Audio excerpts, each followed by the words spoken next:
then you had Uday Kotak, and then you of course ended it with Sri Sri Ravi Shankar, which was an icing on the cake. And definitely a lot of philosophical standpoints from there. And Arnab was very incisive in his questions and elicited many answers, which was very, in fact, regaling for the audience as such, because it's very important that we need to know, our spiritual self also, and not get lost in this very technological, materialistic, and instant gratification world. I mean, I have a 16-year-old daughter who, if the website doesn't open in 7 seconds, she says there's something wrong with the Wi-Fi.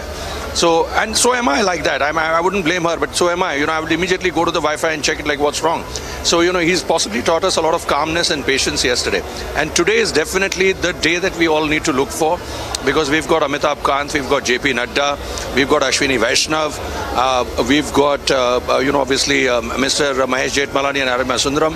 And that's going to be, that's a session that I'm looking for, although I don't know how much entertaining that is going to be very honest. But I'll leave it to the... yes, right. Asaduddin Owaisi, Akhilesh Yadav, and Hardeep Puri.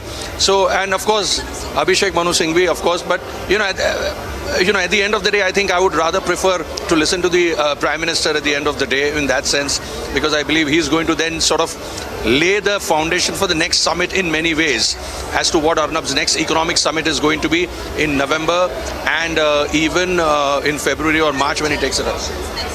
And the general elections next year. Have the Prime Minister at this point where he wants to get a sense of how our leaders are going to shape India?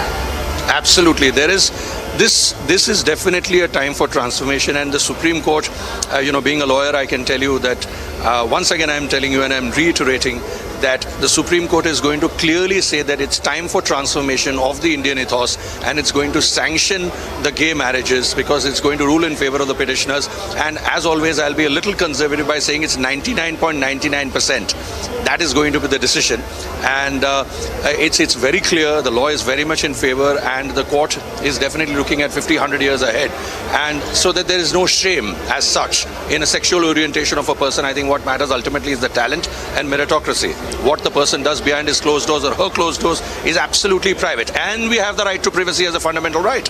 So, setting that tone, I think that's where the judiciary is going to talk about. And of course, my fervent request to the team leadership at Republic TV and of course to the government of India is that the uniform civil code, that needs to come in faster than later. And I can assure you that Arnab knows it more, and he's more intense and passionate about it than anything and anybody else, and he wishes that happens so soon. I know that, but I'm sure he's going to pitch for it in some form or the other. Absolutely, Swapnil. And please take your seat very soon now, as the entry, I believe, is opening or will open. And then I'll try and talk to you again to what you think of how the sessions are panning out. All the best. I also saw Major Gaurav Arya walk from here, so I'll try and get a word from him. You do understand so much is happening right here. Oh, he's here. Let's try and get a word from him.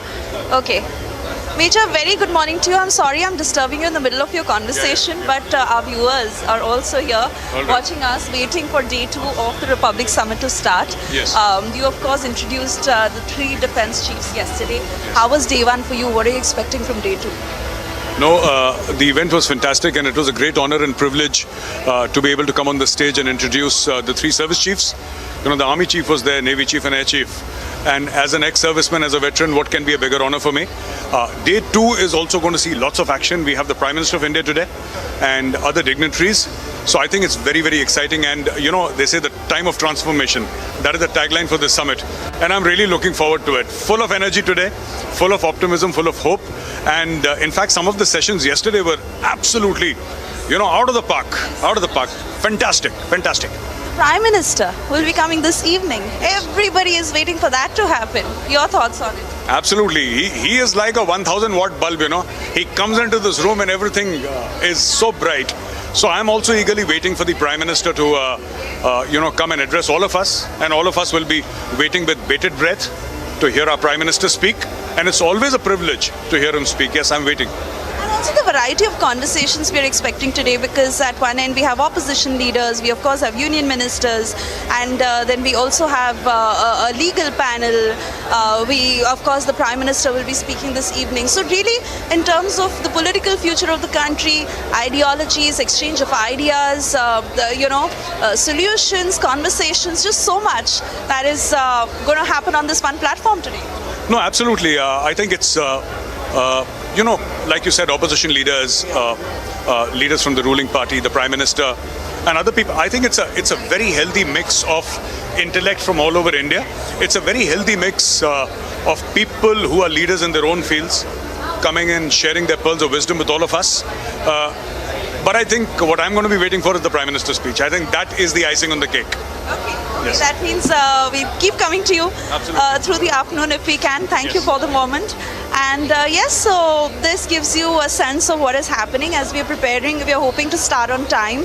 Our first speaker is going to be Union Minister Ashwini Vaishnav, and hopefully, like you see, security checks are underway where they are sanitizing the entire area, ensuring that everything is in place, everything is in check. Okay, I just saw Arnab walk in. So Arnab just walked in, and of course, yes, he is obviously preparing, as we have Team Republic, Abhishek, Arnab, not too sure if he'll... okay, let's try and see. Arnab, can you quickly talk to us, day 2? Yeah, so a very good, exciting day 2. Yes. And we have the Prime Minister in the evening. You can see it's a packed house early in the morning. Yes, it is. We have tons of people coming in, very, very excited. And great lineup today. We've got Himanta Biswa Sarma, we've got Ashwini Vaishnav, we've got Smriti coming in, Smriti Irani later. We have Nitin Gadkari. It's a very packed house today. Yesterday we had some... I'm hushed in the morning. Hushed in the morning. Yeah. But I'm really happy about the fact that day 1 went so well and so smoothly. And today we hope to have many of our top anchors on stage. Let's go to Sohail. Let's go to Sohail. Sohail is staff of Republic Bharat, and he's doing a couple of sessions today as well. So Sohail, looking forward to today. या of course मुझे लगता है कि जो बात हम कर रहे थे कल से कि टाइम ऑफ ट्रांसफॉर्मेशन है, आज हमारे मंच पर पूरा देश इंतजार कर रहा है प्रधानमंत्री मोदी को सुनने का कि टाइम ऑफ ट्रांसफॉर्मेशन में वो क्या सोचते हैं, और जितने लीडर्स हैं वो सारे लोग जो की रोल प्ले करेंगे इस टाइम ऑफ ट्रांसफॉर्मेशन में, चाहे वो नितिन गडकरी हो, चाहे वो हिमंता बिस्वा शर्मा हो, चाहे वो उनके बाद उनसे पहले हरदीप पुरी आने वाले हैं. तो मुझे लगता है कि हम नहीं, पूरा देश इंतजार कर रहा है. रिपब्लिक की समिट के लिए ऐसे भी पूरा देश इंतजार कर रहा है. बिल्कुल कर रहा है. और एक और बात है जो मैं कहना चाहता हूँ कि जो स्टार्टअप इकोसिस्टम की बात प्रधानमंत्री करते हैं, मैं हमेशा यही कहता हूँ कि एक तरह से पूरा रिपब्लिक मीडिया नेटवर्क दुनिया का सबसे बड़ा मीडिया स्टार्टअप है. और ये बात माननी पड़ेगी कि पिछले 6-7 सालों में today we are operating in 3 languages और डिजिटल में एक्सपैंड करने वाले हैं. तो ये एक समिट ही नहीं, हमारे लिए एक तरह से हमारे लिए बहुत बड़ा मौका है टू ग्रो स्केल. हम इस ऑर्गेनाइजेशन को स्केल देना चाहते हैं, and we wanted to grow with people like you, with people like Sohail. We'll make the Republic Media Network the biggest in the country. Thank you. Thank you so much. And again, I'm not going to hold them too much because I understand too much is lined up. They're getting ready for their session. So that's the word coming in early this morning from Arnab Goswami on day 2 of the Republic Summit. All right, we continue to get you excerpts on what happened on day 1. TDP Chief Chandra Babu Naidu, who spoke to my colleague Shaban on his political future, any possible alliances that he may be considering, and of course Republic asking him every question on that. Do take a look at this particular excerpt, after which I come back to you. Mr. Naidu, can I then ask you this question, because a lot that you...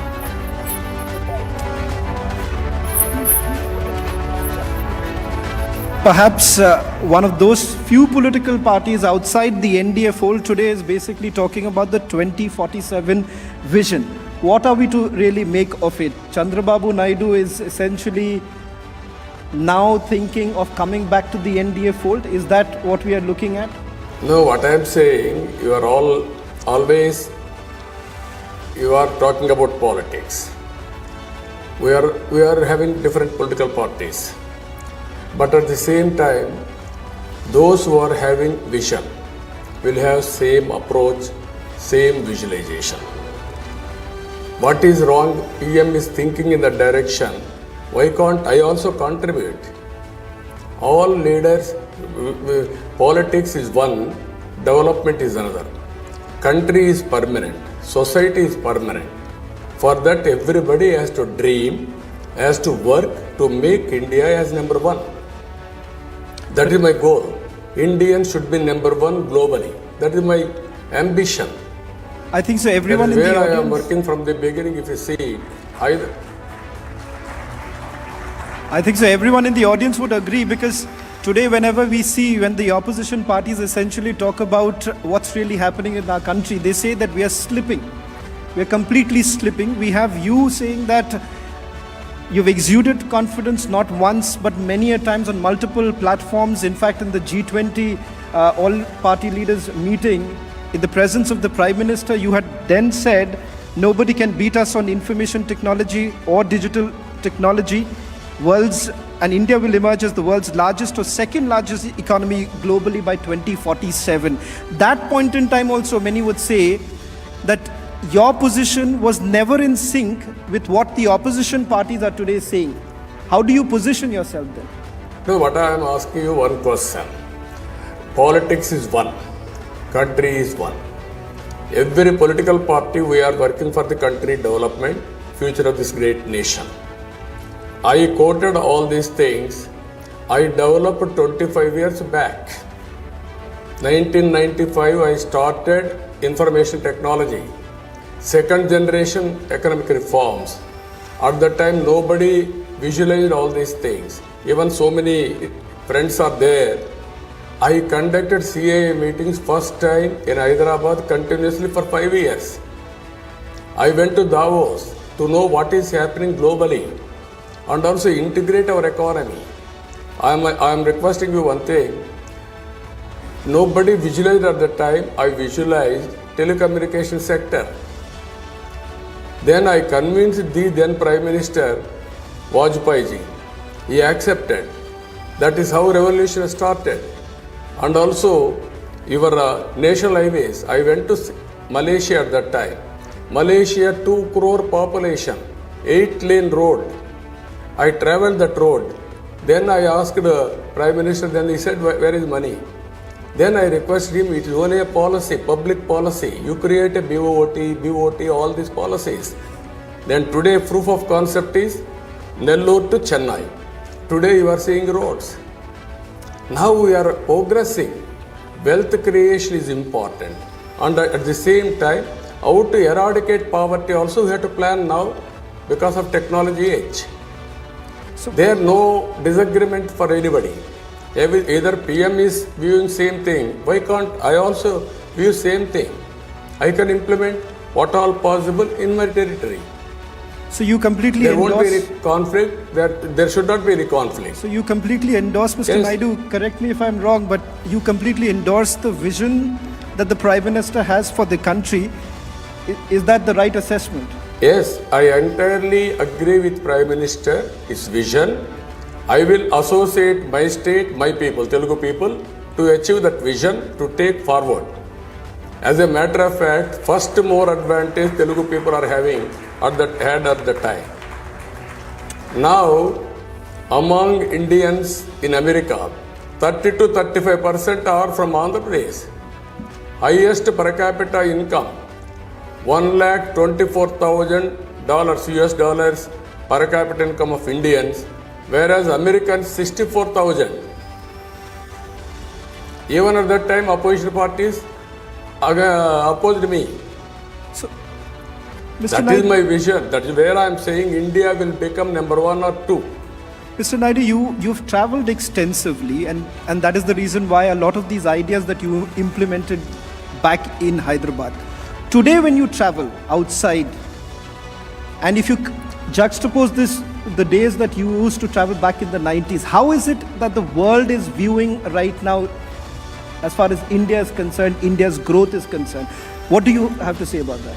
No, I don't have any inhibition, I am telling you. present Prime Minister Narendra Modi has gone all over the world. He promoted India. Our world has recognized India's strength now.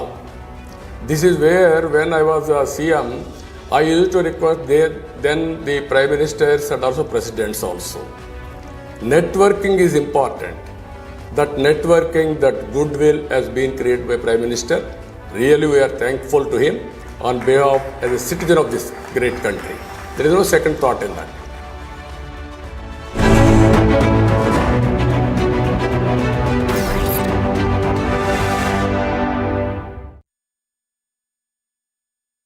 RP Sanjeev Goenka Group presents Republic Summit Time of Transformation, co-powered by Robin Group, manufacturers of electric cables and solar systems. Bharosa rakho, surakshit raho. Mind Super App and beyond. LIC, हर पल आपके साथ. Knowledge Partner, Amrita Vishwa Vidyapeetham, Education for Life, Education for Living. Infrastructure Partner, Rungta Steel TMT Bar, ekdam solid. MSME Partner, You Grow Capital. Defense Partner, Paras Defense and Space Technologies Limited, a premier defense engineering company. Healthcare Partner, Scanray, nothing is opaque. Travel Partner, Ease My Trip, Take It Easy. Nutrition Partner, Skirrup, the protein superfood of Vikings. Prayer Partner, Z Black 3-in-1 Premium Agarbatti, Prathana Hogi Swikar. Amity has been ranked India's #1 not-for-profit private university for 10 years, with top 10 ranked institutions in management, engineering, biotech, law, mass comm, telecom, hospitality, fashion and more. Yet another top ranking for Amity University.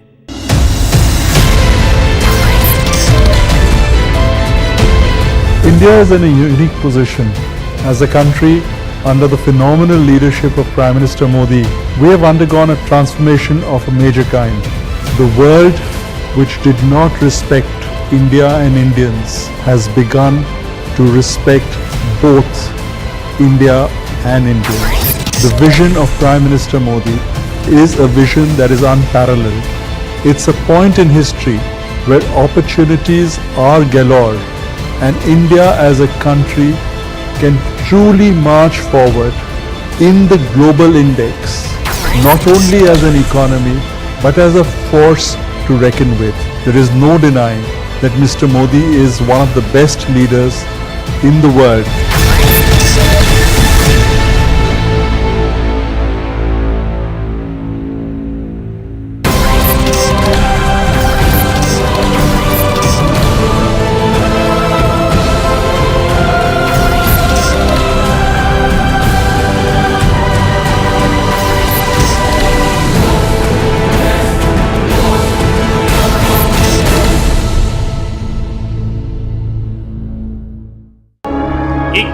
सदी में भारत के सपनों और आकांक्षाओं को पूरा करने से कोई भी बाधा अब हमें रोक नहीं सकती और यही समय है हम विजय की ओर बढ़ चले।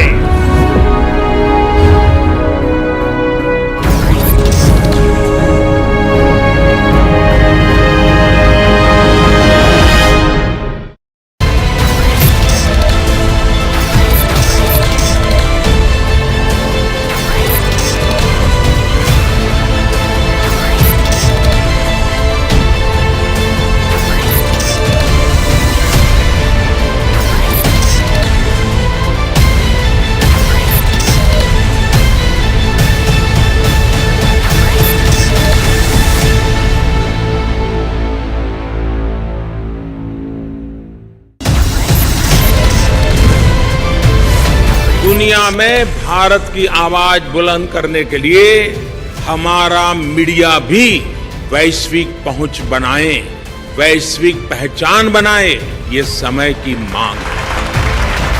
We believe that we as a nation will overcome every obstacle. We believe that we as a people will triumph over every single struggle that we are going through as a nation today.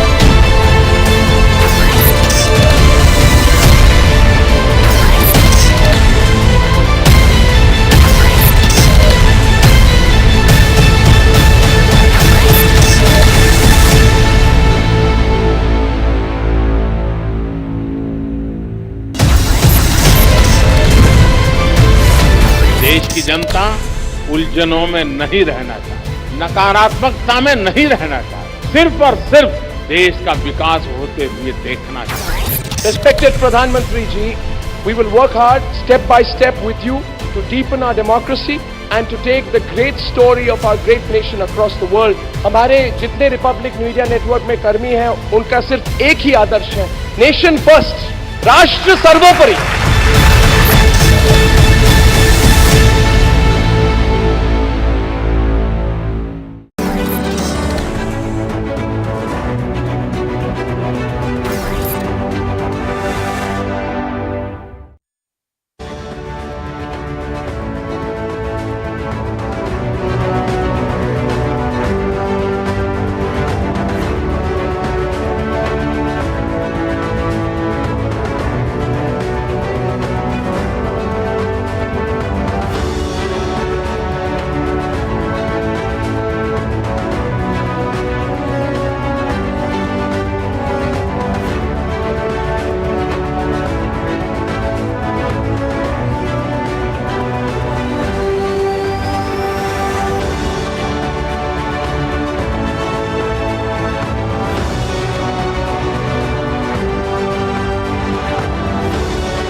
RP Sanjeev Goenka Group presents Republic Summit Time of Transformation, co-powered by Loving Group Manufacturers of Electric Cables and Solar Systems. भरोसा रखो, सुरक्षित रहो.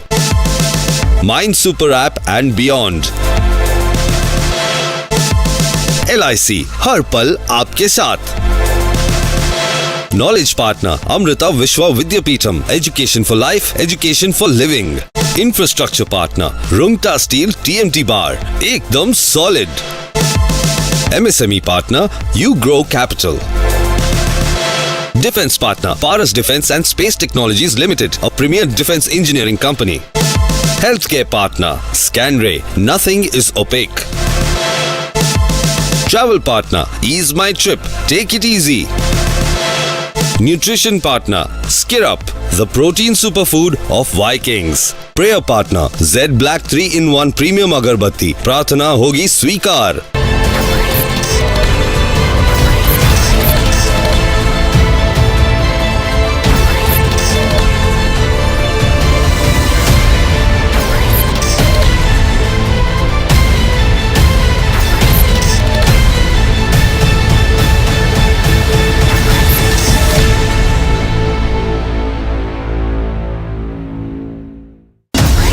The Republic Media Network, as you know, is hosting its flagship annual event, the Republic Summit 2023. Prime Minister Narendra Modi will be addressing all of us at the Republic Summit on the theme of Time of Transformation. It is without doubt his visionary leadership that has seen the country implement direct benefit transfer for 11 times as many schemes than we did 8 years back. But much more will happen. My belief is, our network's belief is, that the biggest transformations are yet to come. So when the Prime Minister addresses us all, and that is on the evening of the 26th of April, we will all eagerly await to hear his vision of how we can use this moment of transformation to catalyze even faster our move to being a developed nation.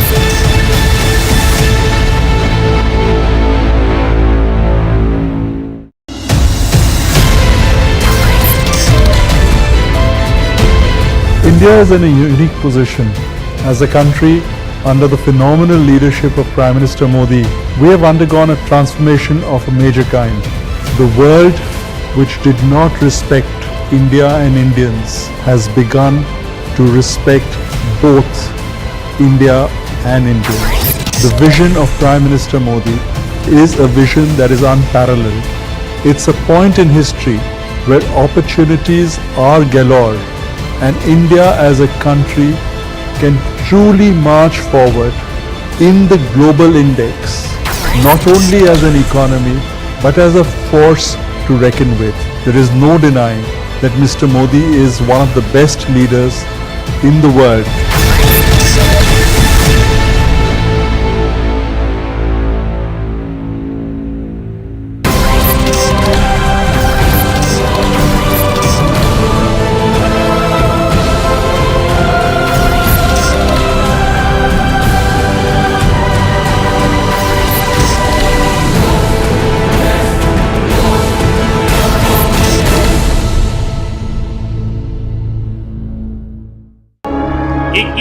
सदी में भारत के सपनों और आकांक्षाओं को पूरा करने से कोई भी बाधा अब हमें रोक नहीं सकती और यही समय है हम विजय की ओर बढ़ चले।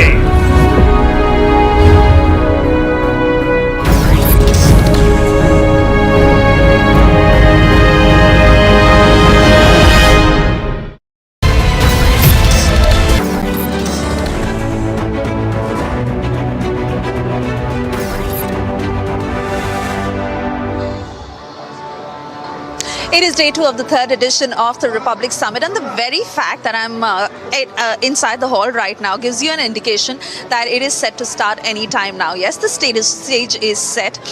The hall is slowly filling up with the audiences, and let me tell you, like I've been telling you, that our first speaker this morning is Union Minister Ashwini Vaishnav, who has already arrived at the venue, and shortly from now we are all set to begin with day 2 of the third edition of the Republic Summit. Sucharita is right here, and let me quickly get a word from her. Sucharita, are you ready for day 2? What are you going to be moderating today? Suisha, we are Republic. We're always ready. We're always ready. It's just that we are going to be giving us a second day dose to our viewers, the ones who've been waiting for this Republic Summit day 2, and this is going to be.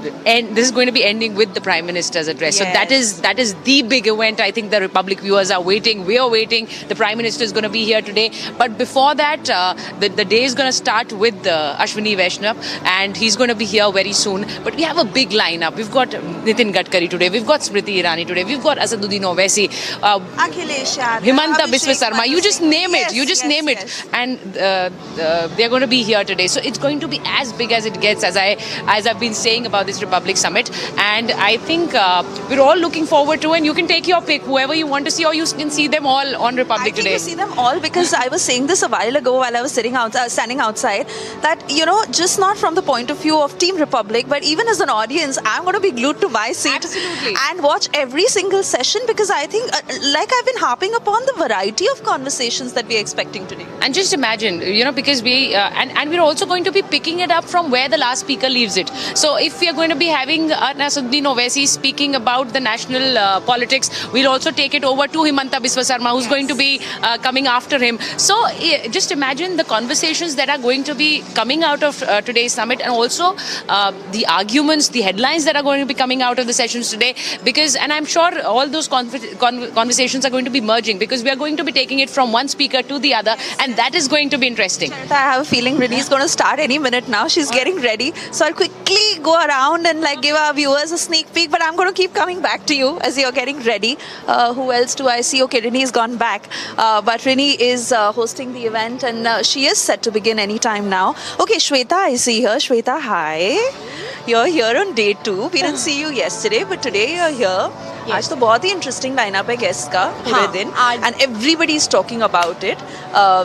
What's your expectation on day 2? स्पेशा ministers कल भी हमारे पास आए और आज भी आ रहे हैं, और सबको इंतज़ार, मुझे लगता है आज शाम को चीफ गेस्ट प्रधानमंत्री मोदी का होगा, क्योंकि प्रधानमंत्री मोदी हमेशा ही Shweta, I'm really sorry, but I think we are set to begin with the Republic Summit, so I'm tossing it back to the studio. And anytime now, viewers, stay tuned, brace yourselves. Day 2 of the Republic Summit set to start.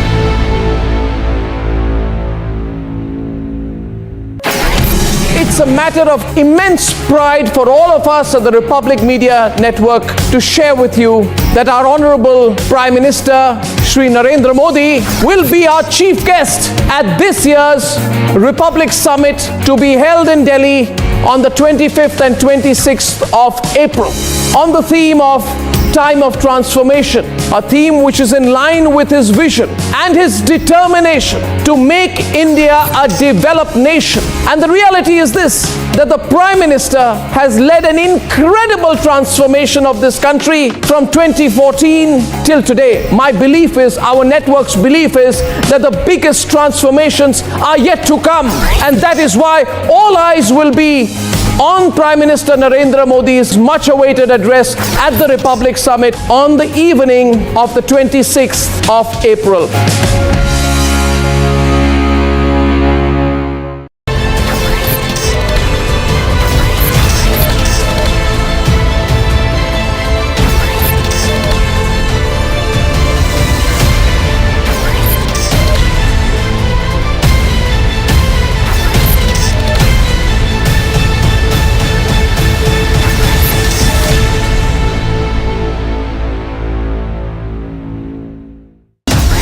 The Republic Media Network, as you know, is hosting its flagship annual event, the Republic Summit 2023. Prime Minister Narendra Modi will be addressing all of us at the Republic Summit on the theme of time of transformation.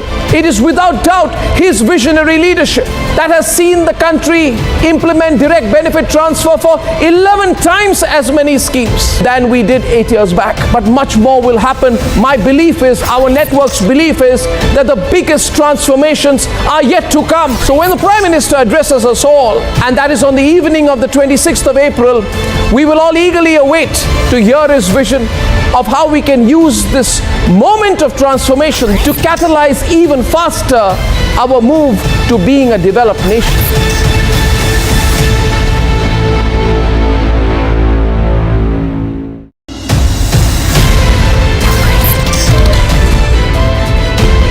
India is in a unique position. As a country, under the phenomenal leadership of Prime Minister Modi, we have undergone a transformation of a major kind. The world, which did not respect India and Indians, has begun to respect both India and Indians. The vision of Prime Minister Modi is a vision that is unparalleled. It's a point in history where opportunities are galore, and India as a country can truly march forward in the global index, not only as an economy, but as a force to reckon with. There is no denying that Mr. Modi is one of the best leaders in the world.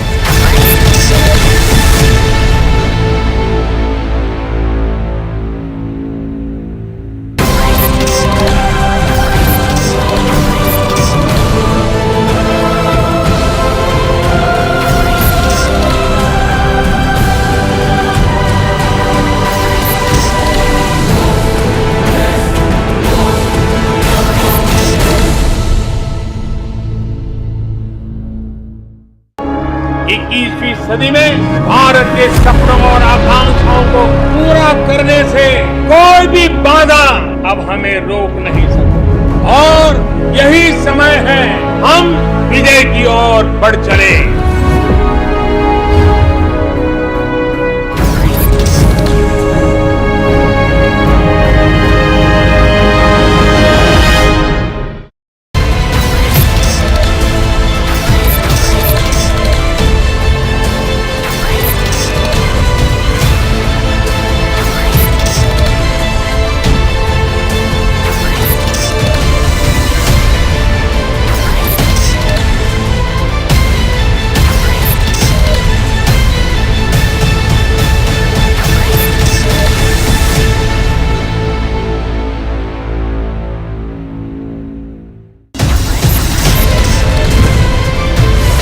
दुनिया में भारत की आवाज बुलंद करने के लिए हमारा media भी वैश्विक पहुंच बनाए, वैश्विक पहचान बनाए, ये समय की मांग है। We believe that we as a nation will overcome every obstacle. We believe that we as a people will triumph over every single struggle that we are going through as a nation today.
edition of the Republic Summit, themed Time for Transformation. Yesterday, we had the biggest names from across a section of politics, military, business, sport, and beyond present here at the summit, and who made it one of the definitive platforms of thought leadership. The conversations reaffirmed the collective belief that India is poised to achieve exponential growth. Today, we've lined up for you some of the most crucial conversations and most awaited voices through the day. Undoubtedly, the most anticipated highlight will be the Honorable Prime Minister presiding as the chief guest at 8 p.m. tonight. Ladies and gentlemen, we're about to begin. Just a couple of housekeeping announcements. Due to the Prime Minister's security requirement, we've been advised of a couple of interventions today when the security agencies will do a thorough screening of the hall. At those times, we would request you to vacate the hall to enable a smooth screening for security reasons. Please note that the last session, when the Prime Minister will join us, entry will be restricted and you will need to be seated inside the hall until the very end. So we're excited to begin the day. Without much ado, let's kickstart the third Republic Summit, second day. Here's a short audiovisual on the session sponsor, Techno Phantom V Fold. You pay fold phone, 1,60,000 or 1 lakh. Presenting Techno Phantom V Fold 5G, only at 88,888.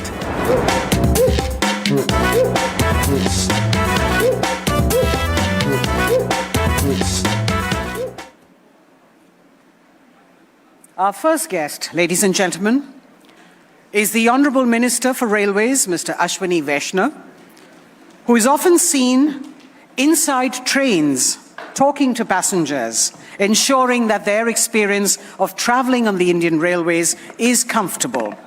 An engineer turned civil servant with an MBA from Wharton School, Mr. Vaishnav heads ministries critical to India's moment of transformation: the railways, communications and information technology. As he joins us on stage, we have an image on the screen. If I could draw Mr. Vaishnav's attention to the screen behind, we've got an image of you inspecting the highest railway arch bridge in the world in Chenab that was completed in August last year. Rail traffic on this bridge is expected to be opened by December this year. As India gets its biggest high-tech push, Mr. Ashwini Vaishnav will be in many ways playing a leading role in the country's growth story. I'd like to now invite the Union Minister for Railways, Communications, Electronics and Information Technology, Mr. Vaishnav, for a conversation on Stay Connected with the Editor-in-Chief, Republic Media, Arnab Goswami, and Senior Editor, Deepthi Sachdev. Thank you, Rini, and it's great start to the proceedings. Thank you very much. We wanted to start with you. You're the one with an early start, and it's great to have a railway minister who's always ahead of time. Thank you, Arnab. That's incredible. Thank you. It was incredible. You know, when I was in college, we used to change 2 trains to go from Delhi to Guwahati. But that tells you how old we are. No, things are changing. Things are changing very fast. On a personal note, we have a new connection we found today, which is remarkable. Leave it. Okay, I'll leave it. But we have a Jodhpur connection. We started in the same schools, and so we were just talking about it. It's great to see you. He's an incredible man. I want to tell you a little bit personally about him, some facets of him, Deepthi, I think we should share before we start the conversation, because behind every success story is an individual. And I just got to know that Mr. Ashwini Vaishnav, when he was a student in Jodhpur, if I'm not mistaken, Jodhpur, created the first network printer. And when he was doing his engineering, he was the first, before he got into the civil services, he was the first person in the world and Mohandas Pai was there quite stunned listening to this. The first person in the world as an undergraduate student to integrate sound as a database element. Multimedia database. Have I got the technology part right? I'm still engineer first. You're still engineer first. But this is wonderful. So basically a tremendous innovator who got through the civil services, has worked in the private sector, has been educated at the best institutions, and is now leading what I would say is the greatest transformation. We have the Prime Minister this evening at 8 p.m. And I think I was joking with him that he's seen on more occasions with the Prime Minister because I don't know how many Vande Bharat trains he's launching every second day. It's wonderful what you're doing. You're transforming the entire landscape. And I asked him one question, and I will leave it at this as an introduction. I said, Mr. Vaishnav, how soon can we change all the trains in the country?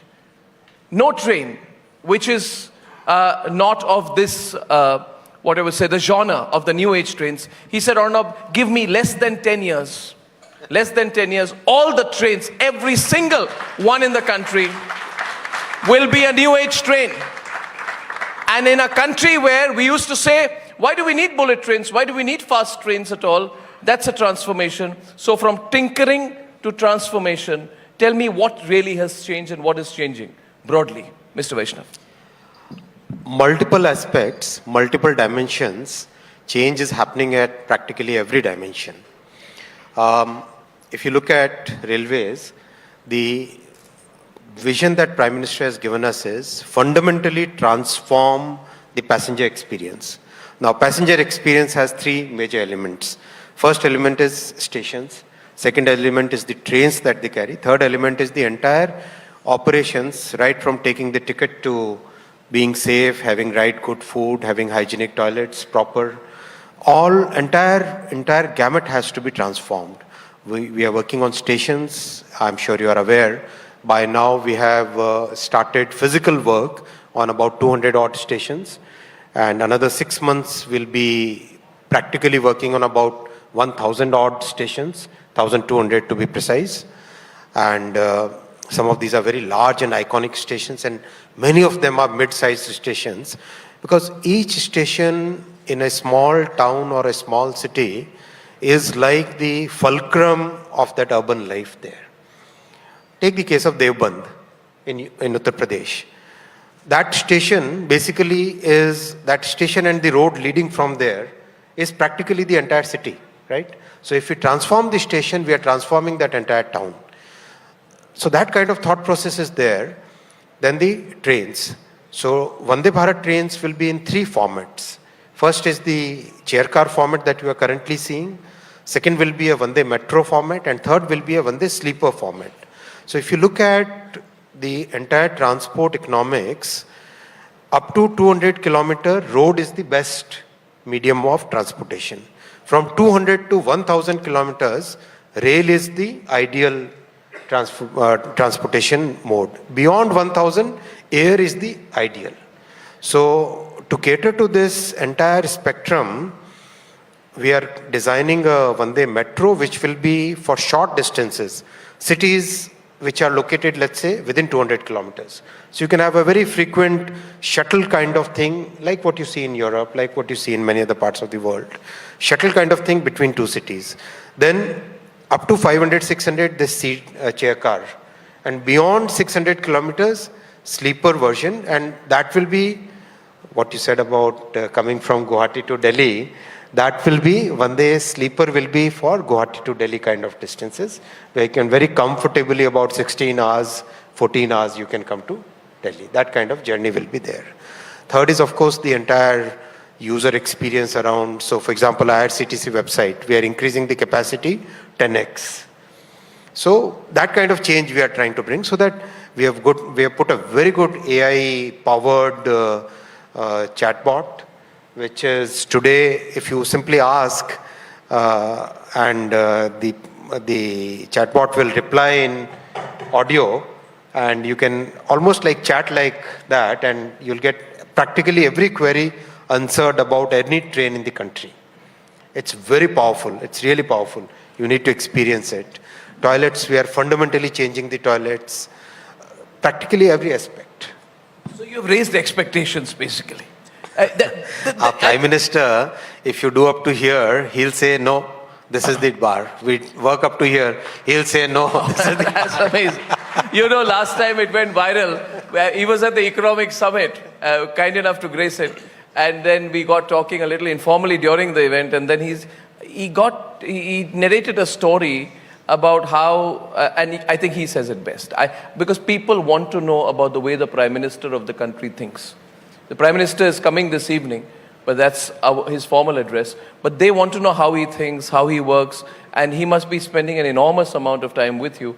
And there was this story you shared last time about how you all made a presentation to the Prime Minister, and the Prime Minister didn't say anything, and then you all went out, and there was a call after 11 o'clock at night that the Prime Minister made to him. And what the Prime Minister said. Maybe, if not that, you can share a little bit more, maybe a personal anecdote, which will tell everyone about how the Prime Minister sees railways and IT as transformative enterprises, and how he's involved. You're right, Arnab. Our Prime Minister's, basically, he's a very, very intent listener. You can make a presentation which is full of numbers for 2.5 hours, and he would be intently absorbing each and every number which is there, each and every thought which is there, each and every principle which is there behind those numbers. He's such an intent listener. I've never seen a listener beyond what our Prime Minister is. Second, his vision is very, very far-reaching. He's not interested in incremental, small, delta kind of changes. He really believes that yes, time has come when India should be thinking of quantum changes, step changes, not just incremental, okay, fine, this small little change we have done. No, he's not interested in that. Third, he truly believes that India can be a developed nation, India will be a developed nation.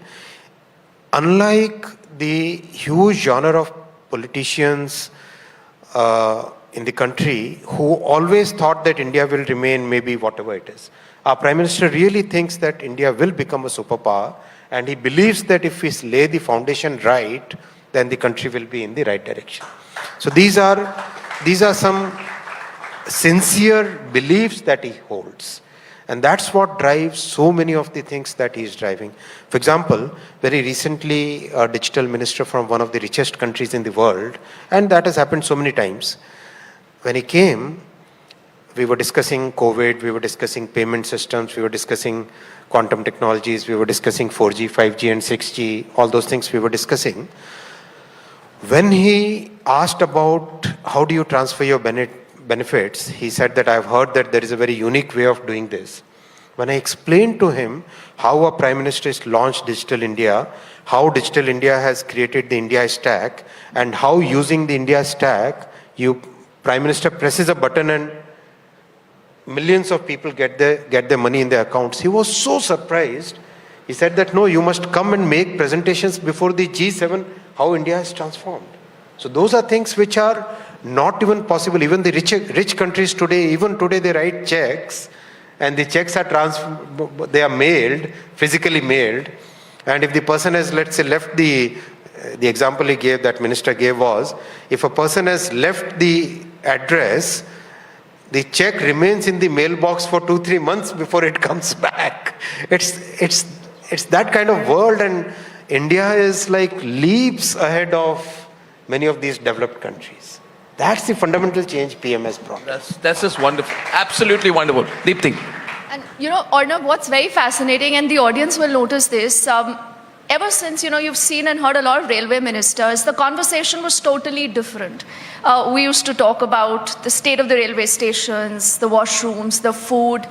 And more specifically, I think during budget times, you will realize that, we'll have to find out, acha, kahan se neta hai, wo kya dega? What are the kind of doles he might think of giving to his particular state or the other constituencies? But now I think there is a marked change in that entire conversation. Just about yesterday, you spoke about Vande Bharat. The minister, along with the Prime Minister, was in Kerala. Kerala is not looking at a recent election, at least right now. But then he was there inaugurating the next leg of the Vande Bharat. So, would it be fair to say, Minister, that you have depoliticized the railways? It's only and only about infrastructure, it's about people, it's only people-centric now. Is that a deliberate effort? Absolutely. Today, railways thought process, railways mindset is only and only about performance, only and only about meeting people's expectations, only and only about transforming the economy. So, for example, the average kilometers of new track that railways used to build 10 years back was something like 4 kilometers a day. This year, the year which ended on March 31st, we have done 14 kilometers a day. Wow. Where was 4 kilometers? Where is 14 kilometers? 350% growth. It's huge. Look at number of the kilometers of tunnels. Last year alone, we constructed 81 kilometers of tunnels. 81 kilometer tunnel, the bullet train project. Just in 1.5 years, we have done about 174 kilometers of pillars, which is like constructing 4 metros. It's huge. It's phenomenal work. The Japanese Prime Minister sent his entire team and said that, no, go and see in India what's happening. I cannot believe the numbers which are coming. So it's like that. By now we have completed, the work is going at a torrid pace, at a rapid pace. That's the only focus. We are ramping up production of Vande Bharat trains, phenomenally transforming the stations. The Kavach automatic train protection system which has come, whole world is watching it, and actually one of the largest railway companies in the world, their chief technology officer recently came and met me, and he said that we are so impressed by Kavach that we think that the entire North America, South America, Africa, Australia and Southeast Asia, minus Europe and China and Japan, everywhere else the world will adopt Kavach as the standard ATP. When they see these technological changes coming out of India, initially there is a thought process that, okay, we don't understand. But once they go deep in it, then they understand that, oh, we should have done it 10 years back. Then they realize that, no, we have fallen behind, and time that we catch up by copying what India has done. That's the fundamental change. You know, I think it's the scale. I think if you ask me, it's the scale. Everything that you're doing, Mr. Vaishnav, and that's why you seem to be more and more energetic every time I meet you these days, is scale. We are building tremendous scale. So we've seen 13 operational Vande Bharats right now. How many? 16. 16. Okay, so I'll meet you next week. You'll say 18. And that's the wonderful thing nowadays. Other train is ready. Actually, it's about to leave today. Factory. Oh, that's absolutely fantastic. So these are semi-high-speed trains, which can go up to what? About a one. The train is designed for 200 kmph. 200 kmph. Our Indian tracks are currently, if you look at our tracks, most of these tracks are designed for 70-80 kmph. Some of them are designed for 100 kmph. Now, in a very methodical way, we are upgrading most of the sections to 130 minimum, and wherever possible 160. Beyond 160, many more challenges come because of the cattle, the human trespass, all those things, challenges come. Technologically, up to 130, we can very quickly go. Is the back-end technology also strong enough? Are the tracks strong enough? Because it was always said, no, this is all cosmetic. You know, Deepti, what they said, this is cosmetic, this is political, you know, which is why, No, I fully. So the thing is, there are people who will say that Ashwini Vaishnav is this very nice, friendly minister, Wharton background, very well spoken, but it is cosmetic. They're going to say, which is why, you know, you had Rahul Gandhi who tweeted, I think Make in India needs a serious rethink. People think it has failed, when there was one story of a Vande Bharat train suffering snags. Snags are everywhere. These lights could have a snag at this very moment. But you had, when there's a case of stone pelting, for example, right? And they say, no, this is not what India wants.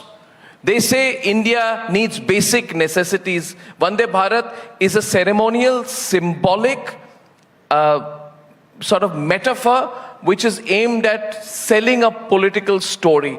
And on the ground, we see you saying, no, I have a 10-year vision. I'm actually trying to change things. I'm going to change all the trains in less than 10 years. I see your sincerity, and I think you are going to do it. But how do you manage the two? How do you manage the two? Because what I think you're doing is that you're saying 10-year vision. You're not even saying 2047. You're saying 2033. You're right. You are absolutely right. There is a political discourse around it. There is a large section of political establishment which doesn't like Vande Bharat. Doesn't like it. And why don't they like it? Because for 40, 50, 60 years, that political class continuously gave trains which were of 1940s design, 1950s design, 1960s design. They never upgraded when the world was going at a rapid pace far ahead. They kept India in a very dark situation where their only thought process was give some crumbs and keep milking this entire population as a vote bank. Our Prime Minister fundamentally changed that entire thought process and political discourse. He says that we have to empower our people. Look at the children who are traveling in these trains. Look at the young people who are traveling in the trains. Look at their videos.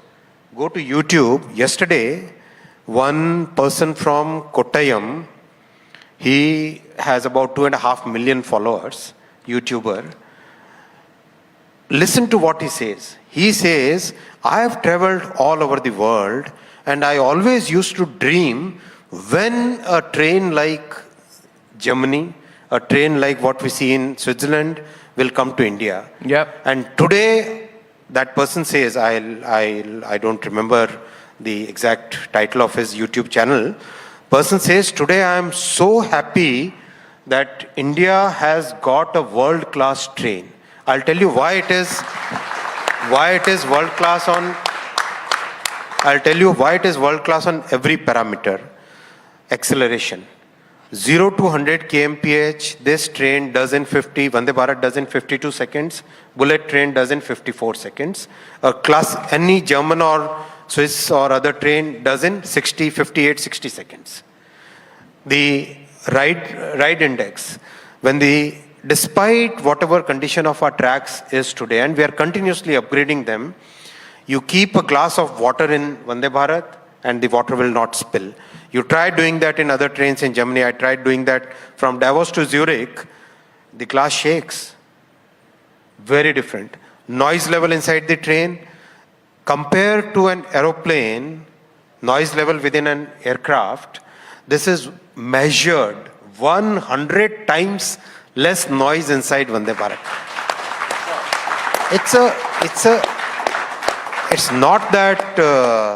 It's not that something which is a political narrative. It's basically meeting people's aspirations. Arnab, if something catches people's imagination, it cannot be, that kind of phenomenon cannot be created. It happens naturally. Today's India is aspirational India. Today's youth are no longer happy with small little crumbs. Today's youth want the best in the world. And we have to give them as political class.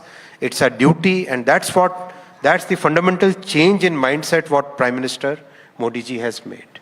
He has changed the mindset that Congress mindset was keep giving crumbs, keep giving small little incremental things. Modi ji's mindset is make step changes, make quantum changes in what we are delivering to the people.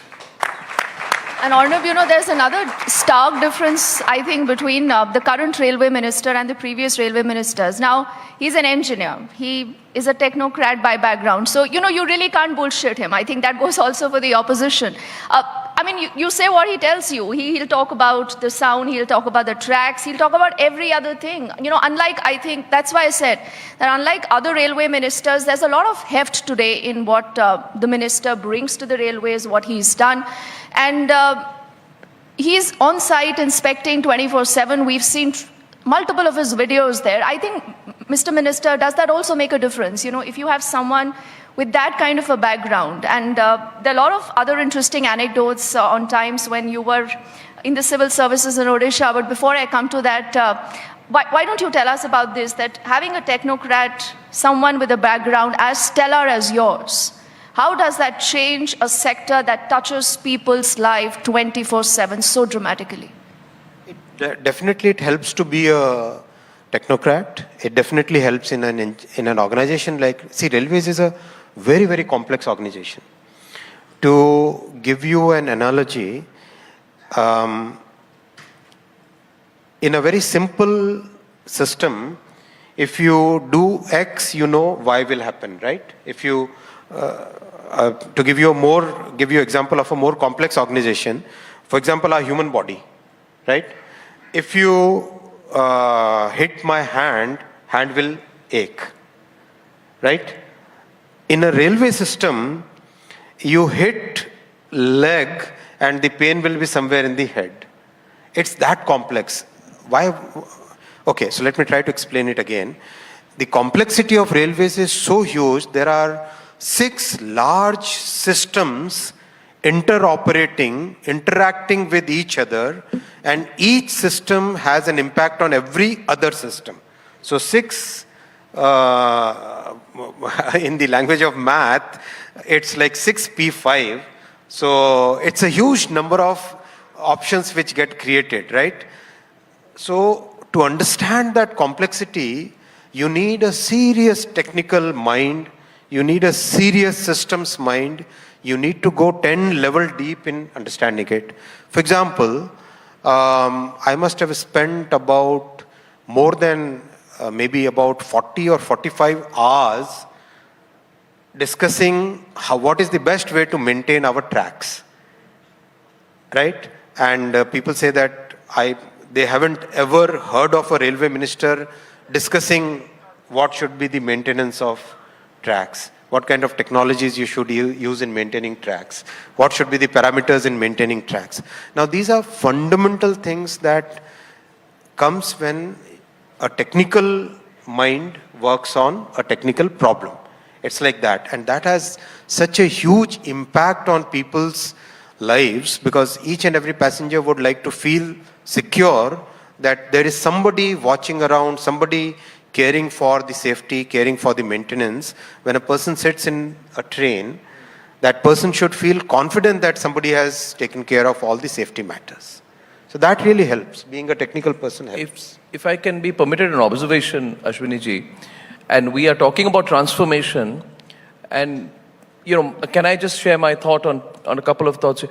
One is, transformation is happening because a person like Ashwini Vaishnav is a lateral entry, if I may use that phrase, into the political system, a lateral entry, Mohandas, in the political system at the highest of levels. And so is, say, Dr. Jaishankar. First point, that requires vision. Second, I think vision of the Prime Minister is absolute, because it's not just having a person like him look after the ministry and ministries, it's also the fact that we have the highest budgetary allocation today for the railways. I mean, I think we can't discount that. What would an Ashwini Vaishnav do without the resources? So Ashwini Vaishnav has the resources. We have 2.4 lakh crores, if I'm not mistaken, or more, around that number. See, it's... at least around 9 or 10 times what it was in the last year of the UPA government. That's the number I have. At least 900% more is being allocated for railways than in the last year of the UPA 2 government. So that is, as I put your money where your mouth is, it's an absolute certainty. And the third is the trivialization of the railways has stopped in this country, if I may say so. Ashwini ji, I have been a reporter. In my time as a reporter, at that time, unfortunately as part of the Latvians at that time media ecosystem, I had the opportunity, or rather would I say the marvelous experience of taking a boom like this to Lalu Prasad's house. And I will not mince my words. I was given the chosen assignment. No, I was given reporters would climb over each other to be the reporter doing a live at Lalu Prasad's house the day the railway budget would be announced. And we were all asking trivial questions, and Laluji would come. You know, he's very entertaining, of course. He would come and then he would take his chara and he would go to his cows, and then the stupid questions such as, Laluji, kis state ko kitna chara milega? You know, the kind of political dispensation. Will you throw a few stations at Bihar? Will you throw a few stations at Maharashtra? Like it is dole. We treated the people of this country with contempt, Ashwiniji. We threw it, and then the politicians would stand every time one aspect of one station would be raised and they would be cheering and jeering. We trivialized not just the railways, Ashwiniji. Would you not feel we trivialized the country? Absolutely. Did we not trivialize the people of this country? Absolutely. We treated people like commodities. I mean, the country was in a very different mindset. See, it's not just railways, Arnabda. If you look at sector after sector is getting transformed. Highway construction, number of airports which are getting constructed. Look at the power grid getting stabilized. Look at the cyber security. From 46, we have now 10th rank. It's a jump in sector after sector. 4G, 5G, moving towards 6G. Look at the way digital transformation has happened. Look at the way mobile phones, which 98% were imported 10 years back. Today, 98% are made in India. Sector after sector. See, this doesn't happen. It's not a one ministry or a one person or one this thing.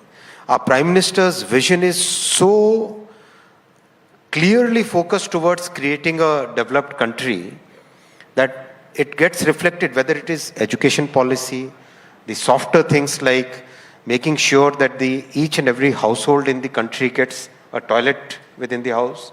Those are the fundamental things which are getting reflected in the work that all of us are doing. Before we go to Telecom, I want to run a clip. I don't know, do we have the clip of the minister, really? Do we have a clip of the minister? You know, when he was making that speech, I wanted to share the absolute joy with which he was sharing the speech. It was a rousing speech that he made. Do we have the clip ready? Or should we play it later? Just checking, okay. I can perhaps play that later. Let's talk about Telecom. Let's talk about Telecom. RP Sanjeev Goenka Group presents Republic Summit. Time. It's a blessing, isn't it? 2 ministries, you know. And let's talk about, let me start with Arunachal. All villages got 4G connectivity. You know, we installed 254 4G network towers. Yeah, there goes Gaurav Arya.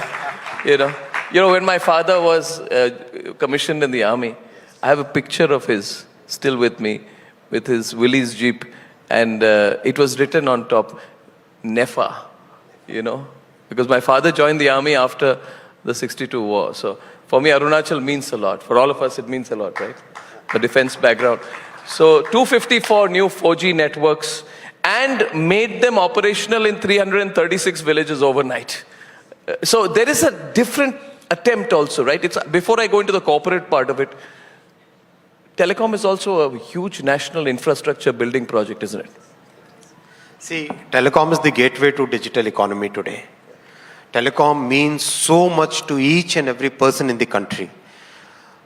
Every young person is today having a smartphone.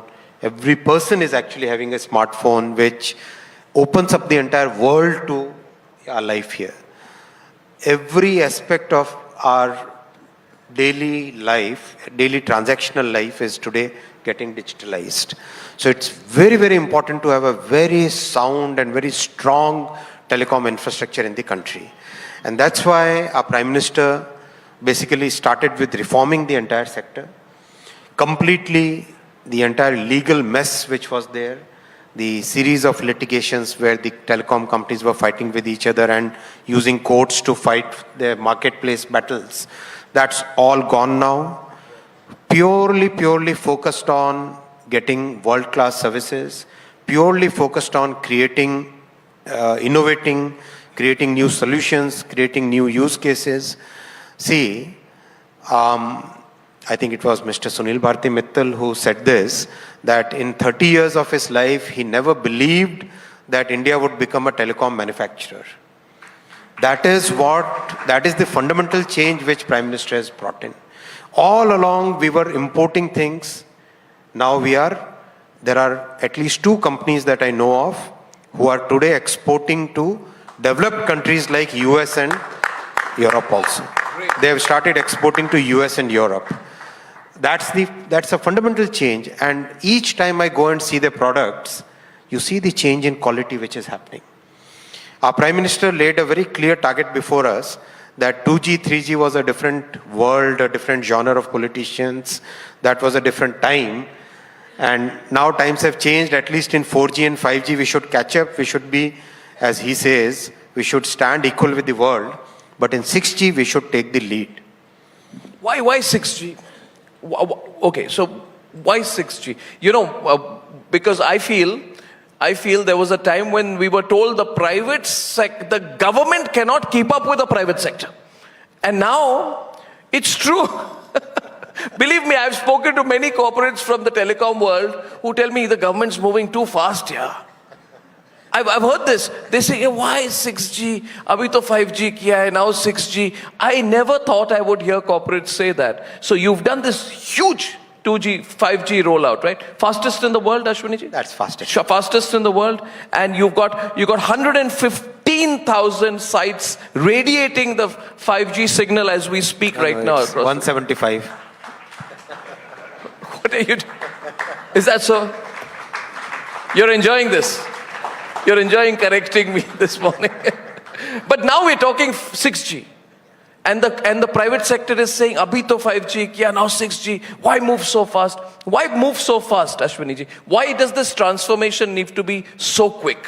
The world is going to be defined by entire world, I'm saying, the human civilization, the way we work, our societies, our governments, our corporate sectors.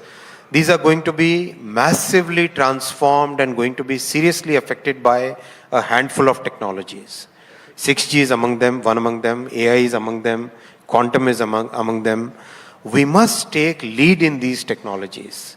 If we have to retain our competitive advantage in the entire League of Nations, we must take lead in these technologies. I'm so happy to share with all of you that while that other generation of politicians, other class of politicians would have not even thought of 6G till it has already been implemented in the world. Our Prime Minister gave this target last year that in 6G we have to be leaders. And as on today, we already have about 175 patents in 6G. Patents. So we should not just be... In applications.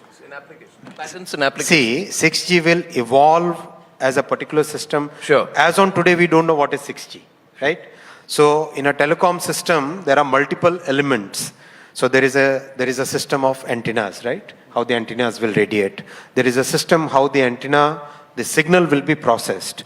There is a system by how that signal will be used in an equipment. Right. There will be a system how the user will, right? There are multiple systems. Sure. So throughout this value chain, each and every item, there is some person who would like to focus on that particular item and work on it.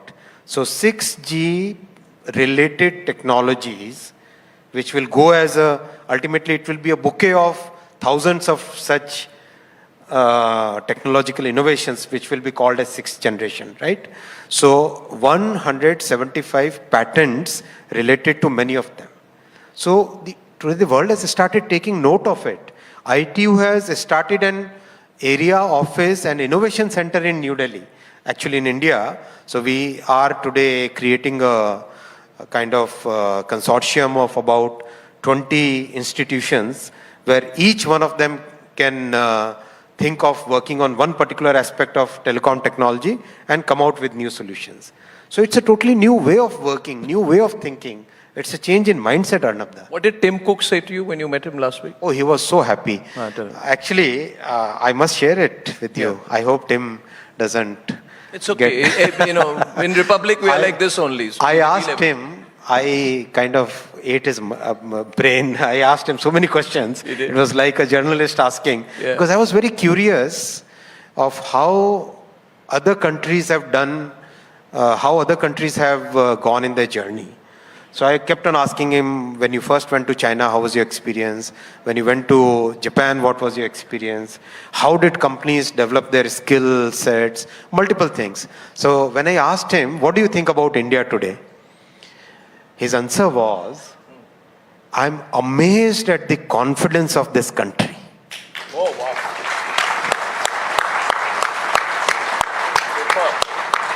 Tim said that I'm thoroughly impressed by that attitude in the country that yes, whatever be the level of difficulty, we can cross it, we can achieve it.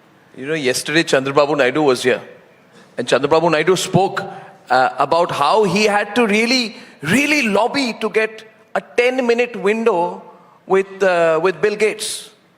10-minute window. He said, I kept asking him and he said, we're not meeting people from the government. We're not meeting anyone. He said he was fobbed off and then he got a 10-minute window. So that's also how much India has changed. Deepti, over to you. Recently when Bill Gates was here, his point was that what India has done at a population scale, the kind of digital India stack that has got created, this is something no other country has been able to do. But are you overspending on things like 6G? You know, see, again, I'll put this to you. Are we chasing a dream that may not be necessary? People say this country needs roti, kapda, makan. We don't need 6G. Yeah, you know, it's allow me to complete. You know, there is a report. There's a CRISIL report which says only. Don't look at my notes. It's not for you. The problem is, see, I didn't cheat we were in the same school, so don't look at this. Okay. So I'm saying that there is this CRISIL report which says only a third of the country's data users are likely to switch to 5G by 2025, you know. And there are only 2 crore 5G customers in a country which has 1,156 crore mobile phone subscribers. So they are saying maybe a little bit of overreach, overspending, no? I'll give 2 examples. First example, in a village in Odisha, people ask me that it's okay, rice, those things, all those things are okay. What we want today is world-class connectivity. This is village in Odisha. Second, one of the world's most prestigious consultancy firm, I won't take any name, said that mobile phones will have a market which was, the way they projected was a minuscule number. People, many of these professional firms, they underestimate people's capacity, people's aspirations, people's ability to adopt to change. So I think much like Mr. Minister, you've changed the conversation around railways, telecom, which was once, I think, mired in charges of corruption, and a lot of other things that you've spoken about. It's fantastic that there is so much meat, you know, in what we've heard from the minister. There's so much to ask him and discuss. 2 little things I want you to put our focus on in the next few minutes. One is about the social media. There's a lot of concern about, you know, is the government wanting to control the narrative on the social media? Is that what the government intends to do? How are you looking at that entire arena? And what about the data protection bill? I mean, where does that stand? And how would you decipher that? Our lives are today so deeply affected by social media, by the various platforms, the various ways of consuming new information, that there is a need for every society in the world to look at how the interaction between technology and society is happening. And I can tell you, my interactions with digital ministers of countries where liberal thought is like it's like cast in stone kind of thing. Even those countries, they are seriously concerned about what is the impact of new technologies on their social, on their society, their institutions, the fundamental structures that they have. So everybody wants social media to be accountable. What we are saying also is exactly the same. Time has come when social media is accountable for what they are publishing, what they are uploading, what they are sharing with the people. 1. 2, we have a huge innovation ecosystem in the country. how do we make sure that our laws, our regulations, our legal structures are built in a way which promote the innovation society, which promote the energetic startups that we have, instead of pulling them back. We have learned from the experience of some other geographies, where by creating a particular kind of regulation, that geography, without naming any names, has gone back by 30 years. In Davos, some of the people who interacted, and many of them were like members of parliament and CEOs of large newspapers and all, they said that we wish Belgium or Brussels had, Brussels as in the headquarters of Europe, had this kind of common sense thought. So, I mean, that's the way people are today looking at India's regulation. Our data protection bill, in the words of one of the CEOs of the largest newspapers, one of the most prestigious newspapers of the world, I won't take the name, said that India's bill will become the template for the world now. That's the kind of, because people are seeing the balance which can be created between what the society needs, what the industry needs, what the startups need, what the thought process where everything can be balanced, that's needed. So we are able to craft that kind of, and one very small but very important piece, this is the first bill in the country where, or probably in the world, where the pronoun used for a person, like for every bill, well, you'll see it will be he, his, so his property will be attached, his work will be done, right? It is he and him. In this bill, we have used she and her as the only pronoun. That's brilliant. Last question. You said recently at an event, you said wait for a few weeks, there will be a big announcement.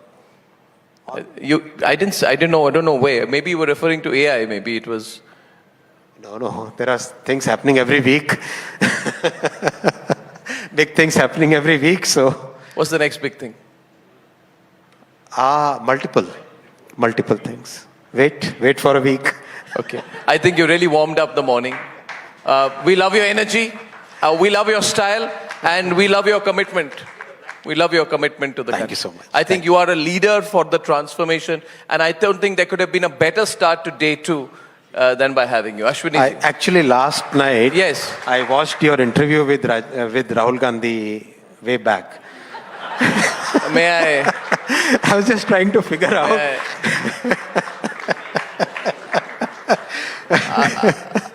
May I ask you what any specific interest? No, just for entertainment. For fun. I am fully capable of providing further entertainment provided the other side obliges. Fantastic, Ashwini. Thank you.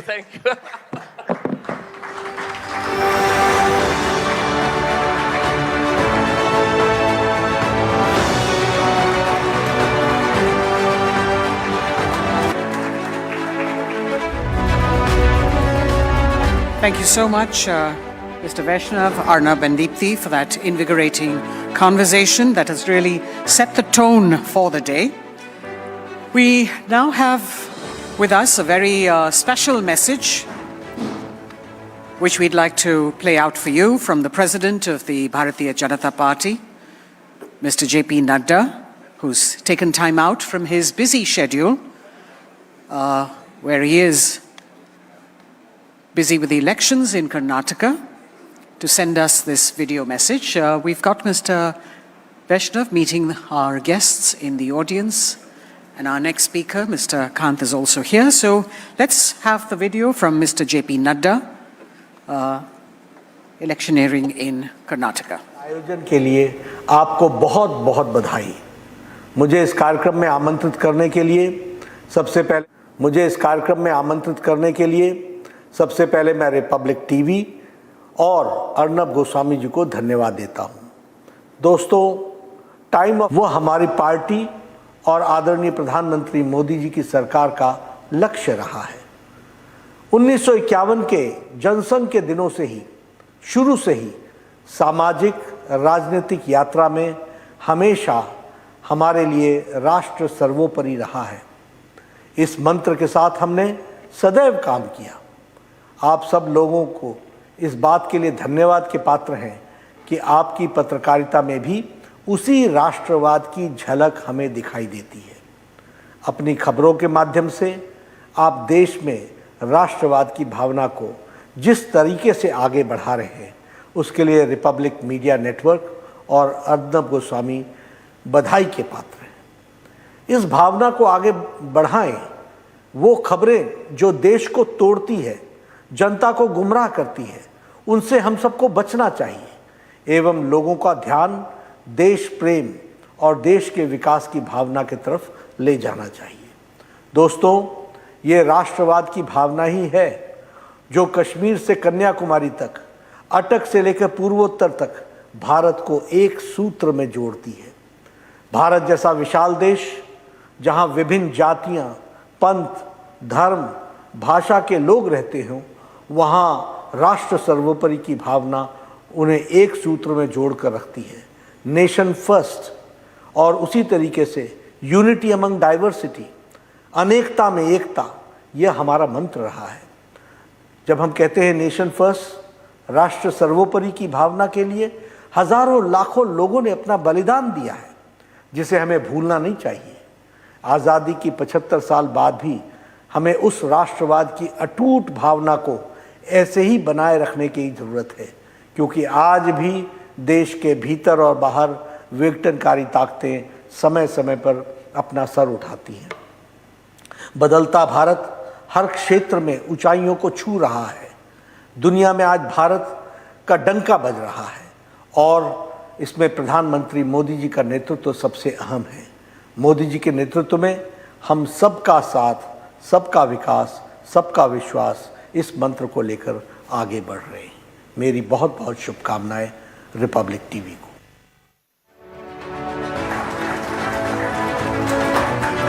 We're truly grateful to Mr. JP Nadda for having sent us that video message as he's busy with the election schedule in Karnataka. Ladies and gentlemen, we move on to the time of transformation, the G20 moment. Our next guest is someone who started off his civil services career in the Kerala cadre as a sub-collector. We have an image of him here from those early days when he was transforming India one district at a time. As Kerala's tourism secretary, his God's own country initiative transformed tourism, fueling the economy. Now, at this time of transformation for India, the biggest opportunity to mold the narrative for an India of the future has arrived in India's presidency of the G20. And leveraging the opportunity to boost India's sphere of influence is his focus. The man on the job is the Sherpa of the G20, Mr. Amitabh Kant. Today he joins us to speak on the G20 moment, and I invite him and Republic's senior executive editor, Abhishek Kapoor, to please come up on stage for a fireside chat.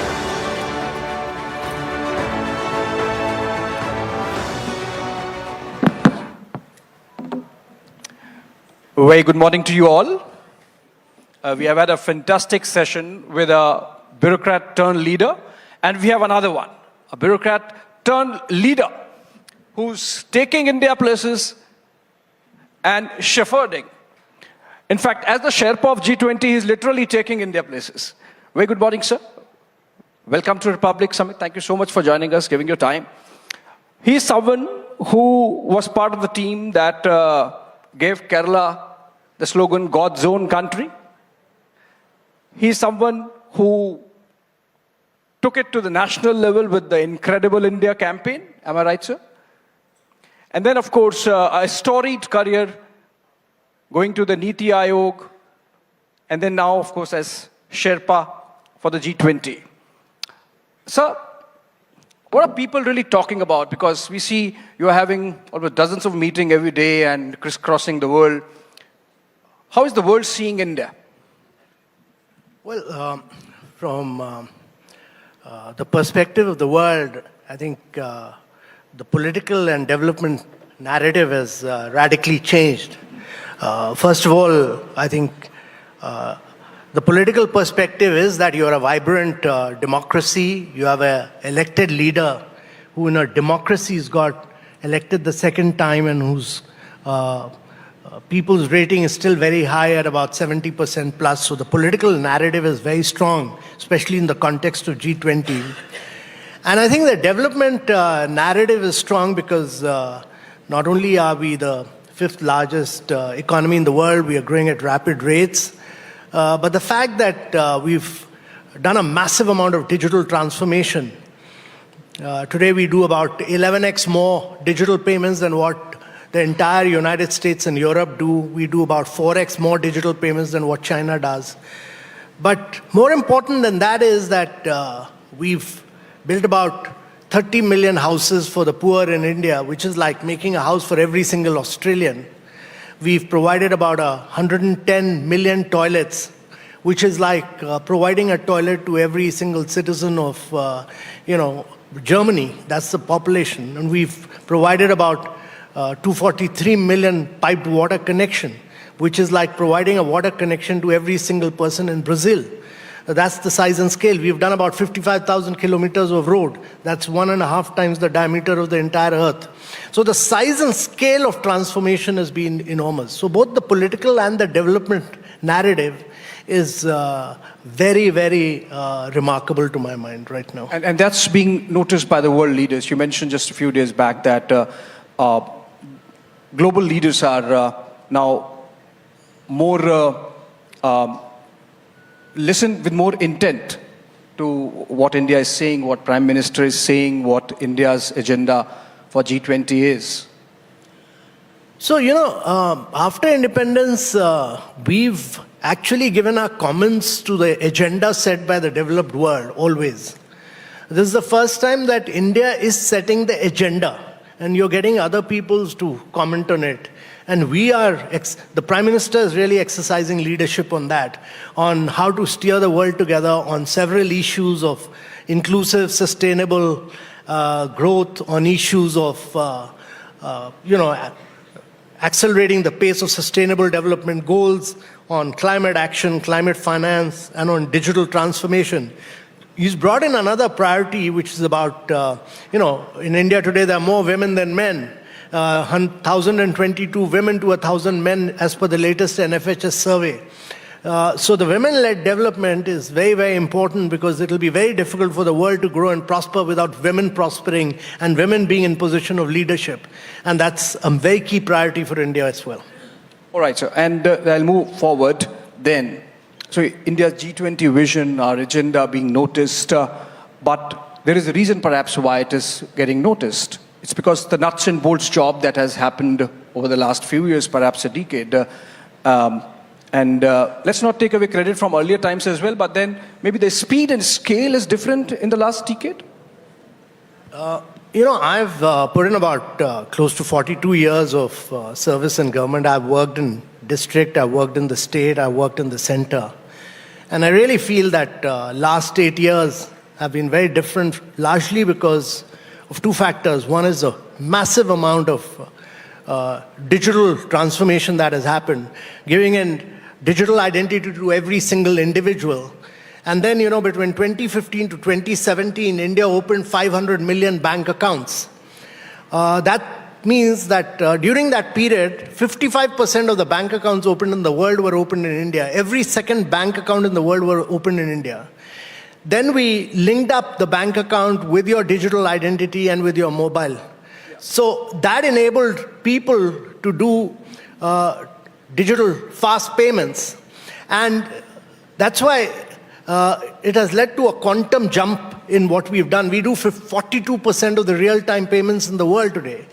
And as I said, China does 18%, we do 42%. We do 11x more than what America and Europe do together. And this has happened in the last 5 years? This has happened in the last 7 years. So that's why, the Bank of International Settlement in a recent study has said that what India has achieved in the last 8 years would have normally taken India 50 years to achieve. 50 years you've done in 8 years.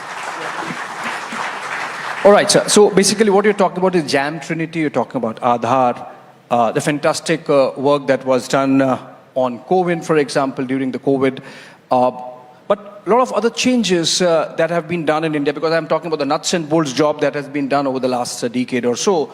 So that would include the Insolvency and Bankruptcy Code, for example. It would include the GST. Are there some takeaways for rest of the world or some parts of the world from all this that has been done in India? The digital public goods, as they are called, and if yes, how is it being translated into India sharing, exporting these things, and to which part of the world? So, you know, the model which India has built up, if you look at the last 2.5 decades of the world, most technological innovations have happened through big tech in America. You know, they've happened through Google, they've happened through Amazon, they've happened through Apple, they've happened through Microsoft. And in the case of China, they've happened through Alibaba and Tencent. So Europe adopted a very different model, which is known as the GDPR, where they focused on individual privacy. Big tech had happened because they had access to individual data, and then they could use a lot of machine learning, AI, to do a lot of innovation, and that's why these big tech grew. Europe said privacy is more important than innovation, and therefore the GDPR law focused heavily on privacy, and therefore innovation was killed in many ways, and it put Europe back by 3 decades. But in India's case, what we did was to build up the railway track. So the railway track was built up through the public, based on public interest. But on top of that, we allowed private sector to innovate and compete in the marketplace. So India is the only country where you have PhonePe competing with Google Pay, you have Paytm competing with WhatsApp in the marketplace. So 40 different companies are competing with each other. And then from payment, that was digital fast payment. And from that, it led to credit, which was paperless, cashless. So you had lending card, you had Pine Lab, you had MobiKwik, all doing lending, which was paperless, cashless. And then you had a new set of unicorns. You had Upstock, Zerodha, etc. And look at Zerodha, it controls 28% of the stock market, all paperless, cashless, all digital stock market, penetrating tier 2, tier 3 cities. And then you had a set of new unicorns in the insurance world. When I used to take insurance, it used to take me 5 to 6 months with LIC. They do insurance in about 3 to 4 minutes, Digit and Acco. These are the new unicorns. So it's all because of the backbone which has been built up, that you've allowed a whole range of innovation to take place. This has not happened in the journey of any country in the world anywhere. And you think this has happened just because of policy making or backing it up with the political will? Because I remember, perhaps you were misquoted a bit, but then the suggestion was that it's not easy to reform in a country of the size of India with the kind of political complexities that we have. So despite that, we have achieved that over the last few years? So, you know, it's important to assess this in the context of what's happening in the world. You know, in the world today, there are 4 billion people who do not have a digital identity. 4 billion people. There are 2.5 billion people who do not have a bank account. There are 133 countries who do not have a digital fast payment. You know, we all do transactions on our mobile, but those countries do not have digital fast payment. Are we going to share it with them? No, so we will. Of course, we are here to share all our learnings with the rest of the world, because that's the way to make the world grow and prosper. That's what India is wanting to do. India is saying that use our digital public infrastructure to transform this 133 countries of the global south. That's what the Prime Minister did when we took over as G20. He first interacted with the global south and said that their priority must be our priority. Right. So Prime Minister also said while taking over the G20 presidency that it's going to be an action-oriented, result-oriented presidency, and that India is going to be a net solution provider. How far we have come in that direction? It's been about 6 months now since we took over. 4 months actually, but a lot of work, 100 meetings already. So let me first say that our presidency is, as envisaged by the Prime Minister, who's in this case is the leader of the G20, he's driving it. So his vision was very different from the G20 of the rest of the world. When G20 is normally held in, say, United States of America or Germany is held in one city. It was held in Hamburg, or it was held in Pittsburgh or Washington. But in India's case, the Prime Minister was very clear that the G20 has to be a people's presidency. And secondly, that we need to involve the states and therefore take the G20 out to the states, take it out to every state. So we are doing the G20 in 60 different cities of India. 60 cities means that we've used this opportunity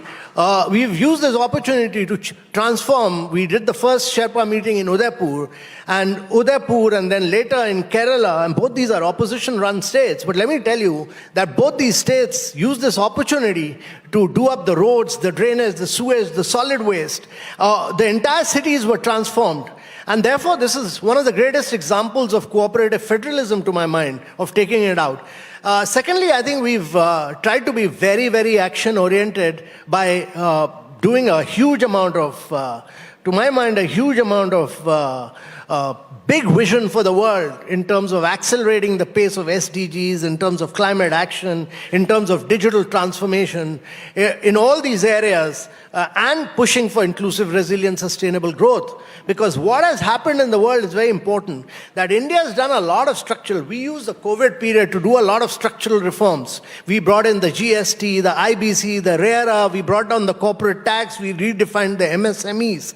Other countries in the world gave large packages, as a consequence of which you had subsequent inflation and now the tightening of the interest rates, and which is now leading to resources from emerging markets to go back to the developed world. So the policies by the developed world is leading to a huge impact on emerging markets in the global south. Their financial policies is actually impacting developing countries, and that is what India is saying. Are we able to sort of tweak that and influence or take away from the West the control over narrative, because we are saying that India's G20 presidency is a plus for the global south? Are we, for example, able to reflect that agenda, that intent of India in the consensus papers that come out of G20, for example? We are pushing that very, very hard, because if climate action, for instance, has to take place, we are not a major, we do not carbonize the world very much right now, but in due course, India will become, as India industrializes, India will carbonize the world. But it's very important that India becomes one of the first countries in the world to industrialize without carbonizing. And for that to happen, you need long-term lending of 30 years at low rates of interest. Now, World Bank and IMF are not designed to do that. They were made in the post-World War II period. They were designed for the post-Bretton Woods period, whereas today's world requires climate finance. It requires SDG finance. They are not designed for that. So India is pushing very hard that these institutions need to reform themselves, restructure themselves, realign themselves for a totally different world of today rather than the world of 1940s.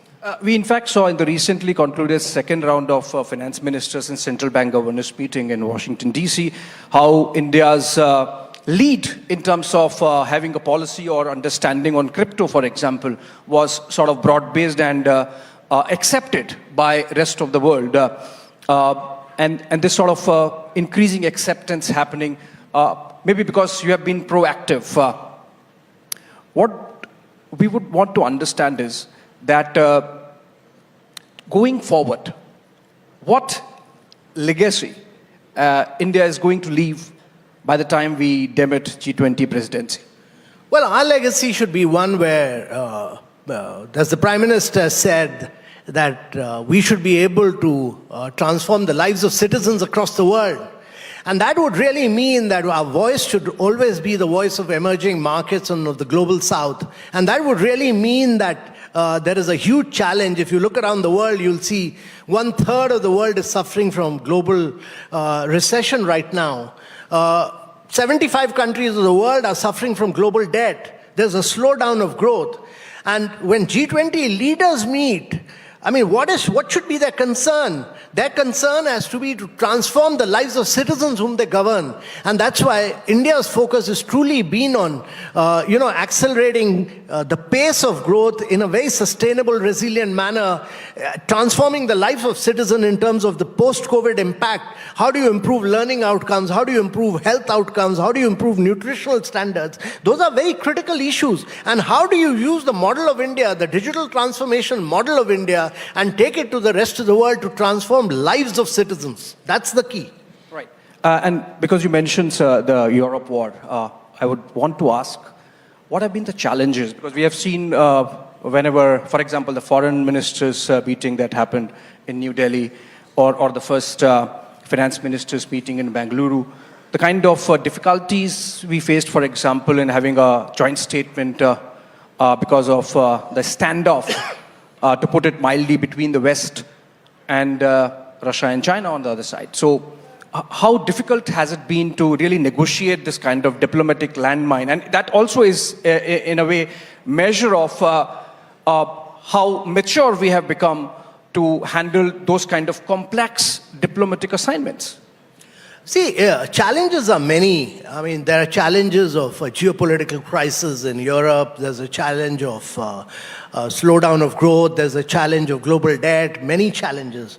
But India has the confidence and the ability, and the world reacts to that leadership, its ability to steer it through during this period, because the geopolitical crisis is not of our making. I mean, if you have a geopolitical crisis, it's an important issue as far as Europe is concerned. But definitely, there are other crises. I mean, if 75 countries of the world are impacted by global debt, or if there is a huge impact of post-COVID era in terms of livelihood of citizens, and if the inflationary policies being pursued in the western part in the developed part of the world are impacting emerging markets, these are critical issues for us. So I think we need to focus on these issues rather than focus on just one issue of the Russia-Ukraine crisis, which is the geopolitical crisis in Europe. We are not responsible for that crisis. Why should we suffer on account of that crisis? Fantastic, sir. Absolutely. It's not a crisis of our making. And we have been able to communicate that. And we have been able to communicate that. Yeah, we communicate this with all vigor, with all energy, with full force at our command. Right, all right. Moving forward.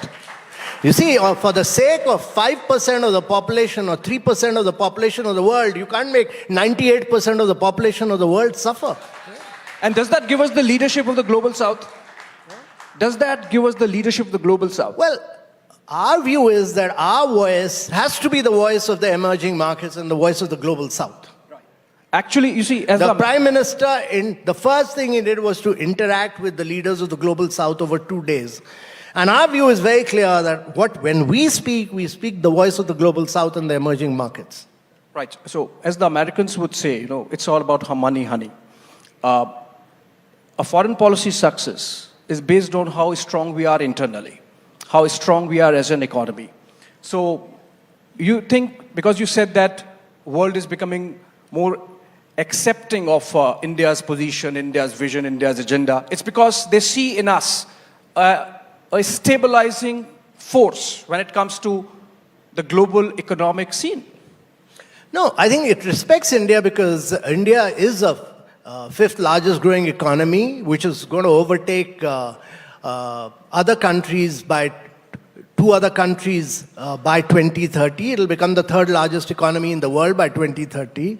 It regards India because the pace of its transformation has been enormous in terms of the social infrastructure that it's created, in terms of the housing it has given to its citizens, in terms of the water connection that it has given to its citizens, in terms of the toilets it has given to the citizens, in terms of the infrastructure of roads that it has built. So the pace of acceleration of that growth has been enormous, and that's why the world regards India. It also regards India because it's a very vibrant, lively, active democracy. Right, sir. So my third last question. You basically a trained economist, like you studied economics. You're coming out with a book called Made in India. I hope, by the way, you've taken a copyright permission from Alicia Chenoy.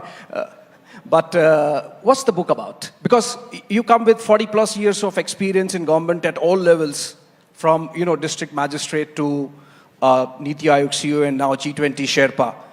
Is it about just the Make in India policy, or is it about a broad-based view of what's really happening to transform India the way we are transforming? No, the book is born out of my belief that India's growth, if it has to get into a 5 trillion and subsequently a $10 trillion economy by 2047, has to be driven by the private sector. And the government role has to be just that of a facilitator and catalyst, and that the government should focus on education, health and nutrition and allow wealth creation to be done by the private sector. So India's private sector actually controlled 24% of the global GDP when we got colonized. It had shrunk down to 5%, and we have a very vibrant, dynamic private sector. We should just unleash the energy of the private sector by good policy decisions. That's important.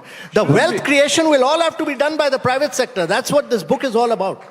That's born out of my belief and my conviction that government must retreat in a vast range of areas. Shouldn't we give a big round of applause for this point? You see, we started our journey as a socialist nation, and now we have someone from the government really batting for the private sector in the manner in which he did. I think this really calls for much appreciation. I move on to my, I think it's now second last question. No, especially for an officer who spent all his career working in a communist state of Kerala. Communist state of Kerala, yes. So my second last question. You mentioned about Prime Minister's thought of this being people's president's G20.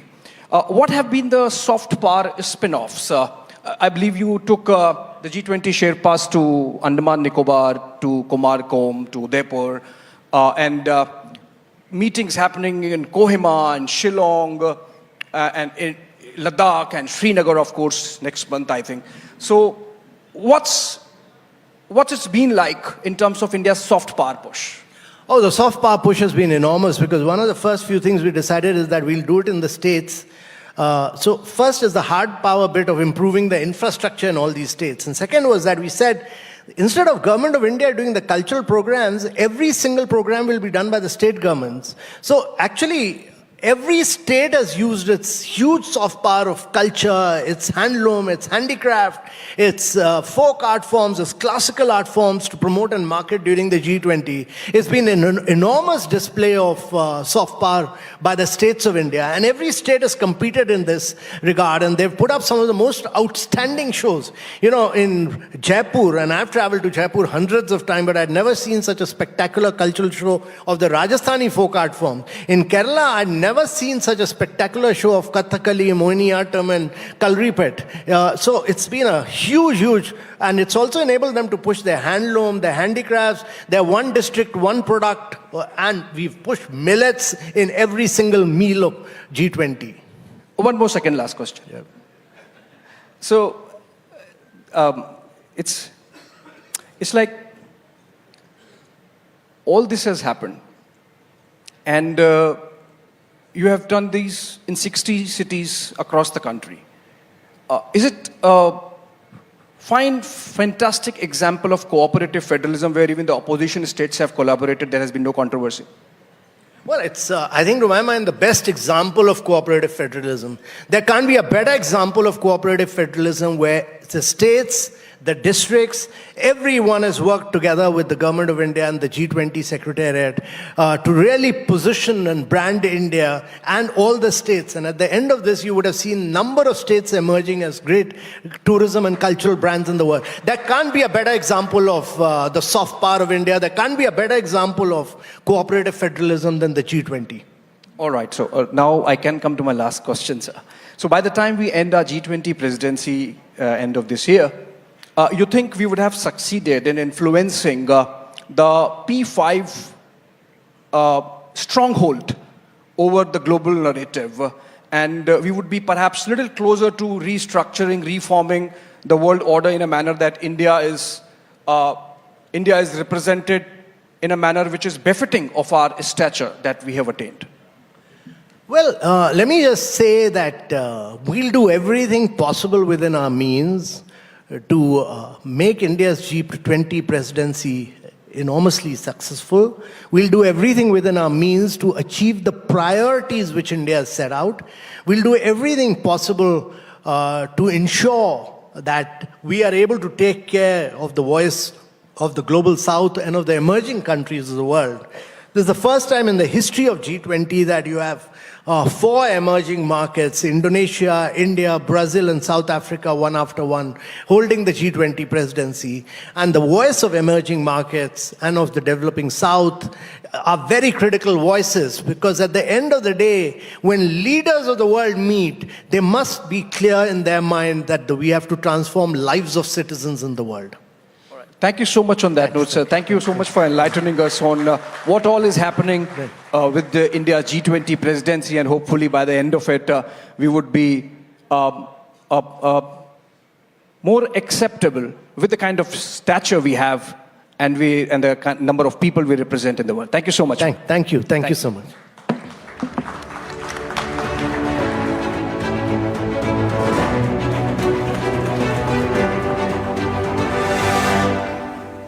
Thank you very much, Mr. Kant and Abhishek, for putting India's G20 moments in perspective. We're soon going to be joined by our next guest for the session on My Idea of India.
The Republic Media Network, as you know, is hosting its flagship annual event, the Republic Summit 2023. Prime Minister Narendra Modi will be addressing all of us at the Republic Summit on the theme of Time of Transformation.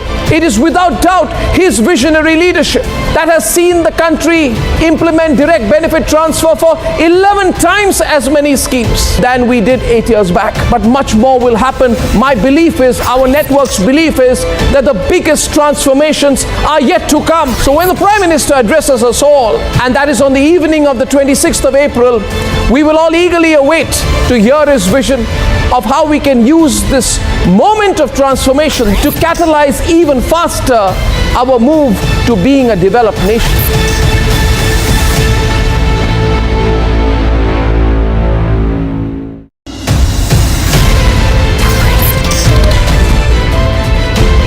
India is in a unique position. As a country, under the phenomenal leadership of Prime Minister Modi, we have undergone a transformation of a major kind. The world, which did not respect India and Indians, has begun to respect both India and Indians. The vision of Prime Minister Modi is a vision that is unparalleled. It's a point in history where opportunities are galore, and India as a country can truly march forward in the global index, not only as an economy, but as a force to reckon with. There is no denying that Mr. Modi is one of the best leaders in the world.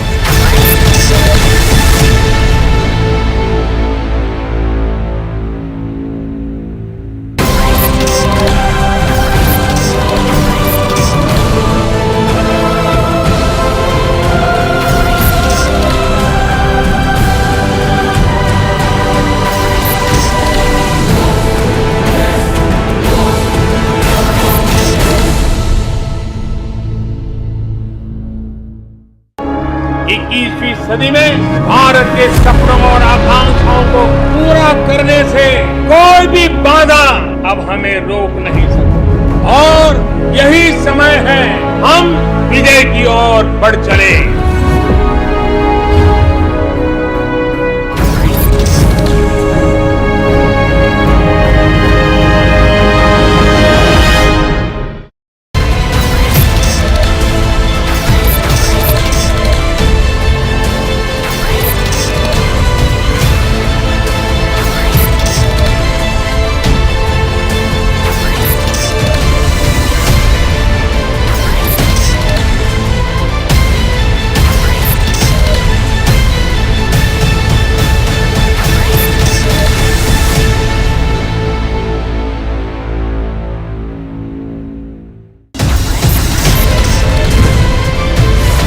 दुनिया में भारत की आवाज बुलंद करने के लिए हमारा media भी वैश्विक पहुंच बनाए, वैश्विक पहचान बनाए, ये समय की मांग है।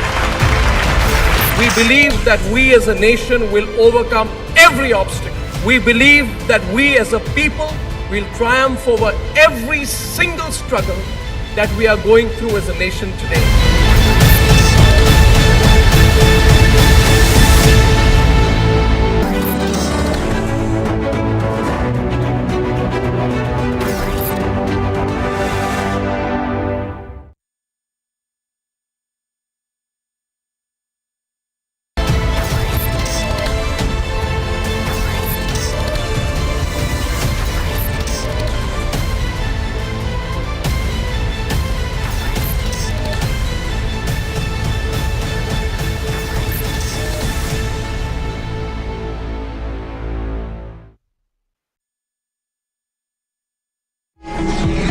World leaders have promised everything to everyone in the so-called Sustainable Development Goal. Not surprisingly, the world and all the G20 countries are vastly off track to deliver. Even India won't deliver everything, but India has improved faster than any other G20 nation from 2015 to 19. India shows that prioritizing achievable, deliverable development matters. Yet the rich world incessantly stress climate change. And yes, climate is a challenge, but one of many. And currently climate policies cost trillions of dollars, yet deliver trivial temperature reductions in a century from now. In a world where we can't do everything, India is uniquely placed to demand the world focus on the most efficient development policies first. Growth, jobs, education, health is at the top of India's priorities, as it is across most of the world. Climate is there too, but nowhere near the top. I will talk about how smart policies can help India and the world achieve amazing progress for little money. Better education, ending tuberculosis, more trade, lower mortality for mothers and infants, higher agricultural production, and better nutrition. Chairing the G20, India can help all of us focus on the smartest solutions. Scholarly in scope and impassioned in tone, our next guest, Asaduddin Owaisi's speeches make headlines, be it in Parliament or at a rally. Mr. Owaisi's views may trigger disagreements or agreements, but it is definitely impossible to ignore him. He's a proud Indian, and this image of him hoisting the flag at the Consulate General of India in Chicago encapsulates that. As a key voice of the opposition and leader of a party that has well gone beyond regional realms of Telangana, Mr. Owaisi's idea of India is of key significance in any conversation about transformation.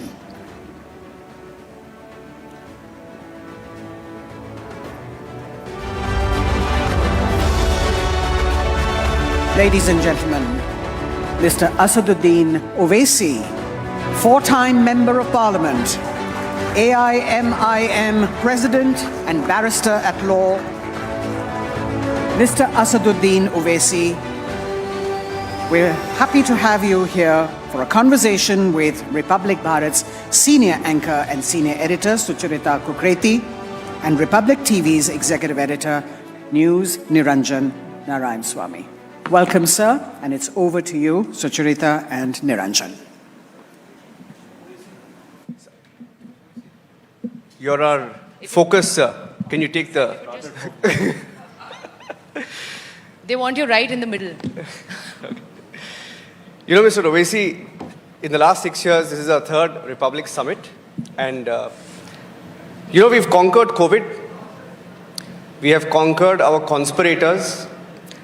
And it appears that on the third edition of the Republic Summit, you have conquered your trepidation to be on the stage at the Republic Summit. So first of all, thank you very much. He's taken the flight from Hyderabad early this morning to be with us. So we are very, very humbled to have you with us at the Republic Summit stage. Mr. Owaisi, pre-independence, post-independence, your party has been around, your party has been expanding. You continue to expand. So let me start by asking you, how have you transformed as a party, and why do people still perceive you as a minority party leader after all these decades, almost 100 years of existence? The party has been formed 65 years ago. I have never called myself, and neither do I have any ambitions to be called as a Muslim leader. The expansion part, yes, it's natural. You know, every political party would want to expand their footprint, and I was lucky enough that when I was given this huge responsibility of heading my party, the party was already very strong on the ground, the organization was very strong, so and I had this great platform, expanding it outside then Andhra Pradesh. And this expansion started, say, 2011, 2010 onwards. So, yes, the journey continues, but there is nothing wrong in it. I think so every political party would want to increase their sphere of influence. And at the end of the day, it is the democracy which gets strengthened. It is people's confidence in democracy increases. It is, you have the youth who will come out and vote. And we might not win elections, but the biggest victory is that we are bringing people to the polling booth, we are getting votes. That is a great service to the nation itself, because democracy has to be strengthened, radicalization has to be controlled. So this is what we are trying to do. Owaisi साहब, आपकी party कई राज्यों में चुनाव लड़ रही है। 3 राज्यों में आपकी पार्टी के विधायक हैं, सांसद भी हैं, आप खुद सांसद हैं। ये बताइए, आप अपने आप को कैसे देखते हैं? आप अपने आप को एक माइनॉरिटी लीडर के रूप में देखते हैं या अपने आप को एक नेशनल लीडर के रूप में देखते हैं? नहीं, ये मैं बड़ी पूरी इखलास और ईमानदारी से कह रहा हूँ कि मैं ना तो कोई माइनॉरिटी का लीडर हूँ, ना कोई नेशनल लीडर हूँ। मेरा काम मेरी पार्टी को लेकर आगे बढ़ना है, और हमारी कोशिश यही है कि सबको साथ ले लें। हमारे जितने पार्टी के जिम्मेदार हैं, उनकी मेहनत से हम आगे बढ़ रहे हैं। मगर मुझे इस खाने में डालकर बांट देना कि मैं माइनॉरिटी का लीडर हूँ या नेशनल लीडर हूँ, तो ये गलत होगा। और जो लोग हैं उनको मुबारक, बट मेरा मकसद ये नहीं। मेरा मकसद ये कि काम करूँ, पार्टी को आगे लेके जाऊँ, जहाँ जहाँ हम जा सकते हैं हमारी पार्टी का इलेक्शन लड़ेंगे, चुनाव लड़ेंगे। और मुझे इलेक्शन लड़ने का एक जुनून है। वो तो पता चल रहा है, इलेक्शन लड़ने का जुनून है, वो पता चल रहा है, क्योंकि इस वक्त ओवैसी साहब की पार्टी 8 राज्यों में अपनी सियासी जो पकड़ है वो बनाने की तरफ है, क्योंकि आपके विधायक और सांसद हैं। लेकिन मैंने ये सवाल इसलिए पूछा था ओवैसी साहब, क्योंकि आप खुद जब सभाओं में जाते हैं, आप कहते हैं, आप अपने वोटर्स से कहते हैं कि ब्राह्मणों के नेता हैं, दलितों के नेता हैं, राजपूतों के नेता हैं, आपके नेता नहीं हैं। तो आप एक स्पेसिफिक कम्युनिटी को केटर नहीं करते हैं क्या?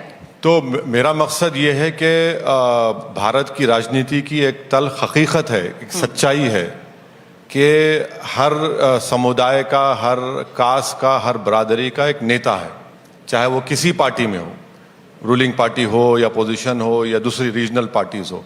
मगर इसमें अगर आप देखेंगे तो नेता अगर किसी का नहीं है तो 14% माइनॉरिटीज़ का कोई नेता नहीं है, और दलितों का भी कोई नेता नहीं है। और ये डेलिबरेटली एक साजिश के तहत ये कोशिश की गई है कि इनका कोई नेता ना हो। और इससे आप देखते हैं कि इनका जो डेवलपमेंट प्रोसेस है, एम्पावरमेंट का जो तरीक़ा है, वो नहीं हो पाता है। तो आप देख लीजिए कि जितने पार्लियामेंट में अगर जिस किसी के सेकुलर, जो सो कॉल्ड सेकुलर पार्टीज़ हैं, उनके पास अगर कोई मुस्लिम एमपी है, कितने मर्तबा वो इन इश्यूज पर बात करते हैं। जबकि हमारी जब स्पीच होती है पार्लियामेंट में तो सब आकर बैठते हैं, मैं बोलता आप बोलो ना, तो बोलते नहीं तुमको सुनने बैठे हैं। मतलब क्यों नहीं बोलते? नहीं, पार्टी हमारी नहीं बोलने देगी हमको। तो ये जो सेकुलरिज्म है ना, पॉलिटिकल सेकुलरिज्म को मैं कभी नहीं मानूंगा। संविधान का जो सेकुलरिज्म है मैं इसकी इज्जत करूंगा, उस पर जान भी कुर्बान करने करूंगा, मगर ये पॉलिटिकल सेकुलरिज्म को इस्तेमाल करके और दूसरी तरफ रूलिंग पार्टी की तरफ से जो नेशनलिज्म की बात करते हैं, बोले नहीं इसमें सब आ गए, सब कहाँ आते हैं? इसमें तो आप हर समुदाय को आप दे रहे हैं, आप लीडरशिप पैदा कर रहे हैं। अब मिसाल के तौर पर बिहार में अगर कोई नीतीश कुमार अगर किसी एक कन्विक्टेड मर्डरर को छोड़ रहे हैं, क्यों छोड़ रहे हैं? वो बड़े समुदाय के हैं, उनको इलेक्शन जीतना है। अगर बिल्किस बानो के कातिलों को छोड़ा जाए तो क्यों छोड़े? भाई वहाँ पे वो है। तो यही हम कह रहे हैं कि इससे भारत के लिए हमारी पॉलिटिकल। पर फिर ओवैसी साहब, एमआईएम एआईएमआईएम नेशनल पार्टी कैसे बनेगी? मैं उम्मीद करती हूँ क्योंकि आप एक राजनेता हैं, आप अपनी पार्टी का एक बड़ा लैंडस्केप देखते हैं, आप उसे एक नेशनल पार्टी के रूप में देखते हैं। अगर पार्टी नेशनल पार्टी बनेगी तो नेता को भी मुसलमानों वाली राजनीति से ऊपर आना पड़ेगा, जो सभाओं में आप कहते हैं, इसलिए बोल रहे हैं। वही तो हम कह रहे हैं कि हम लीडरशिप पैदा करना चाहते हैं। हम ये कह रहे हैं कि आप मुझे लीडर मत बनाइए, आप बनिए, और वो होगा, आज नहीं तो कल होगा।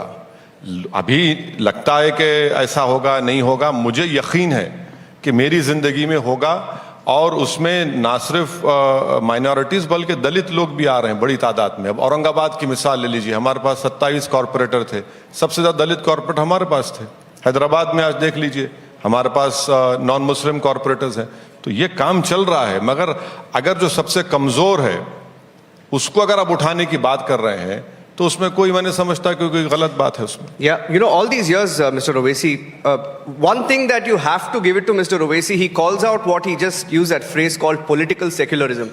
I have a tweet of yours where you tweeted, and you said, if Sharad, I'm reading out his tweet, he said, if Sharad, referring to a leader's first name, he said if Sharad was Shadab, he'd be called B-team and be an untouchable for seculars.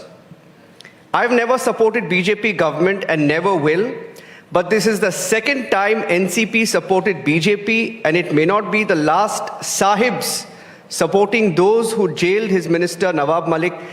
This is the value of Muslims. Now, the reason why I quoted this is because you speak out against these parties, these political parties who call themselves secular. You're very vocal about them. You spoke about Nitish Kumar.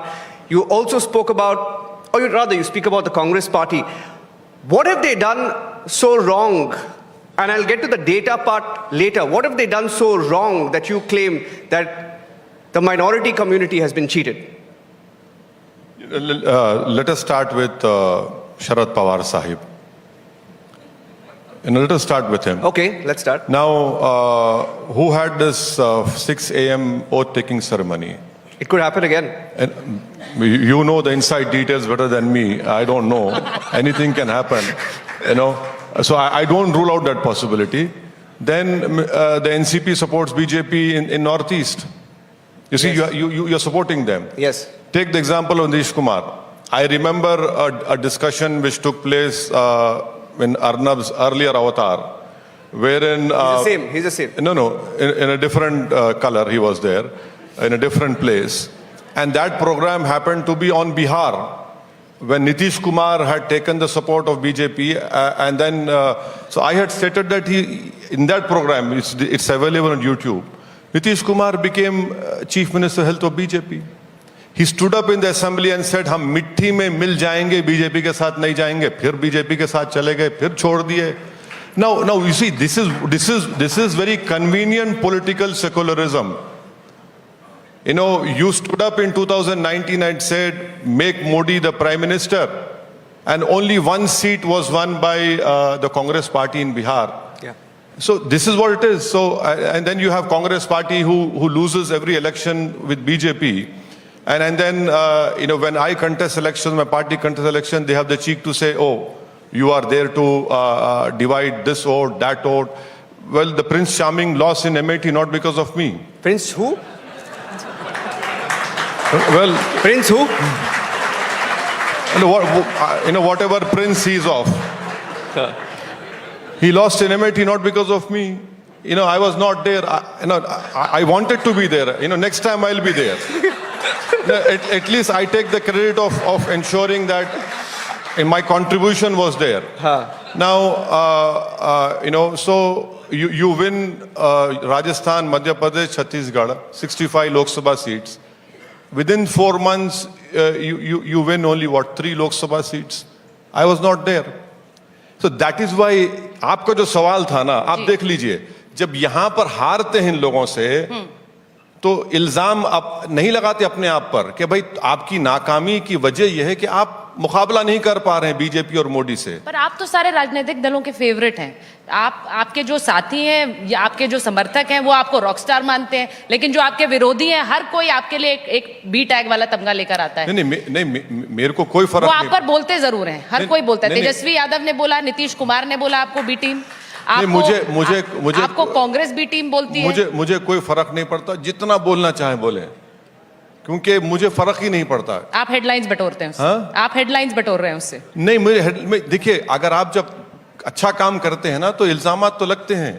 आप जितने भी राजनेता इस देश में गुजरे हैं तो उनको, जो उर्दू में कहते हैं कि उनको इस इल्जामात के खाक और खून से गुजरना पड़ता है, तो हम भी गुजर रहे हैं, तो कोई फर्क नहीं पड़ता है। तो इल्जाम लगेंगे मगर लोग जानेंगे, लोग जान रहे हैं, देख रहे हैं कि सच्चाई क्या है। But I have to tell you one thing, Mr. Owaisi, and I've, you know, we've met Mr. Owaisi twice.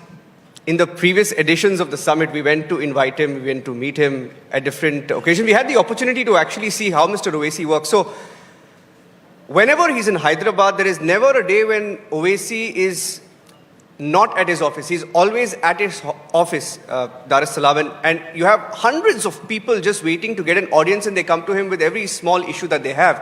And each of them get an audience, and each of them ensure at some stage their problems are solved. So that way, the local connect, I have to give it to you, I've seen that, and that's why do you think Prince Charming has been able to so we crack that? Yeah, we are beggars, we are paupers, we are untouchables, and then you have these entitlement driven political leaders who believe that they are a gift to this nation and they should be winning elections and ruling over our dead bodies.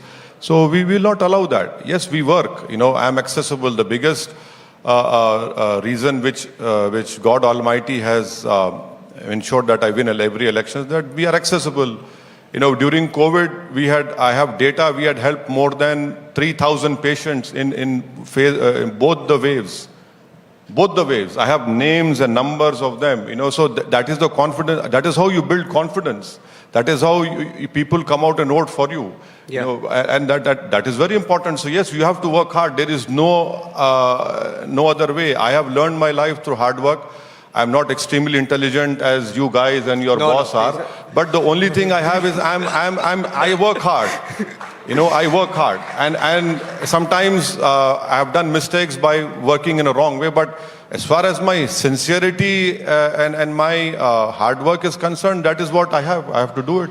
There's no other way, you know. Yeah, no shortcuts. Owaisi साहब, आप मेहनत करते हैं, इसमें दो राय नहीं है, लेकिन हम भी आपको उतनी ही मोहब्बत देते हैं, इसमें भी आपको कोई दो राय नहीं होनी चाहिए। आप मीडिया के फेवरेट पोस्टर बॉय हैं, मैं सही कह रही हूँ कि नहीं कह रही हूँ? और ओवैसी साहब, नहीं, आपकी मोहब्बत, आपकी इतनी बेहतरीन मोहब्बत है कि दुश्मन की जरूरत ही नहीं है। अब देखिए, ये इल्जाम है, इसे हम खारिज करते हैं। ये इल्जाम है। अब आप 6 बजे, 7 बजे और फिर 9 बजे जो मुल्ला जी बैठते हैं आपके पास, तो फिर उसमें मोहब्बत दिख कर आती है ना। देखिए, ये इल्जाम है, इसे हम खारिज करते हैं, और उसके लिए आपको ज्यादा से ज्यादा रिपब्लिक नेटवर्क से जुड़ना भी पड़ेगा। और मैं ये इसलिए कह रही हूं, मैं जब कभी निरंजन मुझे बोलते हैं, निरंजन को तो कभी शिकायत का मौका नहीं दिया, पूछ लीजिए आप। हमें तो दिया है आपने। नहीं, आपसे भी आपने कहा तो हम आगे। हम किसी शिकायत की बात नहीं कर रहे। आज हम ओवैसी साहब के साथ, क्योंकि माय आइडिया ऑफ इंडिया की बात कर रहे हैं, इसीलिए हम तर्कों पर बात इसलिए कर रहे हैं कि हम तर्क में साथ चल सकें। और इसीलिए ओवैसी साहब, आज आपसे ये जरूर पूछूंगी कि आपको पसंद कौन है? आप आज प्रेजेंट डे गवर्नमेंट पर सवाल करते हैं, आप जो विपक्षी पार्टियां हैं उनको भी सवालों के घेरे में खड़े करते हैं। तो ओवैसी साहब को पसंद कौन सा राजनीतिक दल है, या कोई ऐसी पार्टी है जिसके साथ ओवैसी साहब साथ चल सकते हैं? देखिए, आप बड़ा पर्सनल सवाल कर रहे हैं। ये पर्सनल और मुझे घर वापस जाना है, तो मुझे अपनी बीवी पसंद थी इसलिए मैंने शादी की, तो पसंद उस हद तक रुक जाती है, उसके बाद कोई पसंद नहीं रहती है। और मुझे जुनून है अपनी पार्टी के लिए काम करने का, और मेरा मकसद एक ही है कि मैं जब तक मुझे अल्लाह जिंदा रखे मैं काम करूंगा। अब ये पसंद नापसंद का सवाल नहीं है। देखिए, अब पसंद जो होती ना, वो इश्क और मोहब्बत की बुनियाद पर पसंद होती है कि जिंदगी भर मुझे इनके साथ गुजारना है। ये सियासत है, ये पॉलिटिक्स है। तो इसमें आप ये जो कॉलेज के जमाने में भाई हम मोहब्बत करते थे, पर ओवैसी साहब पसंद का क्या है? राजनीति बदलने की अगर आप बात करते हैं, नहीं, पसंद का नहीं। आप MIM की तो सरकार नहीं अभी बन सकती, हाल फिलहाल में तो नहीं बिल्कुल सही है, बिल्कुल। तो किसके साथ आपको लगता है? देखिए, पसंद अगर आप बोलेंगे कौन सा नेता पसंद है, तो मुझे कोई जरूरी नहीं कि मैं किसी को पसंद करूं। मैं क्यों जरूरी नहीं पसंद करूं भाई, वो होंगे भाई, बड़ा पर्सनल चीज है। हाँ, अगर आप बोलेंगे कि भाई भारत की राजनीति में किसने बड़ा योगदान दिया या जमहूरियत को खड़ा किया, तो बाबा साहब अम्बेडकर हैं। तो फिर वो राजनीति कैसे बदलेगी? नेहरू हैं, महात्मा गांधी हैं, सरदार पटेल हैं, मौलाना अबुल कलाम आजाद हैं। इन लोगों की कुर्बानी को कोई छीन नहीं सकता। तुम यकीनन ये इनको मैं बड़ी इज्जत की निगाहों से देखता हूं, मगर आप मौजूदा दौर में बोलेंगे, आप किस तरफ इशारा कर रहे हैं मुझे मालूम मोहब्बत। No, I'll tell you. I had the opportunity of meeting Mr. Owaisi during the Uttar Pradesh campaign, the recent elections, when we had a chat with him, I think. He told me something off record, and I will not say it because it was completely off record, but he did mention one thing, and my question is linked to that, Mr. Owaisi. In the 2022 polls, the Lok Sabha by-polls in UP, in both, I'm taking a case study, in both Azamgarh and Rampur, the BJP won both the seats, okay? Rampur has over 50% Muslim population. Azamgarh has 36% Muslim population. So this notion that Muslims don't vote for the ruling party is somewhere changing. And as a leader who, of course, you were there in UP, you spoke to people, you interacted. Do you think this politics of caste, politics of religion, now all of this with schemes, with people getting the last mile delivery, do you think that entire shift is happening, transformation in politics is happening?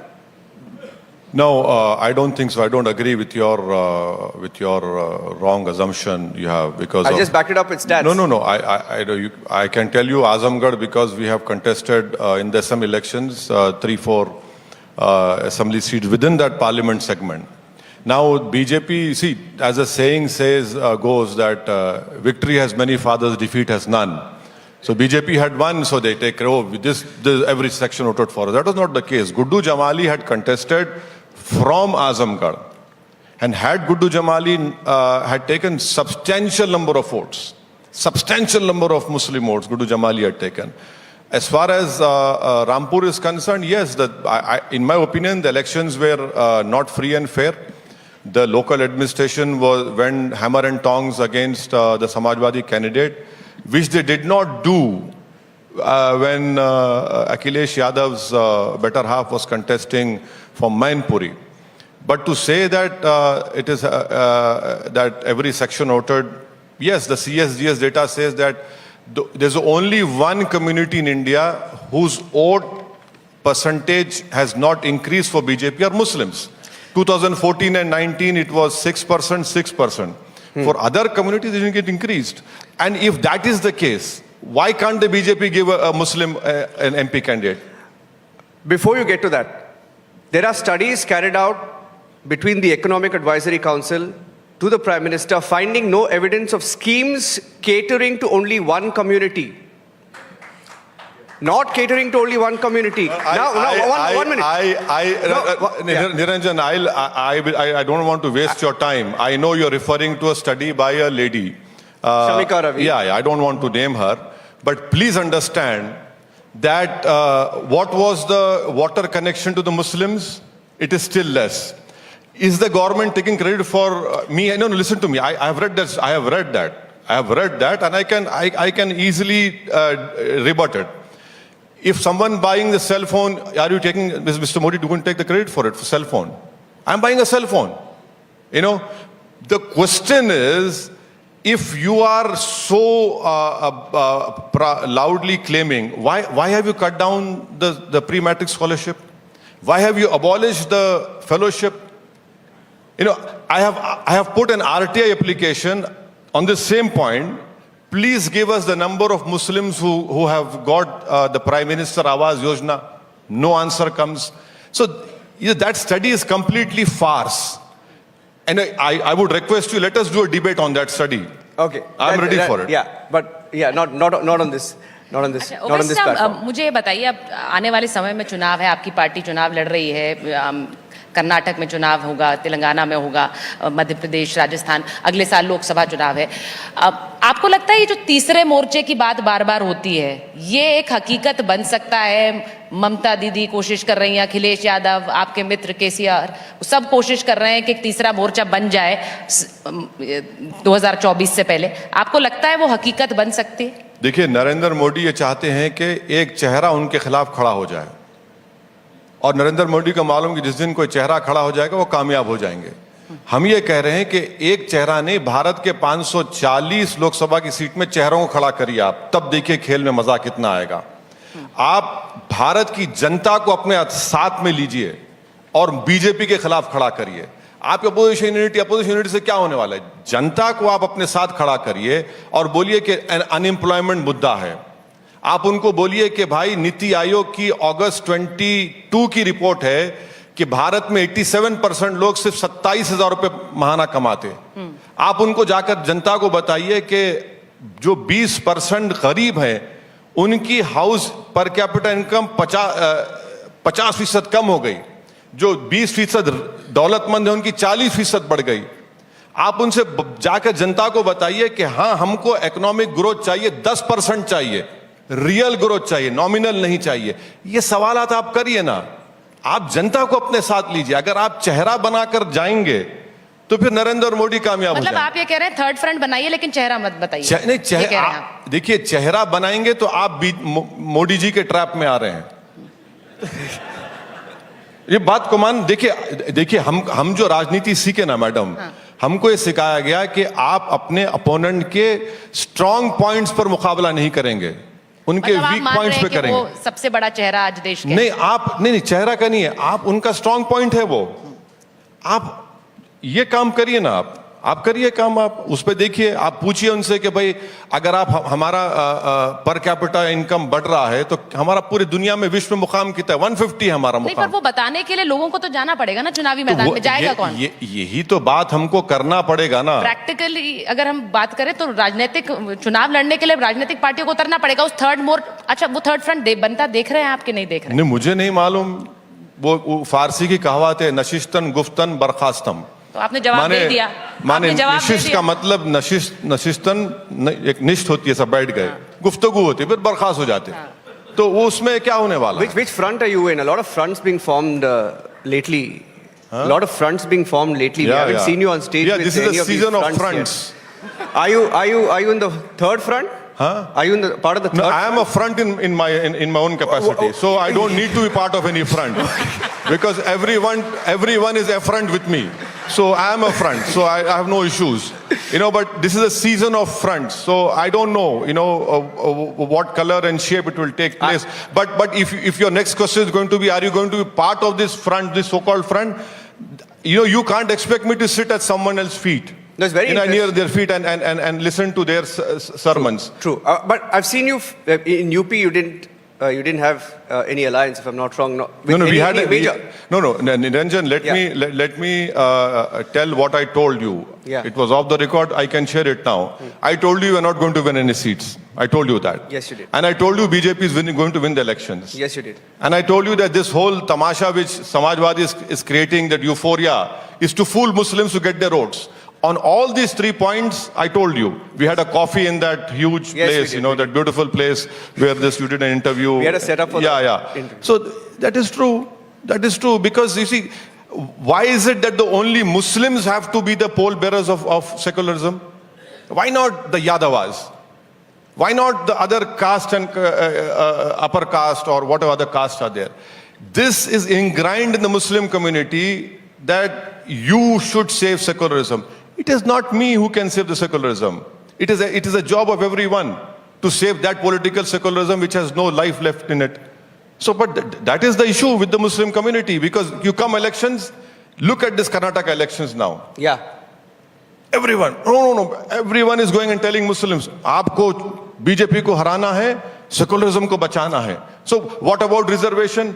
अभी मत बात करो reservation का. What about hijab? Will you change the law? नहीं, उसके बारे में मत बात करो आप. But you can take a hardcore RSS guy in your party and you still talk about secularism. Yeah. You know, Shetkar, the man who came from RSS, his whole life was in RSS, has now been bathed in this unholy water of secularism. That is the problem. And Muslims, oh no, अभी क्या करेंगे? अभी क्या करेंगे भाई? आप कब तक क्या करेंगे? See, how can the Muslims just sit on the sidelines and only talk about secularism, and after election no one talks about them? This is my main struggle. The discrimination part, the inequality part has to be addressed. Because see, you have a close equation with Mr. KCR. You have, I don't know, do you have an alliance? Are you formally in an alliance with Kumaraswamy in Karnataka? You people get wrong. Yeah. We respect KCR for what he has done in Telangana. He has done a tremendous job, and that is why you see that we have the highest per capita income of any state in India, and credit has to be given to KCR. But I am not that close to influence his political decisions. Yes. Yes, in Karnataka, we were in talks, but unfortunately, the talks couldn't materialize. Yeah. And somehow it didn't materialize, it didn't fructify. So anyway, we leave it there. आपसे ये जरूर पूछेंगे ओवैसी साहब, आज मौका भी है, दस्तूर भी है, और इस पर आप कई बार बोलते हैं, लेकिन आज रिपब्लिक समिट के मंच से पूछ रही हूँ आपसे सवाल, क्योंकि बात हो रही है टाइम ऑफ ट्रांसफॉर्मेशन की, बदलाव का समय. तो आपको लगता है कि यूनिफॉर्म सिविल कोड, जिस पर आप कई बार बोले हैं, क्या वो समय नहीं है कि अब भारत जो है एक यूनिफॉर्म सिविल कोड की तरफ बढ़े? आपकी आपत्तियां हैं, उस पर आप कई बार बोलते हैं, लेकिन देश में एक संविधान एक विधान क्यों ना? कहाँ है, कैसा होगा बताइए? क्या आप जा सकते लक्षद्वीप को बगैर परमिशन लिए? क्या आप जा सकते अरुणाचल बगैर परमिशन लिए? क्या आप प्रॉपर्टी खरीद सकते एग्रीकल्चर प्रॉपर्टी हिमाचल में? सवाल यह है कि एक देश एक लॉ बोलते हैं, तो फिर अभी लव जिहाद का कानून क्यों बना दिया आप? रिलीजियस कन्वर्जन का कानून क्यों बना दिया आप? गुजरात में मैं किसी का घर खरीद नहीं सकता, मैं क्यों बना दिया कानून? आप ही तो बना रहे हैं ना. इस देश को अगर किसी कानून की जरूरत है तो अनएम्प्लॉयमेंट को बर्खास्त कम करने की जरूरत है, डिस्क्रिमिनेशन जो चल रहा है उसको कम करने की जरूरत है. आप बताइए, अगर हमारी जो जीडीपी जो कितना है 3.4 ट्रिलियन जो 2018 में थी, आज भी वही है, आज भी वही है हमारी. इस पर काम करिए ना आप, इस पर बताइए. आज देश की 70% दौलत 5% लोगों के पास है, तो आर्टिकल 38 का वायलेशन नहीं हो रहा. नहीं, आप संविधान की बात हर बार करते हैं, तो ऐसे ही संविधान में आर्टिकल 44 कहता है यूनिफॉर्म सिविल कोड की. आर्टिकल 44 से ज्यादा स्ट्रेस आर्टिकल 38 पर दिया गया. शराब पर पाबंदी लगा दीजिए. चलिए आप, भाई शराब पीकर कितने लोग, महिलाओं पे जुल्म होता है, आप शराब पे पाबंदी. अच्छा, अब ये भी आप तय कर रहे हैं कि स्ट्रेस ज्यादा 38 पे है, 44 पे नहीं, क्योंकि 44 यूनिफॉर्म सिविल कोड की बात कर रहा है. आप वो वर्ड्स पढ़ लीजिए, आप वो वर्ड्स पढ़ लीजिए, आपको मालूम हो जाएगा. आप शराब पे पाबंदी लगाइए ना. आप कौन रोक रहा है आपको शराब पाबंदी लगाने से? आप बोल दीजिए कम से कम हम फ्राइडे नाइट पे कोई शराब नहीं बिकेगी, पूरे दिल्ली में राइट्स हो जाएंगे. विड्रॉल सिम्टम्स हो जाएंगे लोगों को. Mr. Owaisi, you're a barrister, you're very progressive. Consider you very progressive. What is your stand on same-sex marriage? You see, my stand is that right to choice is a fundamental in Indian Constitution. And as a practicing Muslim, my stand is that it is a sin. I'm telling you very clearly. And I'm not beating around the bush. Because as a Muslim, as a practicing Muslim, I cannot drink alcohol, I cannot eat pig. That is there, but yes, there is a gray area of the Constitution, which the Supreme Court will look into it. That's perhaps the first time he's spoken on the issue. But let me also ask you, you spoke about politics of change, etc. Right now, I want to ask you a question, and I want Sucharita to come in, but I'll take the first part, and Sucharita, you can take the follow-up. What did you see in Atiq Ahmed's wife? If I'm not wrong, your party gave her a ticket, right, in the UP elections? No, I guess you got it wrong completely. But he was on stage. I'll tell you. Yes. It was seen as a political endorsement. I'll tell you. Atiq Ahmed's wife did join our party, not Atiq Ahmed. Yeah, his wife. We addressed 2 public meetings, one in Allahabad, one in Western UP. When the actual election process started, this again I told you off the record. You're forgetting. Yes. So they started supporting Samajwadi Party. Oh. They started, and they didn't want to contest elections also. So you mean they backed out? No. So they started supporting Samajwadi Party, and there is a very intellectual, Gyani person in Samajwadi Party. Who is this person? Whatever it is, who claims himself to be very knowledgeable, but he doesn't have that academic degree also, but he calls himself very Gyani. Whatever it is. So they got in touch with them, and they were supporting Samajwadi Party. That was the end of the matter for us. Now, what happened with Atiq Ahmed and his brother is condemnable. And I have always stood against encounters. I was an MLA, twice MLA of Andhra Pradesh, and at that time we had great left-wing extremism, and you can follow my assembly speeches. I've always spoken against encounters, because I am of the firm opinion that it weakens rule of law. It weakens people's confidence in democracy. It gives the executive this power to decide who should live and die. That is the most dangerous aspect. Then if that becomes the norm and people start celebrating encounters, people start celebrating mob justice, we as an Indian, we must destroy this celebration of mob justice, of encounters. Even why do you require courts? Why do you require IPC? Why do you require evidence? Yeah. And a person who's being killed in the police custody, that makes it more heinous crime. That is the issue. This is what the whole issue is concerned. क्योंकि निरंजन ने जो सवाल पूछा वो उस समय का पूछा जब शाइस्ता परवीन आपकी पार्टी के अंदर शामिल हो रही थी। उस समय आपका एक बयान भी है और 2021 मार्च का, जब आपने कहा कि अगर आप कुलदीप हैं, त्यागी हैं, कपिल हैं तो आप लोकप्रिय नेता हैं, लेकिन अगर आप अतीक हैं, मुख्तार हैं तो आप बाहुबली हैं। हाँ, वो एक तरह का एंडोर्समेंट नहीं था। नहीं, बिल्कुल सही है ना। अब देखिए अब बिहार में एक IAS ऑफिसर के कन्विक्टेड आदमी को छोड़ रहे हैं। क्या उत्तर प्रदेश में सिर्फ जिन लोगों का आपने नाम लिया वही बाहुबली हैं, दूसरे बाहुबली नहीं है ना? बिल्कुल है, मगर हम ये कह रहे हैं कि आप उन पर भी तो कार्रवाई करिए। पर जब आप अतीक मुख्तार को बाहुबली है कहकर, आप उनको बाहुबली क्यों कह रहे हैं कहकर सभाओं को संबोधित करेंगे, तो आप उनको एक तरह की क्लीन चिट एंडोर्समेंट देंगे? नहीं, कोई उनको उस वक्त तक अतीक का कन्विक्शन नहीं आया था। अतीक का कन्विक्शन तो अभी आया, उनके भाई का, उस वक्त कन्विक्शन नहीं था। 100 से ज्यादा FIR थी। नहीं, समाजवादी पार्टी के, बीजेपी के नेताओं में उन पर भी FIR है। 100 से ज्यादा FIR है। नहीं, उन पर भी FIR है। एक लिस्ट है उत्तर प्रदेश के जो नेता हैं, जो ठाकुर बरादरी के हैं, बड़े बड़ी लिस्ट है उनकी। नहीं सर, आप ये कहते हैं, लेकिन मैं कह रही हूँ 100 से ज्यादा जिस पर FIR। हाँ, बिल्कुल है। नहीं, और देखिए अतीक अहमद के FIRs पर, उनकी जो जिंदगी का हिस्सा है, उस पर हम उसको तारीफ नहीं कर रहे हैं, बिल्कुल नहीं कर रहे हैं। अतीक अहमद को जब कोर्ट से सजा हुई, क्या आपने मेरा स्टेटमेंट देखा कि मैंने कुछ कहा? नहीं कहा हमने। जब उनका एनकाउंटर हुआ पुलिस कस्टडी में, उस वक्त हमने उसको कंडेम किया।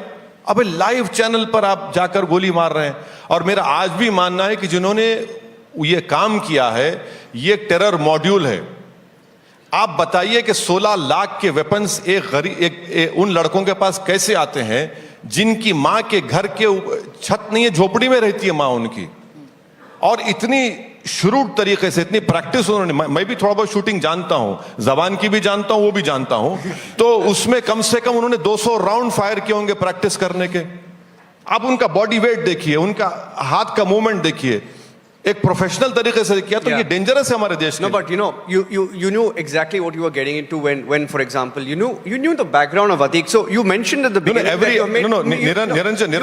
Niranjan, I am sorry to interrupt you. Every political party knows, including BJP, including Samajwadi Party, including BSP, including Congress, including Owaisi. Everyone knows. But do you consider that as a mistake? One of the mistakes? Regret? No. We didn't take Atiq Ahmed in our party. Not him, his wife. His wife had no case at that time. His son? तो फिर Atiq Ahmad His son also had no case at that time. No case. Atiq के पास cases थे. मगर मोहतरमा शाइस्ता के ऊपर कोई case नहीं था. But they were not running an NGO over there. A lot of cases of extortion. Who's saying they're running an NGO? No, but No. I'm not. I am not saying they're running an NGO. But was there a criminal case against them? There was no criminal case. Because I've seen that you do look at people with talent, and you look, for example, your MP, Imtiaz Jalil. You look for people who are acceptable, who are progressive, who can who have that grassroots connect. So that's why we felt that maybe. No, did you do a background check, for example? I have not minced words by saying that yes, the wife had joined our party. Yes.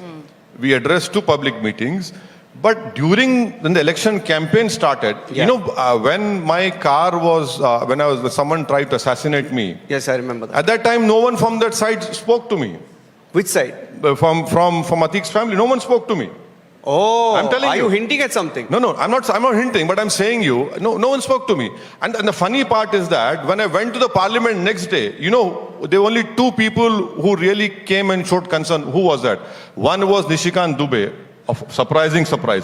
Who you criticized? And then the second was of the Kanimozi. Not a single Congress MP stood up and condemned it. Not a single secular party MP stood up and condemned it.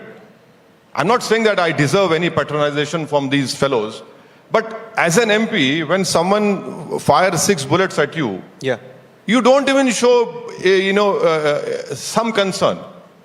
Apart from the IUML MP who was with me, who came to my home. But this is what I'm saying. This is how they behave. Yeah. Okay. Now, Mr. Owaisi, while we talk about time of transformation, which is our theme this year, because we're coming towards the end of our session, I want to ask you, what is your transformative vision for India of 2047? It's going to be 100 years in 2047. What is your vision of India, your idea of India? It is constitution only. The vision of any Indian has to be according to the constitution. Number 1, liberty of thought, equality of opportunity, fraternity for the weak. The weak should become strong. The last should become the first. This is what is the constitutional vision for every Indian, which is what the preamble talks about. And yes, as I said, that I want the economy to grow 10%. Why at nominal, real 10%? Why should the poorest become more poorer and the rich become more richer? How do we increase manufacturing? How do we increase the consumption data? How do we bring down discrimination and inequality? For example, you have the Muslim community, 14%, only 4% are in higher education. Why don't we bring it to 9% by ensuring that all the scholarships are given demand driven? And yes, of course, we want the terrorists should not come from Pakistan and kill people, the Kashmiris or any Indians in the valley. We want the basic job of a government is to uphold the territorial integrity of India. The government, whichever government will be there at that time, we hope that they will not lose more territory as this government has lost 2,000 square kilometers to China. We want. I would hope to see that we will have 42 squadrons, which is the requirement. I hope to see by that time we will have 200 ships. Which we have only 100 odd ships. It's happening. We had the air chief yesterday. We are buying in more planes than ever before. The LCA Tejas is going. You see, the air. I have read the excerpts of that. What air chief said.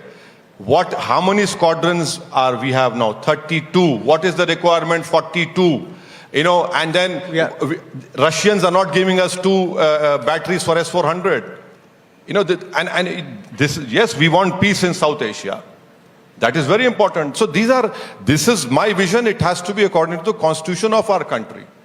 And I hope that by, we don't change the constitution of Ambedkar. This country does not officially become Hindu Rashtra. I'll tell you one thing. I wanted to ask him, Siseta, for some reason, Pakistan media hates you. The Pakistani politicians hate you. Why is that? Why do they have a special love for Asaduddin Owaisi that they're from Pakistan? They talk about Owaisi. So in the initial stages, Arnab also had great misgivings about me in his original avatar. So when he happened to see that video of Pakistan, we met. He said, I must tell you, you spoke very well. So now, unfortunately, this is a wrong thing. Why is it that I, as an Indian Muslim, will always have to show my patriotism for this country by speaking against Pakistan? Yes. We have got independence. But yes, I happen to be in Pakistan. They talk nonsense. We gave it back to them. So that is the end of the matter. Yeah. So that cannot be the barometer of testing my patriotism. It is beyond that. It is beyond that. It is beyond Pakistan. And please don't demean me by comparing me with Pakistan. No, I was wanted to ask that question. Thank because you. they often talk about you. They often talk about आप तेलंगाना में सरकार बनाते हुए देखते हैं अपनी party को आने वाले समय में? नहीं, मैं कहीं पर भी सरकार नहीं बनाऊंगा, ना मैं मंत्री बनूंगा, ना मैं संतरी बनूंगा। आपके छोटे भाई 50 सीटों से ज्यादा की बातें कर रहे हैं तेलंगाना के लिए। देखिए, बोले हैं और हम डिसाइड करेंगे जब चुनाव आएगा। और हमारी कोशिश यही होगी कि तेलंगाना में जो पीस और ग्रोथ हो रहा है, वो जो पर कैपिटा इनकम तेलंगाना का देश में सबसे ज्यादा है, और वहां पर जो तरक्की हो रही है उसको जारी रखा जाए। तो एक राजनेता के लिए एक अल्टीमेट मकसद क्या होता है? एक राजनेता के लिए जो एक पार्टी के एक्सपेंशन के लिए काम कर रहा है, अपनी पार्टी के एक्सपेंशन के लिए काम कर रहा है, क्या उसके लिए एक अल्टीमेट एम क्या होता है? क्या वो सरकार बनाने की तरफ सोचता है? नहीं सोचता। नहीं, ओवैसी साहब सोचते हैं? नहीं, देखिए, ये बड़ा सेल्फिश चीज है कि मैं सरकार में आ जाऊंगा। पार्टी का एक्सपैंड करना, पार्टी के ग्रास रूट लेवल पे ऑर्गेनाइजेशन स्ट्रेंथन करना, लोकल बॉडीज जीतना, जिला परिषद जीतना, असेंबली जीतना, फिर पार्लियामेंट जीतना, ये हमारी कोशिश जद्दोजहद रहेंगी। सत्ता में आके क्या करेंगे? उसके जरिए सत्ता में आते हैं। मिसाल के तौर मैं अगर मंत्री बन गया तो मैं क्या कर पाऊंगा? और मुझे अल्लाह ने इतना दिया है, इतना मैं सोचा भी नहीं था। अगर आप मुझसे पूछेंगे 1994 में आप 2023 में आपको अर्नब गोस्वामी के शो में बिठाएंगे, तो मैं बोलता यार मजाक मत करो, क्या हम हैदराबाद की पुराने शहर गलियों से कोई निकला है, वो यहाँ तक दिल्ली आएगा? तो मैं नहीं है, मगर हम कोशिश कर रहे हैं और कोशिश करते रहेंगे। हैदराबाद वाली पार्टी आपको कहा जाता था, आज आप देखिए आपकी नहीं, हम जैसा मैंने कहा 8 राज्यों में नहीं, यकीनन मेरी पहचान मेरे उस सरजमीन से थी और रहेगी, और मुझे उस पर फख्र है। मगर मेरा मानना यह है कि अगर उस सरजमीन से निकलकर मैं भारत के कोने कोने में जा रहा हूं, तो ये तो उस सरजमीन के जिम्मेदारों की मेहनत है कि उन्होंने मुझे मौका दिया कि अब जाओ तुम जाकर यहां जो तुमने सियासी कामयाबियां हासिल की, यहां जो तुमने सियासी ताकत हासिल करने के बाद तुमने तालीम के मैदान में काम किया, उसको रेप्लिकेट करो। हम कोशिश कर। डाइकोटमी है ना ओवैसी साहब, आप सत्ता के लिए नहीं कर रहे हैं। अगर आप चुनाव लड़ते हैं, पार्टियां चुनाव लड़ती हैं, तो वो सत्ता हासिल करने के लिए लड़ती हैं। देखिए, मेरे लिए सत्ता जरूरी है, मगर सत्ता का मतलब ये कि नहीं कि मैं मंत्री बन जाऊं या किसी सरकार का हिस्सा बन जाऊं। जब तक इंडिपेंडेंट पॉलिटिकल वॉइस चाहे दलितों की हो या आदिवासियों के, मुसलमानों की नहीं होगी, इनका सोशल इकोनॉमिक डेवलपमेंट नहीं हो सकता। इसमें देश को मजबूत अगर करना है तो दूसरे समुदायों की तरह आपको इनको भी एक लीडरशिप बनाना पड़ेगा। Firecracker, as always. Fireworks when Mr. Owaisi is here for flying in from Hyderabad and being with us at the Republic Summit 2023. Mr. Owaisi, thank you very much. Thank you very much for inviting me, and this time I kept my word. Twice I missed, but I appreciate that, sir. Thank you so much. Thank you so much. Thank you so much. Thank you very much, Mr. Owaisi, Sucharita and Niranjan, for that really thought-provoking conversation. Ladies and gentlemen, we're moving on to our next session, which is Time of Transformation, Challenging Popular Opinion. We have with us our guest, who is a leading global thinker who challenges the mainstream narrative about development and the environment. His analysis on the climate goes beyond just woke washing. As president of the Copenhagen Consensus, he has worked with hundreds of the world's top economists and several Nobel laureates to find the most effective solutions to the world's greatest challenges. May I request all of you to please be seated? We've got our guest speaker up on stage. A close India watcher, he challenges popular opinion and believes that India is in a position to use its leadership to prioritize the best solutions for the world. He's here with us today to tell us how India is doing better than all other G20 countries on development and how India can help the world achieve amazing progress. We have with us Dr. Bjorn Lomborg to give a talk on challenging popular opinion. Thank you so much. Thank you very much. It's great to be here. I would like to talk to you about how we should think about development in a smarter way. And that's crucial because that's exactly where India is now, chairing and being president of the G20. So fundamentally, we have to ask ourselves, and I don't know, I have my slides up there, good. So India has said very publicly that it wants to be the voice of the global South. And we really need that in the G20. We need a new conversation about how do we think what should be the top priorities. Well, what should be the top priorities? The UN actually already asked about 10 million people around the world, what do you want to prioritize? These are the priorities that came up. They said, the very top, it should be education, then health, jobs, no corruption, nutrition. I think almost everyone can agree and understand that that is one of the crucial ways that we should be focused. But notice also what came at the very bottom. Oh, sorry about that. I actually wanted to show you the action on climate change. People talk a lot about climate change, especially in the rich world, but we need to recognize that for most people on this planet, this is not the top priority. It doesn't mean it's not a priority, but it's not the top priority. So there's an incessant focus from the UN, from the G7, from IMF, from the World Bank, from the rich world essentially, to tell India and everyone else that the conversation should mostly be about climate. But in reality, we're being told there are many, many other and more important issues. I want to talk about both of these things, and so I'm basically going to tell you 9 minutes about climate change and 9 minutes about all the other problems in the world. So I hope and I appreciate your understanding that this is going to be a little quick. So yes, look, fundamentally, global warming is absolutely a real problem, but it's often vastly exaggerated. Let me just show you, this is Guterres, our Secretary General of the UN, who tells us that global warming really means we're in a battle for our lives, and that this is the biggest threat to the global economy. This is the kind of thing that you hear almost everywhere on climate.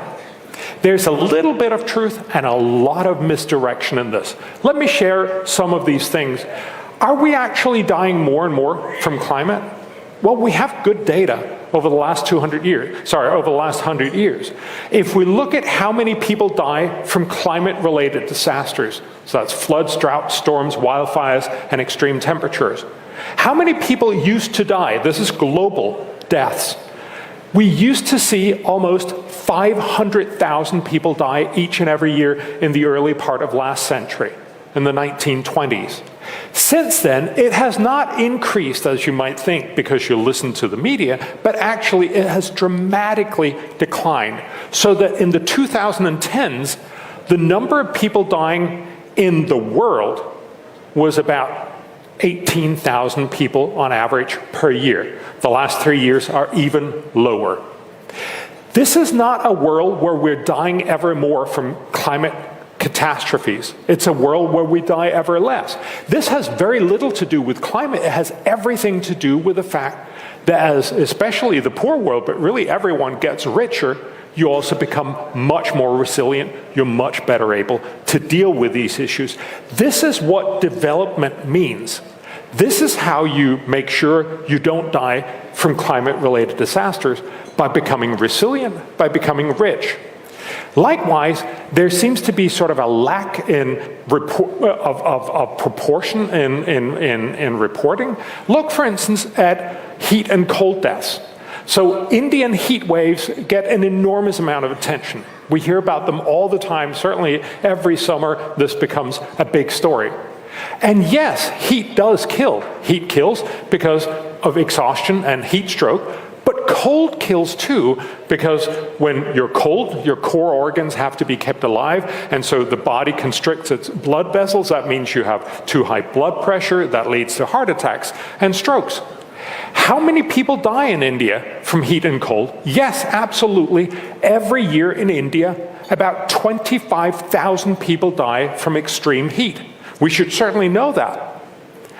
But what you probably didn't know is, this is a study just on India, right, from 2018.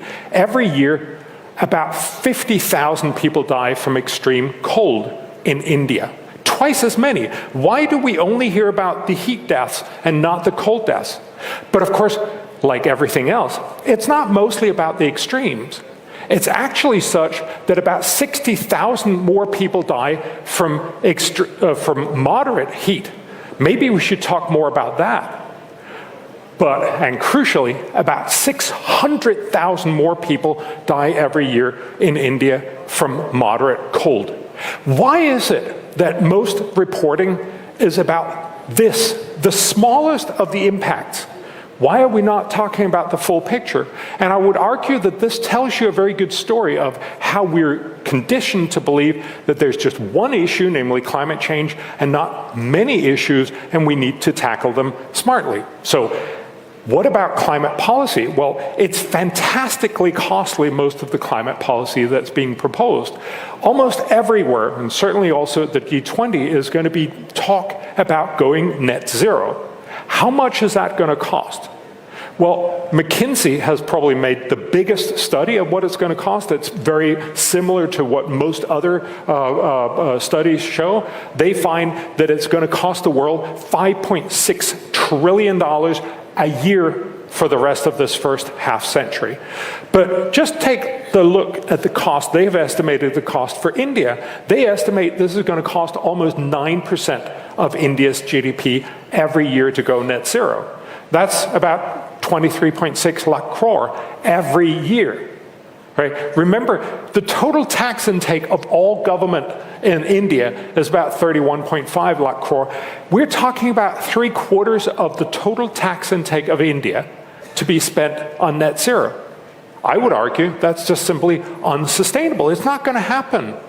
And the real point here is to recognize that we're not going to be able to do these things just simply by talking about them. We have no sense of proportion of how to think about climate policy. So I would like to share with you the only person who have ever won the Nobel Prize in Climate Economics, William Nordhaus. He actually is a professor from Yale University. His central point, and this is really the point from all climate economics, is that yes, climate means costly damages, but so does climate policy. Climate policy also means costly damages. Given that we have to pay both, we should perhaps talk about both of them. So this is what the only Nobel Prize winner has shown for climate costs. If we do nothing about climate, globally, this is going to cost about $140 trillion. This is why global warming is a real problem.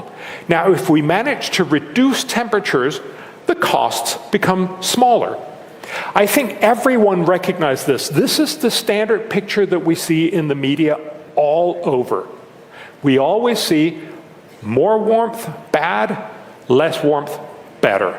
That's true, but what we don't see is that there's also a policy cost. What's the policy cost of no policy? It is nothing.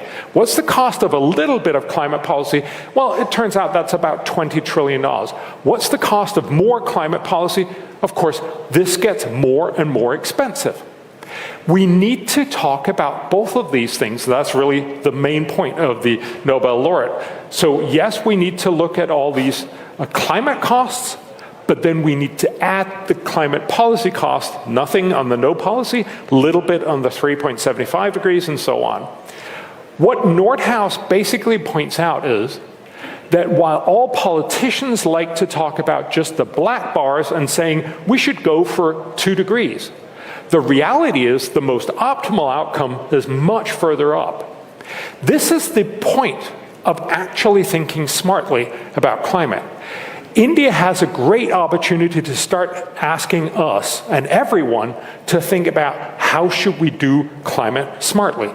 I want to share with you, this is the UN, they have estimated what is going to be the Indian GDP over the century. We just heard the last speaker talk about this. What you guys are going to become fantastically richer. This is the central estimate from the UN from 2020. It is likely that the average person in India is going to be 1,176% richer than he or she is today. That's a fantastic outcome. But because global warming is a real problem and will have real costs, one very well-recognized study shows that this will cost upwards of 10% by the end of the century. It means that India, instead of becoming 12 times as rich, you will only become 11 times as rich. That's still pretty good. And what it underscores, of course, is climate change is not the end of the world. Climate change is not something that destroys everything. Climate change means it slightly slows down progress. And that, of course, means we can start talking about how should we fix climate smartly. And what we've done is we've worked with 50 of the world's top climate economists, 3 Nobel laureates, looking at how do we smartly fix climate. Turns out, don't do what much of the rich world has done. For instance, if you do the EU 2020 policy, which is one of the best studied policies, for every dollar you spend, you do 3 cents of climate benefits, which is an incredibly ineffective policy way. I could say this in rupees, so for every rupee you spend, but I'm not sure what the 1/100th of a rupee is. What is that called? So 3 Pfises. Pfises? Okay, good. So fundamentally, bad idea. And likewise, with the Paris Agreement is a little better, but still not very effective. It only delivers 11 cents back on the dollar. A smart carbon tax can be part of the solution, and we should certainly have that conversation. But what really will solve climate change is none of those things. It's innovation. We know that if we can get green energy to be cheaper than fossil fuels, everyone will switch. Not just rich, well-meaning Europeans or Americans, not even just India, but also China and Africa and everybody else will switch because it's more effective. This is about getting technology that will fix problems rather than having enormous costs that will never fix the problem. And so that's the climate part of what I want to talk about. But of course, I also want to emphasize, and this is crucial when India wants to be the voice of the global South. What about all the other challenges? What about all the other things that people around the world say they want? So health, jobs, education, no corruption, nutrition. Those are the important things as well. We need to ask that question. And so you probably heard about the Sustainable Development Goals. They're goals that everyone on the planet, including India, has signed up to. It's one of the crucial fixes of the G20 that is being discussed right now. And we are also half time for the SDGs. We promised them in 2016. They run to 2030. So 2023 is half time for the SDGs. But we promised everything to everyone by 2030, and we're not delivering. So we promised no war, no poverty, no corruption, no climate change, no tuberculosis, as you can tell, we promised a lot of stuff. It runs out way beyond. There's 169 different promises. Very clearly, we're not going to be able to do all of those promises, and we are not delivering on them. No state, nowhere in the world is delivering on them. As the introduction actually pointed out, India has done better on the SDGs than any other G20 nation from 2015 to 2019. Obviously, we shouldn't look at 20. Yes, you should be proud of yourselves. And that gives you an incredible moral opportunity to have the high ground to say, we actually know how to do development. But this also means we should start talking about what is it that really matters? Where can we do the very most good? You have improved faster than any other. You are likely to be quicker to the end point than any other of the big regional indicators. But even India is also going to be too late because we've just promised way too much. We're not going to be able to do all of it. And so my question is, if we can't do it all, what should we do first? Well, I would like, and I would think that this would be an amazing opportunity if India was actually to say on the G20, well, let's start prioritizing. Let's do what actually matters first. We need to prioritize as a civilization, yes, but we also need to know what works best.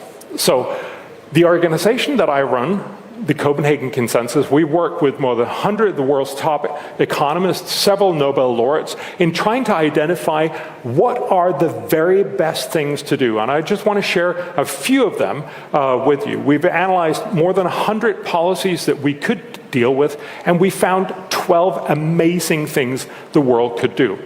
Now, I'm just going to give you the headline here.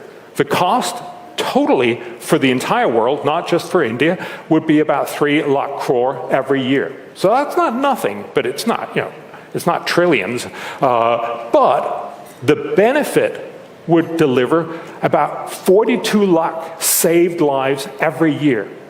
And we would see about 90 lakh crore in economic benefits each and every year. This is one of the most fantastic deals that the world could do. We should try to do that. And I'm just going to show you, this is what I've been writing with Vivek de Broy in the Economic Times, and we've also written it in Navrat Times, and we're writing this across the world, talking about what works, where can we spend resources, and do the most good. I'm just going to share 2 great ideas here with you.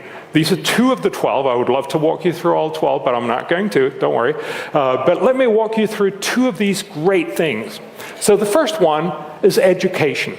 Everyone agrees, and as you can see up there, these are the people who actually did all the hard economic work. So there is a learning crisis in the world. Fundamentally, we have managed to get all kids in school. They're now in school, but unfortunately, they're not learning very much. The world's poorer half, so all the low and lower middle income countries, India in the lower middle income countries, we have doubled spending on children in schools from 1990 till now. But there's virtually no impact. We can't really see test scores going up. They stay pretty stable, pretty low. We have a situation where about 500 million kids, they're technically literate because they can spell their way through individual words, but they have little understanding. This is one of the test scores that we have done across the low and low middle income countries. We ask kids, they're 10 years old on average, to read this sentence. Vijay has a red hat, a blue coat, and yellow socks. And then we ask them, what color is the hat? It's red, right? But unfortunately, 80% can't answer this question.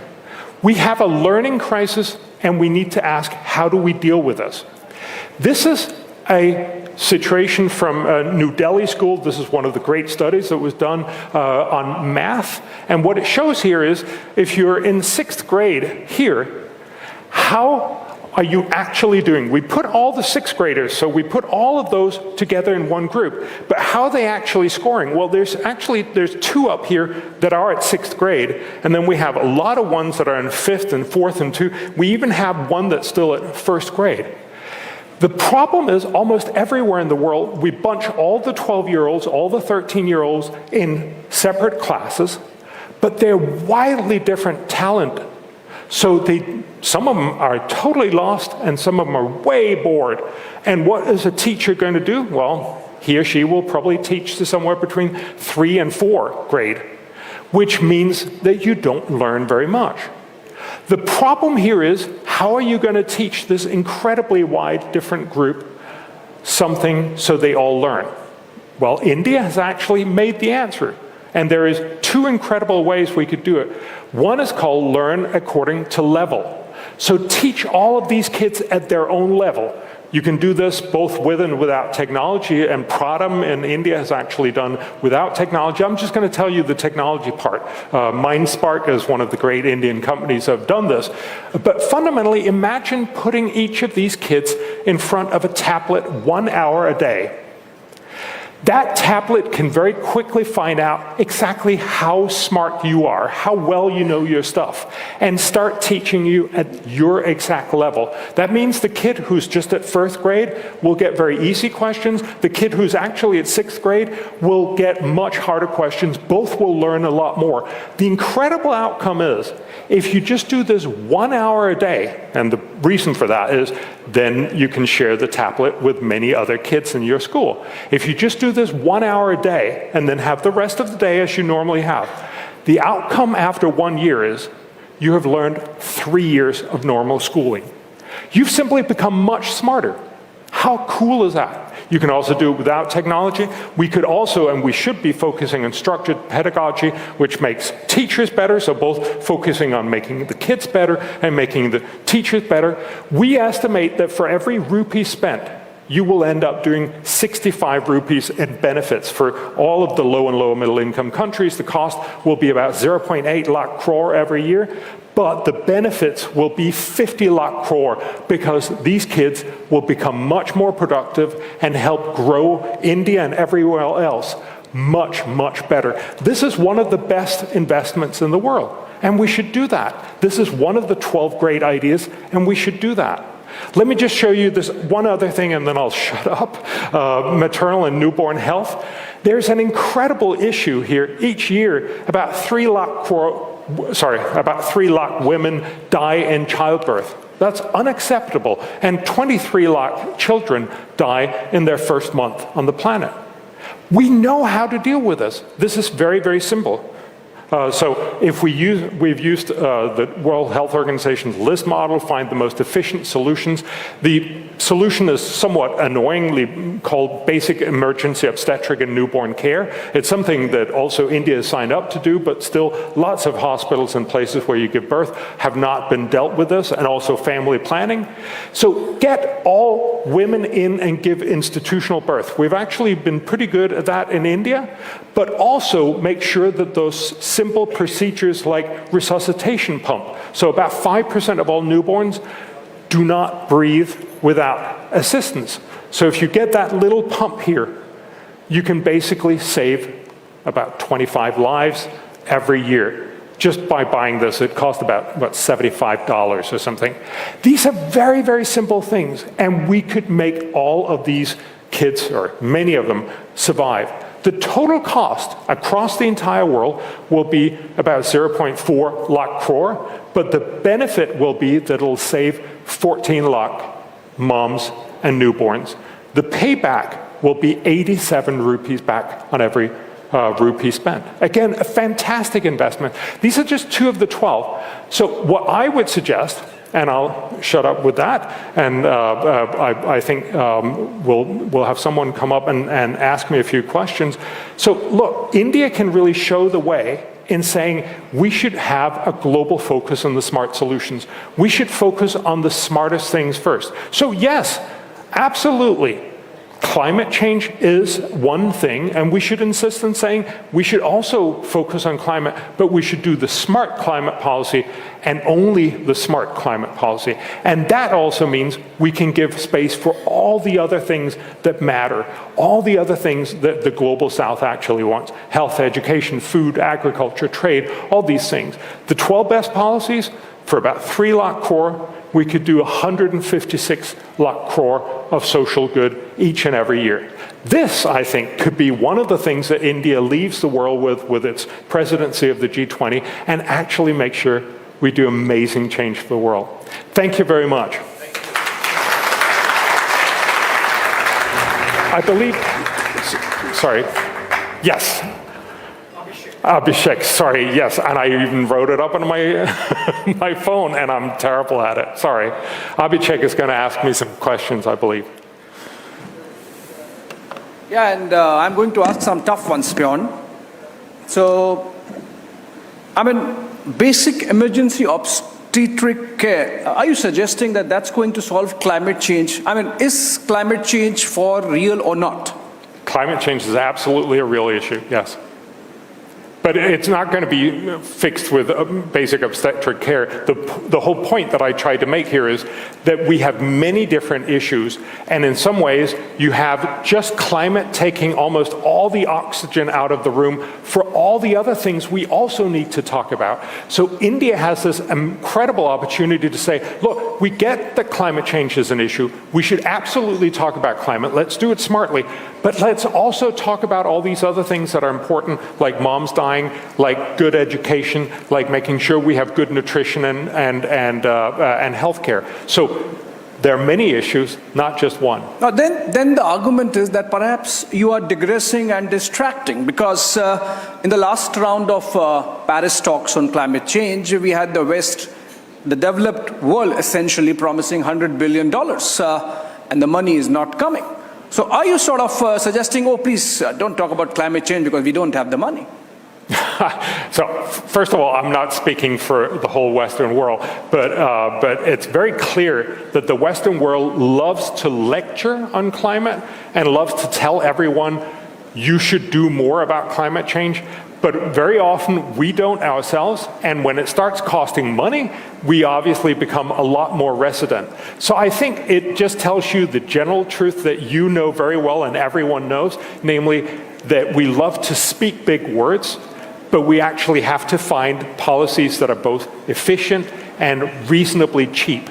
And that's what India can bring to this, a sort of realism in the climate conversation, and a realism that allows us to have a conversation about all the other challenges. But you see, Bjorn, so it seems that over the last 2 decades at least, and possibly more, an attempt has been made to create a picture, oh, climate change is coming and the penguins are drowning and it's going to have consequences for us here. Penguins are drowning because the Arctic snow is melting, Antarctic actually, and then, you know, we have to stop using fossil fuels. Just to give you an example, one single person in the rich world uses more fossil fuels than all the energy available to 23 poor African countries. Now, that's the scale of fossil fuel consumption that has really led to the growth and development that we have seen in the West. So was climate change then a plan, even a conspiracy perhaps, to sort of scuttle the growth in the East, in the South? I don't think it was ever designed that way, but it very well can come across that way, that we're basically having a lot of rich people who got rich because they used fossil fuels that are now kicking away the ladder and say, no, sorry, you can't do that anymore.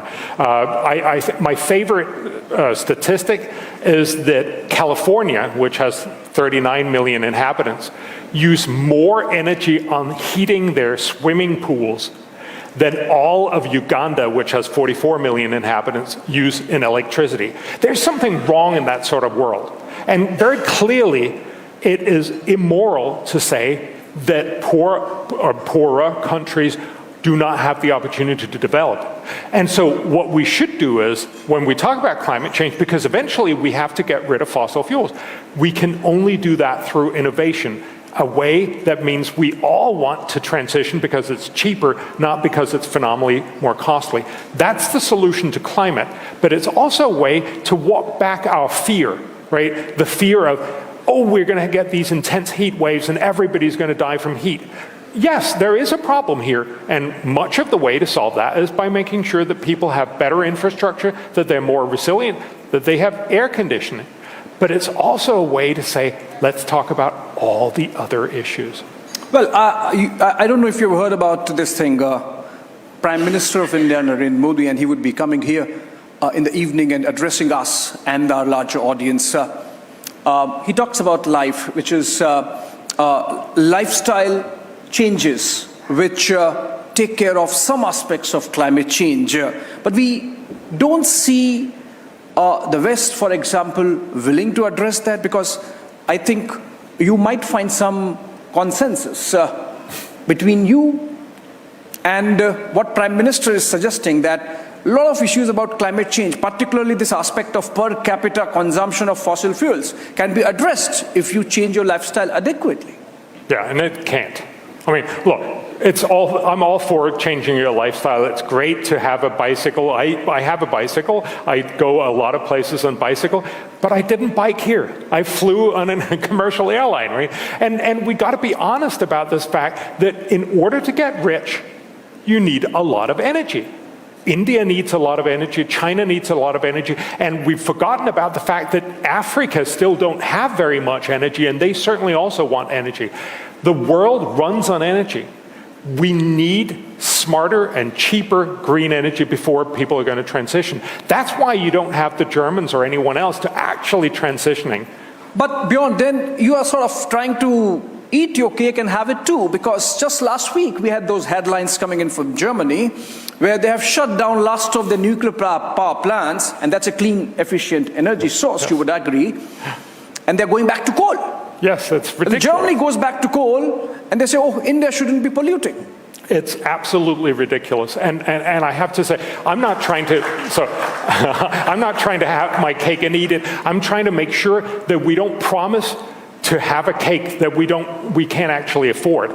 We need to make promises that we can actually deliver, and we need to deliver promises that the world wants. We just saw that on the list of what is it the world wants. They want education, they want health, they want nutrition, they want these very, very simple things. Let's make sure we deliver on that.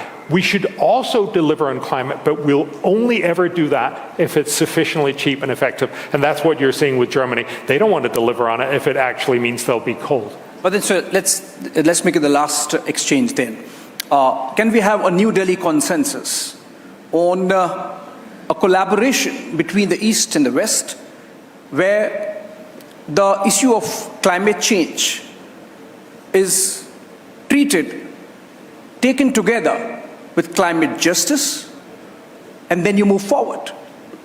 Climate justice means that the development imperatives of nations like India and, of course, the global South, including Africa, are also taken into account when you want to move forward on a very difficult subject like climate change. So you just left the hardest question to the very last. Yes, I think we can. We need to recognize that the rich world has fixed all the other problems, and so we basically just want to talk about climate change, climate change, climate change. You have to keep reminding us, I'm sorry, there's still about 5 or 6 billion people who would like to also have good education and health and all these other things. Let's make sure we do the smart stuff, yes, on climate, but also on all the other issues. All right, they would want their health and education and everything, but they would also want their cars and ACs perhaps, and that's what the consensus has to be about. Thank you so much on that note, Bjorn. Thank you very much.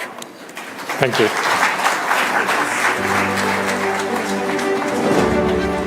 Thank you so much, Mr. Lomborg, for making the effort to join us for the Republic Summit and sharing your invaluable insights.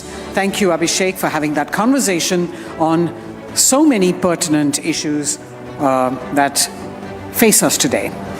All right, we are on to Time of Transformation, Man on a Mission. And our next guest is from Assam, one of the most sagacious political leaders of our time, a chief minister who's determined to transform the state and the Northeast. He's going to join us any minute now. I just want to remind you, ladies and gentlemen, that there will be a couple of security interventions since we have the Honorable Prime Minister joining us at 8 p.m. tonight. So we will be indicating to you when we need to vacate the hall and the instructions that you need to follow for that. So we hope to have your cooperation because there are stringent security requirements for the Prime Minister's presence in the hall.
अब हमें रोक नहीं सकते और यही समय है हम विजय की ओर बढ़ चले।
RP Sanjeev Goenka Group presents Republic Summit, Time of Transformation, co-powered by Loving Group Manufacturers of Electric Cables and Solar Systems. भरोसा रखो, सुरक्षित रहो.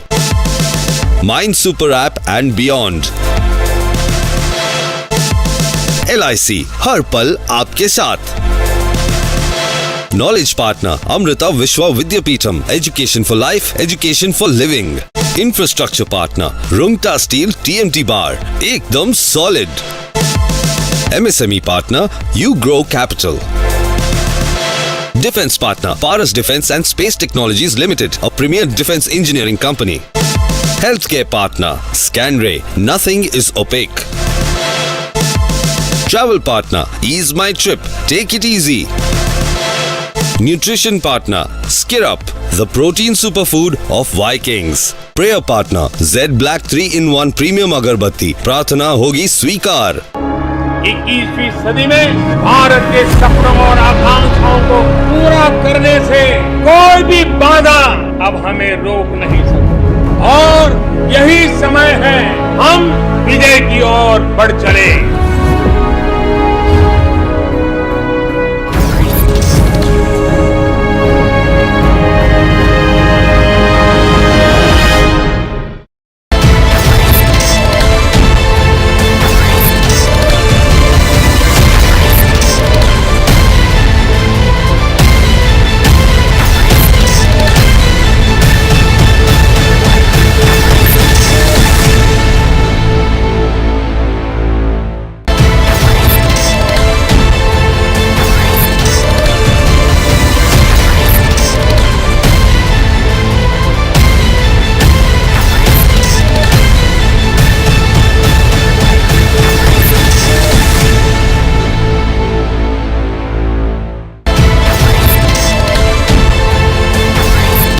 Our guest from Assam, the most sagacious political leader of our time, a chief minister who's determined to transform the state and the Northeast.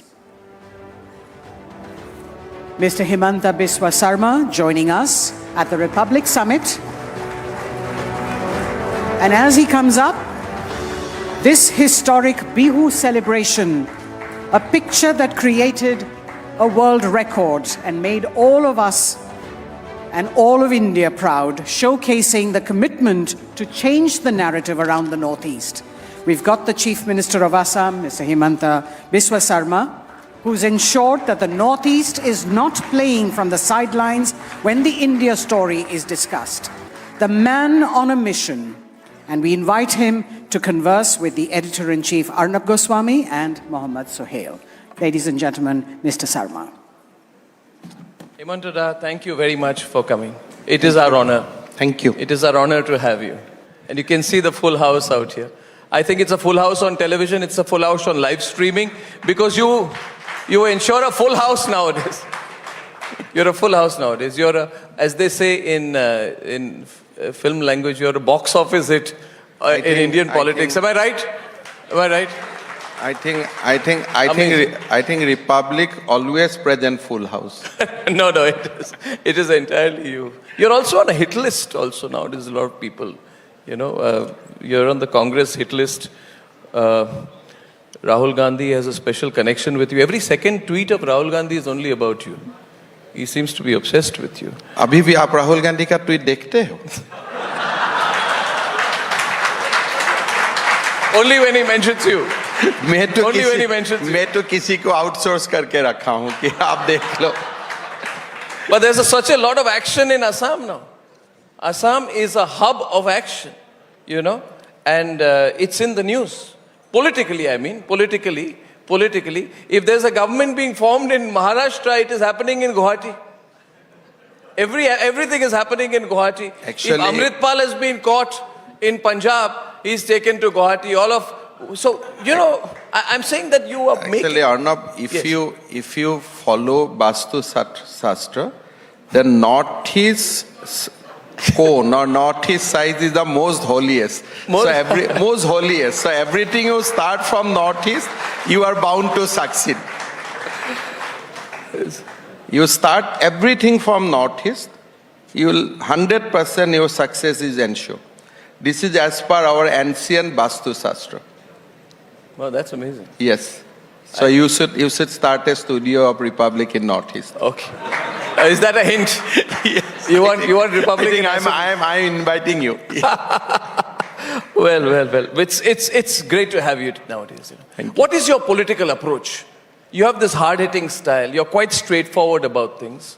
As they say, you go for the kill. Recently, any particular case that happens, you shoot from the hip. You said in my Republic Bharat summit that people don't want madrasas. You said that, you remember that? You made that statement that I want to give people a different kind of schools. Some people say that you're anti-minority in your approach, right, Sohail? ये कहा जाता है हिमंता बिश्व शर्मा के बारे में हर बार कि इनकी position pro governance हो सकती है, मगर जो धारणा बनी है that थोड़ा सा आप एंटी माइनॉरिटी हैं अपने अप्रोच में, उसके बारे में कुछ कहना चाहेंगे at the start? नहीं, देखिए, if you look at the minority politics of the country, there is one approach from Delhi, or you can name it as an approach from the so-called aristocratic elite kind of Delhi, where they want that minority people should be an instrument of politics. An impression should be created on their mind that you are minority, so you have no right to be majority. You cannot become a doctor, you cannot become an engineer. You have to have a life which will ensure you a loyal vote bank of a particular party. But we have worked very hard to liberate minority people from their perception. So today, if you go to any place of Assam, any minority-dominated place of Assam, I will draw the similar crowd which I will draw in the majority people. Because we are walking from them in real sense of term without appeasement. The Prime Minister has ensured that highest number of house which is allotted for the poor goes to the poor, not on the basis of religion, but the minorities are also poor. So that is why if you go by the statistics, highest number of minority people have been benefited from the pro-people policy of BJP. That is why we don't have problem in minority.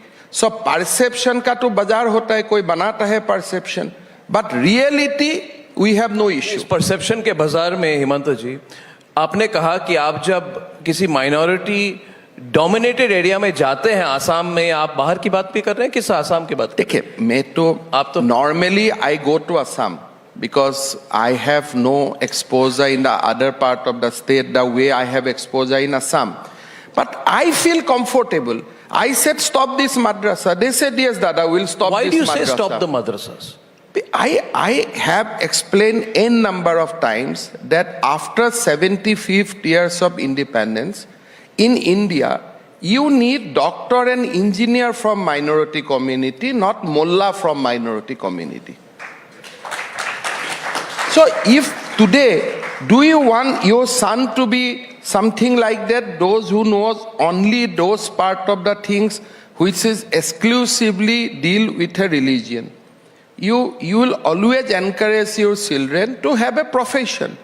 Along with the profession, you learn religion. But will you say stop Vedic schools? I think, you see. Will you say stop Vedic yes. schools? So if Vedic school only encourage you to become a pujari, I'll ask you, yes, we should have a second thought. You think? But Vedic mathematics is better mathematics than the original mathematics. So Ved is a knowledge. Ved speaks about science. Ved speaks about philosophy. So Vedic knowledge is confined not only to one book. Vedic philosophy is confined to whole universe. How can I ask people, don't read Vasudhaiva Kutumbakam? That is in the Vedic philosophy. How can I ask people not to think about nature? So, the Vedic philosophy cannot be compared with a book or with a religion. It is much bigger. But had it been only about a particular, that through Vedic philosophy you will only become pujari, I would have advised strongly, bhai, dekho, you be pujari, but before that you take a general education. You must have an option whether you become doctor or you become pujari. But Vedic philosophy is so deft and it presents something much bigger than whatever you study in college and university. Even that you cannot compare. People who believe in the philosophy of Hindutva, I have found in you a voice. But the counter to that will be that, are you too focused on that? You are building a Kashi Vishwanath type corridor, if I am not mistaken, in the first of its kind, in Kamakha. Yes. Which I personally, because where my grandfather's house is straight on the road, 500 meters away from there. So I think that what you're doing is a great thing. But are you only, Mr. Sharma, and I'll ask you directly this. Yes. Please, are you only trying to benefit the historical or cultural heritage of a particular religion? क्या आप एक समुदाय विशेष की बात ज़्यादा कर रहे हैं? नहीं, इसलिए आपकी पॉपुलैरिटी भी थोड़ी बढ़ गई है. Very simple आप समझ गए मेरी बात? Very simple thing. अगर मक्का मदीना भारत में होता था, we would have spent the same amount of money there because it attracts tourism. So basically, हमारे लिए we have today religion which is basically ancient Hindu religious temple. These are temple for us, but it is also an attraction for tourism. These are also continuation of our rich cultural heritage. So we develop these temples not strictly because it belongs to certain sect or certain religion. Because even Hindu also, Assam, there are so many people who doesn't go to Kamakhya temple. You know that. The Vaishnavite people doesn't go to Kamakhya temple at all. But Kamakhya represent a 5,000 year of our civilization. Kamakhya attract highest tourism after Kaziranga. Yes. So for me, this is a investment, also respect to my civilization. So I think Muslim or any other religious people must support wholeheartedly because it has nothing to do with religion. It is something to do with Bharat. It is something to do with your motherland. That is why I always ask people that respect Gita, whoever you maybe belongs to, which religion you maybe belongs to, because Gita is a product of this soil, product of India, and you are Indian. So whatever is Indian, whatever represent our long tradition, long history, long civilization, irrespective of religion, we must respect that. And that's how we become a good Indian. Before I hand over to Sohail for the next question, since I have had the privilege of knowing you personally for a very long time, I want to say one thing about Himanta Biswa Sarma. What you see on stage is what you get. There are no five sides of him. In a government meeting, at home, if you meet him for dinner or a cup of tea, in a business meeting, he is like this only. So we know that's one side of him, which is a new politician. Second side is he's a man who's come ground up without any godfathers, principally, and that is, I think, and third is, I don't know, he's fairly young, but he's already had more than 35 years in public life right now. So though he's come on the national stage recently, he's had an incredible depth of experience which he brings with him. So the new kind of politician that you see. Sohail, over to you. Hemant जी, उत्तर प्रदेश में योगी आदित्यनाथ कितने लोकप्रिय है, ना सिर्फ UP में बल्कि पूरे देश में। तो हिंदी बेल्ट के पास एक योगी है, ऐसा माना जाता है, और यहां यूपी में और हिंदी बेल्ट में बात होती है कि आपको लेकर एक नॉर्थ ईस्ट में भी योगी। देखिए, फर्स्ट ऑफ ऑल मैं तो हिमंत हूं, और पिताजी ने मुझको हिमंत बना के नाम बहुत ही प्यार से दिया है। I want to be Himanta only, that is first thing. Second, देखिए, प्रधानमंत्री मोदी जी का नेतृत्व में यूपी हो, असम हो, बिहार हो, कर्नाटक हो, सारे सीएम अपना काम कर रहा है।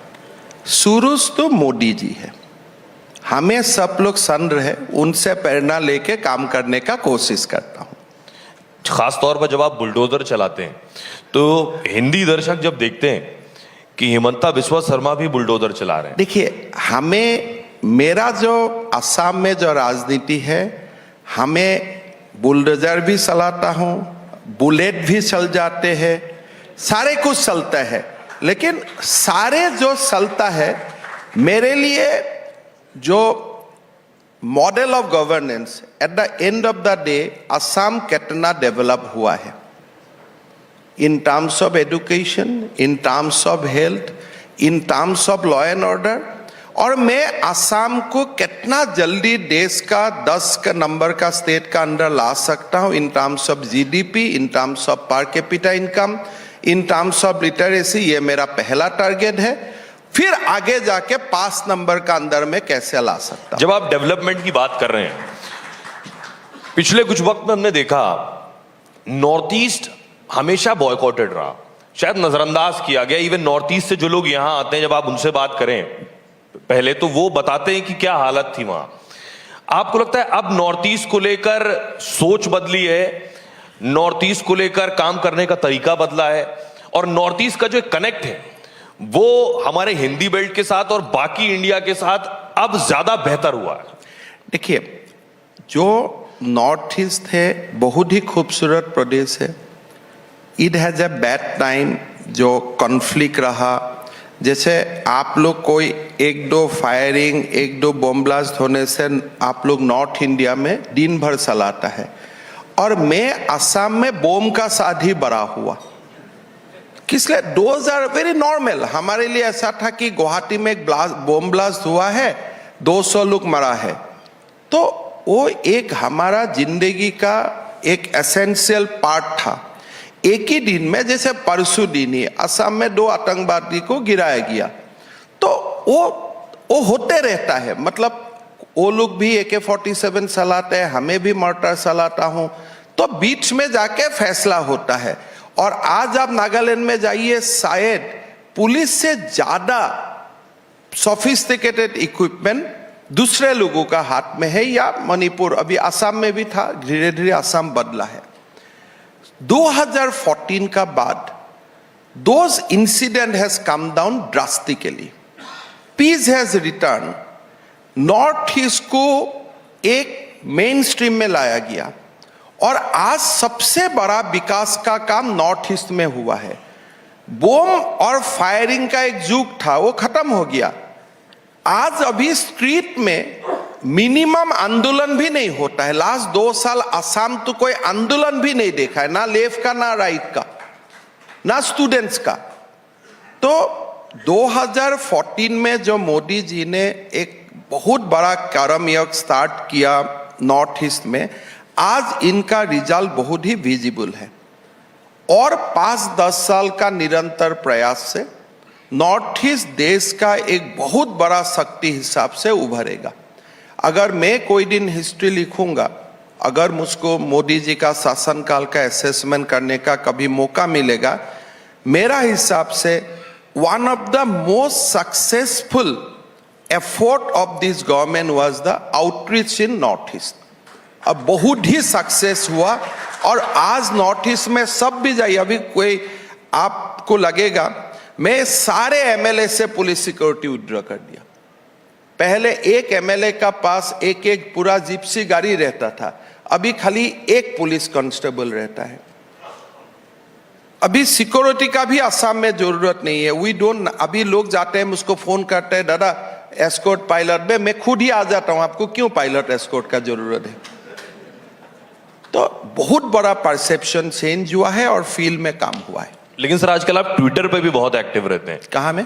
ट्विटर पर भी बहुत एक्टिव रहते हैं। ट्विटर एक्टिव है, हमें कहाँ एक्टिव है। ट्विटर इतना एक्टिव है, हमको एक्टिव करवा देता है।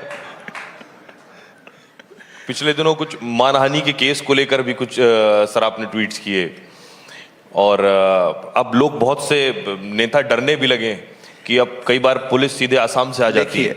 राहुल जी ने हम लोग का ऊपर ट्वीट किया कि हम अडानी का दोस्त है।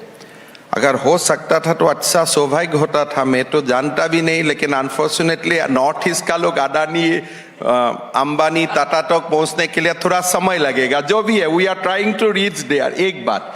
लेकिन क्या आज राहुल गांधी का हिम्मत है, मैं चैलेंज करके बोलता हूं, शरद पवार का नाम में एक ट्वीट लगा दो कि पवार जी आपका अडानी का साथ क्या संबंध है।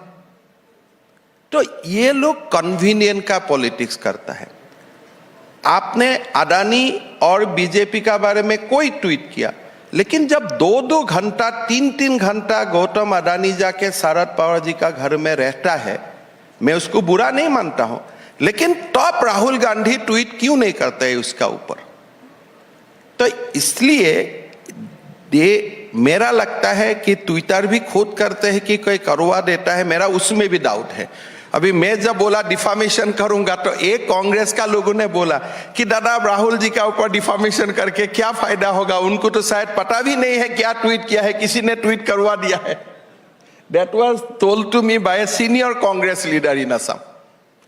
You are known to be the Chanakya of the Northeast, and not just the Northeast. In fact, Himanta Da, we got shocked one day.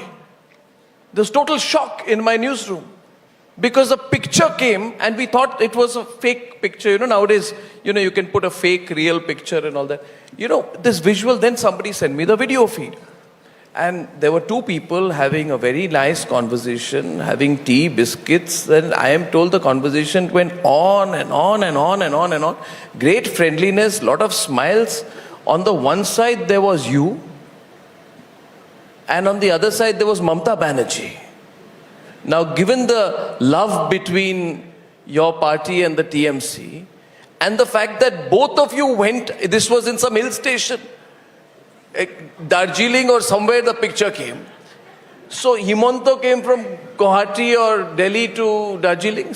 Would you like to give us? And then Mamata Banerjee also took the trouble of coming there, and then there was this wonderful conversation, and then miracles happened after that.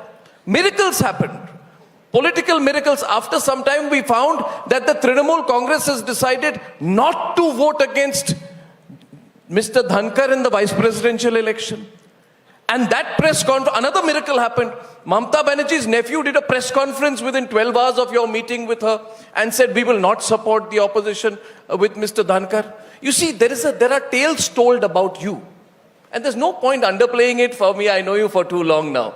Himanta Da, I know that it was told that once there was a confidence vote, Tarun Gogoi government was there was a confidence vote and some MLAs were not to be found anywhere. And they were not found, and even Himanta Biswa Sarma was not found. And eventually, a convoy of cars come. Is this true or not, Himanta Da? You've done many great things in your life, sorry. And with the cars come and all the opposition leaders are sitting with Himanta Biswa Sarma in the car and coming and voting for the government. So, you know, what are you doing politically? Actually, and now, if I can just complete my question, the entire Northeast has seen some stupendous political successes. You know that this time very few people actually expected the victory in Tripura. Let me be blunt with you. After the alliances that were formed there, most people thought that you would lose in Tripura. So you are obviously doing something politically right. And I think you need to share this magic and the inside story with as much caution with all our viewers as possible. Thank you. Am I right? Am I factually wrong in anything? There is a two issue. Mamata Banerjee is a Chief Minister of West Bengal. I share border with West Bengal. Number two, we both came from the Congress party. Mamata also from TMC, she was in Congress, I was in Congress. And third, for me, it is important to remain engaged with her for certain reason because we share border. But Mamata Didi is a good host. She will not allow to have a cup of tea unless she pour milk and sugar in the glass. So that is why I must compliment that she is a good host. Don't avoid my question. I have a larger point. I mean, my larger point. Okay, when two politicians meet, they discuss politics. But for me, if you see that she has not voted with Congress party in vice presidential election, perhaps, probably, Mr. Dhankar was governor of West Bengal. They didn't have the best of relationship. Still, I think in politics, certain cuts still remain. So I do not give a larger twist to that. But yes, I sought her support for presidential nominee. Ki Didi, can you vote for Draupadi Murmu ji? She said, Abhi sambhav nahi hai. She said that. She said that Abhi sambhav nahi hai. But so, she abstained. That I discussed and must be in fairness to her. She said that Abhi sambhav nahi hai. But primarily my meeting was not because to discuss certain political thing. No, I get that. But I thought that I need to meet her after I become CM of Assam, and she reciprocated. They say, you know, the reason I'm asking you this is 2024 के चुनाव अभी आने वाले हैं, हिमंता जी, और Bharatiya Janata party के बारे में एक और धारणा है कि ये ऐसी पार्टी है जो सबको लेके नहीं चलती है. और इधर आप देखिए स्टूडियो में आप जैसे बात कर रहे हैं त्रिपुरा के जो अभी इमर्जिंग लीडर अभी आए हैं, देखिए Himanta ji, is there is no not producer, मैंने नहीं देख के बता दिया. Amazing. What I'm saying is, Himanta Biswa Sarma, the impression of the BJP is that this is not a party that can take all other parties along. And what you have done in Northeast is very interesting. And I'm not only talking about politics. Recently, Home Minister Amit Shah ji was, I think, in the Northeast, and you had a signing ceremony where Pema Khandu and you signed to resolve a very long-standing border disputes. My point is slightly larger. I'll make the point to you. Both in governance and politics, the impression about BJP is that it's got a unilateral approach. It does not take people along. You know, and what you're doing in Assam and the Northeast through NEDA, Northeast Development Alliance, also you're creating a politics of consensus which includes coalitions. Yesterday, Chandra Babu Naidu was here. Shawan Sen was asking him questions. He indicated that I am willing to, he said, everybody heard, TDP is willing to work with the BJP, indicated at the national level towards development. So, is the BJP a party that wants to have coalitions? Or is the BJP a party that says we are the main party? If you want to tag along, you can. It's your choice. But we are not going to reach out to you. And that's why I'm asking you, your politics in Assam is different, isn't it? I think you see that BJP's perception is very, very clear. That we want to go with any political party who wants to contribute in a nation building. But certain thing is non-negotiable. For BJP, Narendra Modi is our leader. But you cannot have a chief minister who is our coalition and also aspire to be prime minister. Suppose you have a coalition with Nitish Kumar in Bihar. Now, we all know that Prime Minister candidate in Modi is Modi, and we want Narendra Modi as a Prime Minister of India for a long time to come. Now, if somebody aspired to be Prime Minister, replacing Narendra Modi, how he can be in our coalition? That is a conflict of interest. So, wherever there is no conflict of interest, BJP has maintained coalition partner for longest period of time. If you look at the history of BJP, the alliance partner remained with BJP for a very long period of time, be in AGP, be in Punjab, Akali, long period of time, until we come to a point where our interest that... So what you're saying is, as long as your ally does not have any national ambition, two things. As long as any of your ally does not have any national ambition, you're okay with it. BJP's point of view on certain issue is very straight and very strong. Like when we say that we want to abolish Article 370, that means we want to abolish Article 370. Now, if you have a different worldview on that, probably that coalition is not necessary. Yeah. So whenever when BJP put its agenda on back burner during Bajpayee regime, there are some coalition thinking that BJP has forgotten about Ram Temple, BJP has forgotten about Article 370. But we did not forget. We were waiting for right moment. So BJP has certain ideological point of view, and on those ideological point of view, we cannot compromise because already we have completed 75 years of independence. No, I'm getting it. What you're saying is, this is very perceptive, very honest and very frank. I'm glad that we're having this freewheeling conversation. What you're saying is that we have put our core agenda on the back burner in the past. We have not done it happily, whether it be Uniform Civil Code, Ram Temple, or the Article 370. One, by the way, is still unfinished. Yes. You have put it on the back burner, not happily. कोई खुशी के साथ आपने इसको back burner में आपने नहीं रखा है. आप वास्तविकता, उस समय की राजनीतिक वास्तविकता ऐसी थी कि आपको बैक बर्नर में रखना पड़ा. मगर उसके बाद आपने और एक फ्रेज का इस्तेमाल किया कि राइट मोमेंट. आपने कहा, सोहेल, इन्होंने कहा हम राइट मोमेंट का इंतजार कर रहे थे. वो राइट मोमेंट क्या है?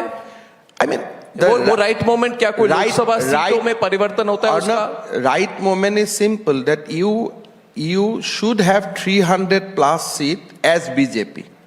The moment we have 300 plus seat as BJP, we are forming a government on our feet. That means this is the right moment. But you've had 300 plus for the last 9 years and you've not implemented Uniform Civil Code? I think you know that Modi ji knows his timing. And some people are saying in this country there is no Uniform Civil Code, but the courts wanted to have same-sex marriage. I do not want to comment what is going on in Supreme Court, but we believe that Uniform Civil Code is one of the agenda which we need to accomplish for the basically Bharat का महिलाओं के लिए हमें ये करना ही है. You cannot allow a woman, a husband to have 3 wives. You cannot allow that because this is a... Why do you keep repeating this point in your public rallies also? Yes, why do you keep saying? मैंने clearly बोलता हूँ. Again, are you trying to push the minority community? What is UCC? UCC is simple. It is not a very complicated thing. That if a Hindu woman if Hindu husband can have 1 wife, then a Muslim or other religious people should have also the same facility. I am putting it in a positive way. Because if Hindu woman can enjoy that privilege, why not a Muslim woman can enjoy that privilege in an independent India? Okay. Muslim women are second-class citizens of this country. It is necessary for them, in spite of presence of Article 14, to have gone through the trauma. So UCC is our responsibility, and this is we owe to the Muslim women of the country. But if things are happening through the Special Marriage Act, You see, the court also. I mean, you see, sometime we go to the special marriage act, मेरा गांव का जो बहन है, उनको क्या मालूम है what is special marriage act? They want to get a marriage in a very honorable manner, and they want to have one husband, and husband want to have one wife. That is the modest thing. Now, ये court का मामला है, special marriage act तो है ही, you can go and marriage in special marriage act. अगर special marriage act है ही, आपका प्रॉब्लम भी नहीं है, तो यूसीसी को ही कर दो ना, उसमें क्या इशू है? और इसमें कॉन्ट्रडिक्शन है. कॉन्ट्रडिक्शन ये है कि आप कह रहे हैं जो आपने पहले कहा, आपने कहा right time, we were waiting for the right time, right समय. हर समय होती है हर चीज की, और ये समय था. तो समय 9 साल हो चुके हैं, देखिए, मगर आपने यूनिफॉर्म सिविल कोड को इंप्लीमेंट नहीं किया है. एक आपने राज्यों में इंप्लीमेंट किया है, पर राष्ट्रीय स्तर पर नहीं किया है इसको. एक राष्ट्र का जीवन को बहुत लंबा होता है. मेरे लिए 9 साल बहुत बड़ा होता है. राष्ट्र का जीवन के लिए 9 साल 9 पल होता है. ये जब Muslim womens are going through this exploitation, कब से आ रहा है? जब तक सुल्तान भारत में आया, तब से ये लोग, मेरा माँ बहन of Muslim community are going through this exploitation. It must be now hundreds of years. तो 9 साल में जितना हो सकता था या करना ठीक है, हमने किया. और मोदी जी और आएगा, आगे के लिए भी तो पिक्चर में कुछ बाकी होना चाहिए. आपके कोलिशन के बारे में बहुत विचित्र बात है. आपने कहा, और इसमें फिर भी एक कॉन्ट्रडिक्शन, आपने कहा देखिए we are open to coalitions अगर आपके कोई राजनीतिक या राष्ट्रीय एम्बिशंस नहीं है. राष्ट्रीय एम्बिशन में नहीं बोला. अगर आपका मन में प्राइम मिनिस्ट्रियल एम्बिशन नहीं है, मैं समझ गया, मगर 2 बात आपने कही. आपका national ambition you will have. कैसे हो सकता है? भारत बड़ा हो, भारत विश्व गुरु बने, ये एम्बिशन तो सबका होना चाहिए. केसीआर जी नेशनल पार्टी कर रहे हैं, भारतीय राष्ट्रीय समिति उन्होंने अपने पार्टी का नाम रखा, तो उनके तो नेशनल एम्बिशंस हो गए. होना चाहिए, बट पर्सनल एम्बिशन नहीं होना चाहिए. मतलब आप पार्टी को नेशनल एम्बिशन जितना बने कि भारत एक महाशक्ति बने, that is your national ambition. Bharat में प्रॉवर्टी खत्म हो जाए, that is your national ambition. आप कह रहे हैं अरविंद केजरीवाल जो भी करे अपने पार्टी के साथ, मगर कभी प्रधानमंत्री बनने का बन सकता है ना कॉन्टेस्ट करके, मगर लेकिन आप बीजेपी में रह के नहीं बन सकते. बीजेपी में हमारा कैंडिडेट है, बीजेपी में हमारा प्रधानमंत्री. पर इसमें यह भी है कि अगर 300 सीट से ज्यादा भारतीय जनता पार्टी की होगी, तो फिर is there space for the opposition? A question which is asked right now mister Himanta Sharma. You are putting this question in a very arithmetic way. Today in Assam, I have majority, but the most important portfolios of Assam government is with the Assam Gun Parishad. And I have no problem, because they don't want to be Prime Minister of India. They don't have a problem with the BJP's agenda. So, whatever alliance we have lost during this period, there are specific reasons. Today you see the Shiv Sena. The president of Shiv Sena, Uddhav Thackeray, was supposed to be a nationalist. He criticized Congress in all the forum. But once he is out of the power, he happily allied with Congress. That means you are there in the alliance to increase your vote bank.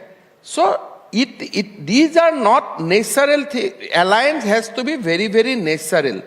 And BJP का साथ जो रहा लंबा समय तक रहा, as long as we do not have a conflict of ideology.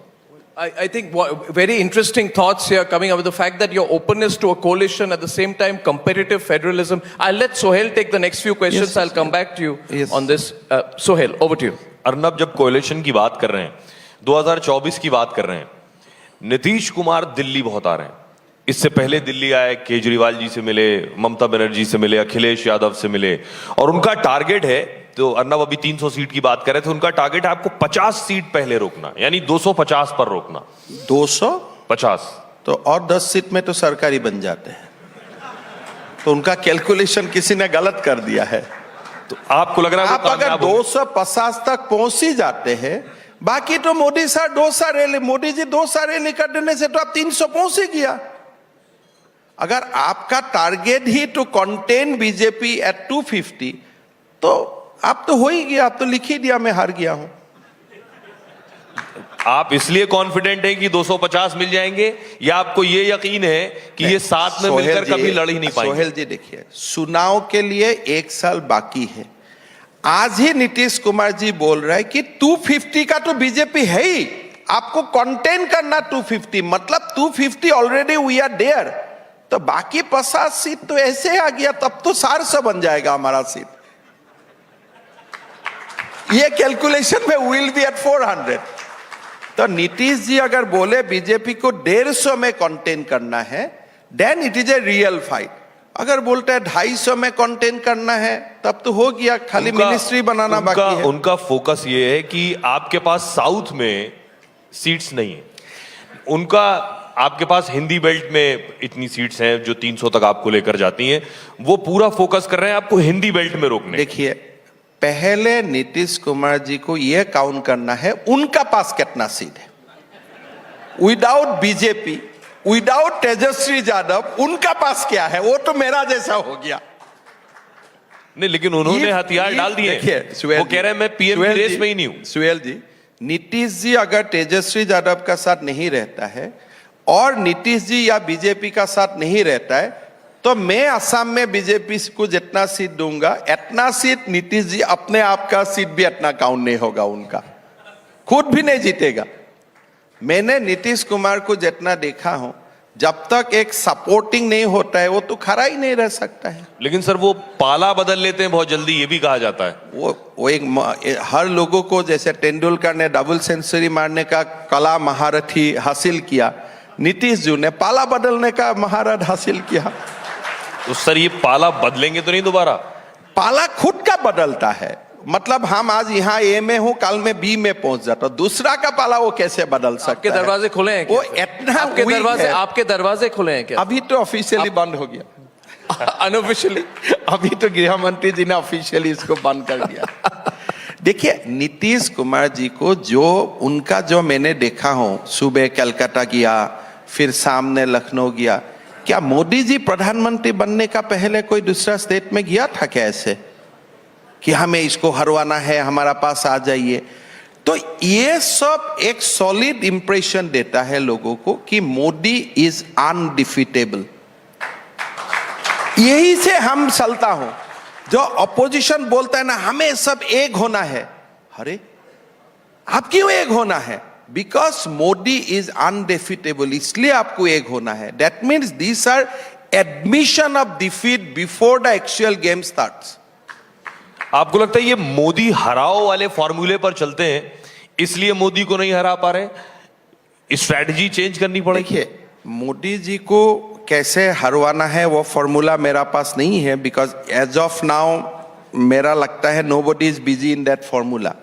सब लोगों का मन में यही है कि मोदी जी और कैसे 15-20 साल रहे भारतवर्ष का प्रधानमंत्री। तो भारत का लोग वो काउंटिंग कर रहा है, वो लोग दूसरा काउंटिंग कर रहे हैं। तो इसीलिए मेरा लगता है कि ये समय आज जो देश को देखने मिला है, जैसा देश में तरक्की हुआ है, देश में कम्युनल हार्मनी जिस तरह बना है, जैसे आज कोई मुसलमान लीडर्स, जनता नहीं, they can criticise BJP, but last 9 years में कहीं दंगा फसाद हुआ है? That's true. If you go by the statistics, this is the highest period of satisfaction for a average Muslim person.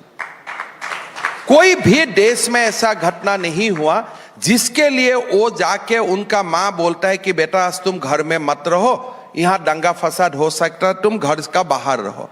कहाँ हुआ है? आप देखो, इतना बढ़िया समय है।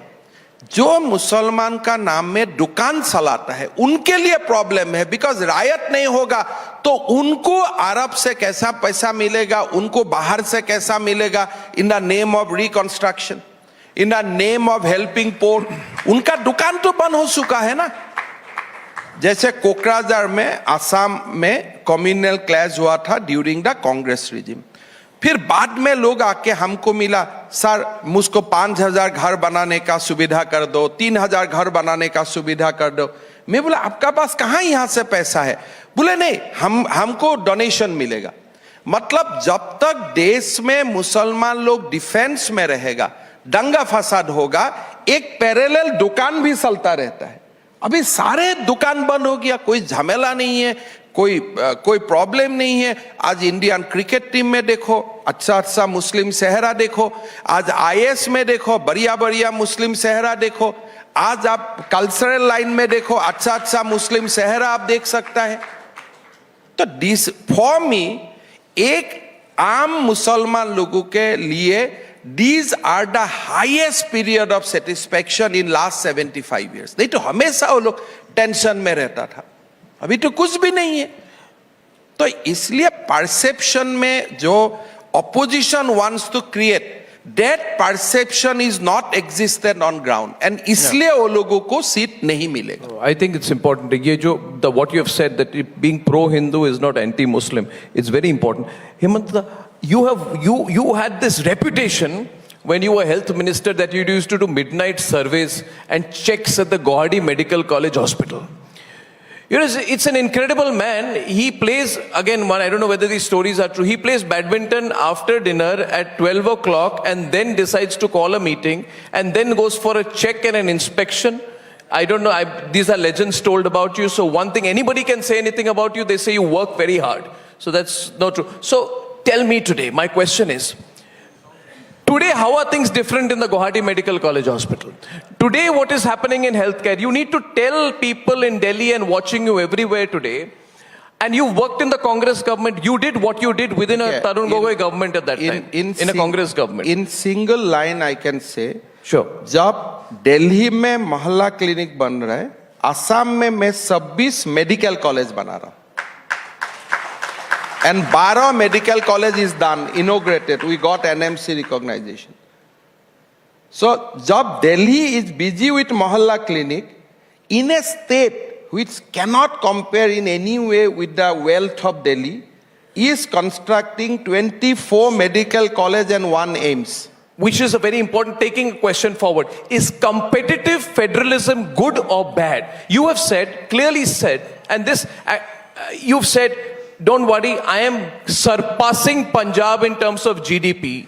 And I want to tell you viewers, Assam earned some 1,300 plus crores through GST.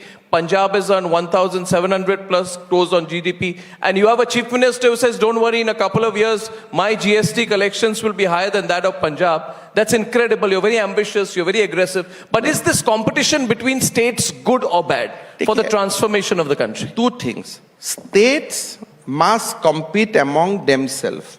But Bharat का एक बहुत बड़ा इशू है Arnab, that is a regional disparity. मैं आपको एक छोटे बात बोलता हूँ. दिल्ली में जो लोग बैठा है, मुंबई में, गुजरात में जो लोग बैठा है, they are paying the same income tax. And जो असम में बैठा है, he is also paying the same income tax.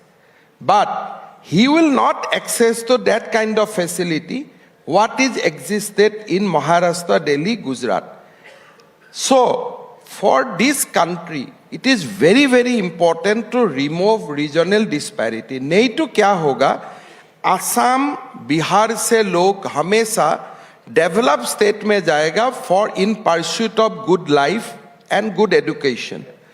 वो state में भी भीड़ बढ़ेगा और हमारा state से भी meritorious or meritocracy will come down.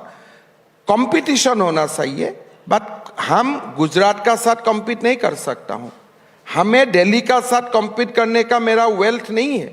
But मेरा compete करने का जिसका साथ भी wealth है, मैंने इस साल we push Chhattisgarh and Chandigarh back. Assam GDP is today 17 GDP, it was 19. We came out to 17. तो नेक्स्ट 3 साल हम पंजाब से बड़ा बन जाएगा. So that is our commitment, but without contempt to Punjab. I wish that Punjab also take the same challenge and she goes further ahead so that we cannot touch her even. So that's the competitive federalism we want. But we must address at the same time regional disparity also. No, I get your point. But I have seen in you today a practical, committed politician. And I must say this, Himanta Biswa Sarma, incredible governance in Assam. For what Assam is doing and the Northeast is doing, we are all proud of it. And I thank you for giving us the honor of hosting you here today. Thank you. Big round of applause for Himanta Biswa Sarma. Thank you.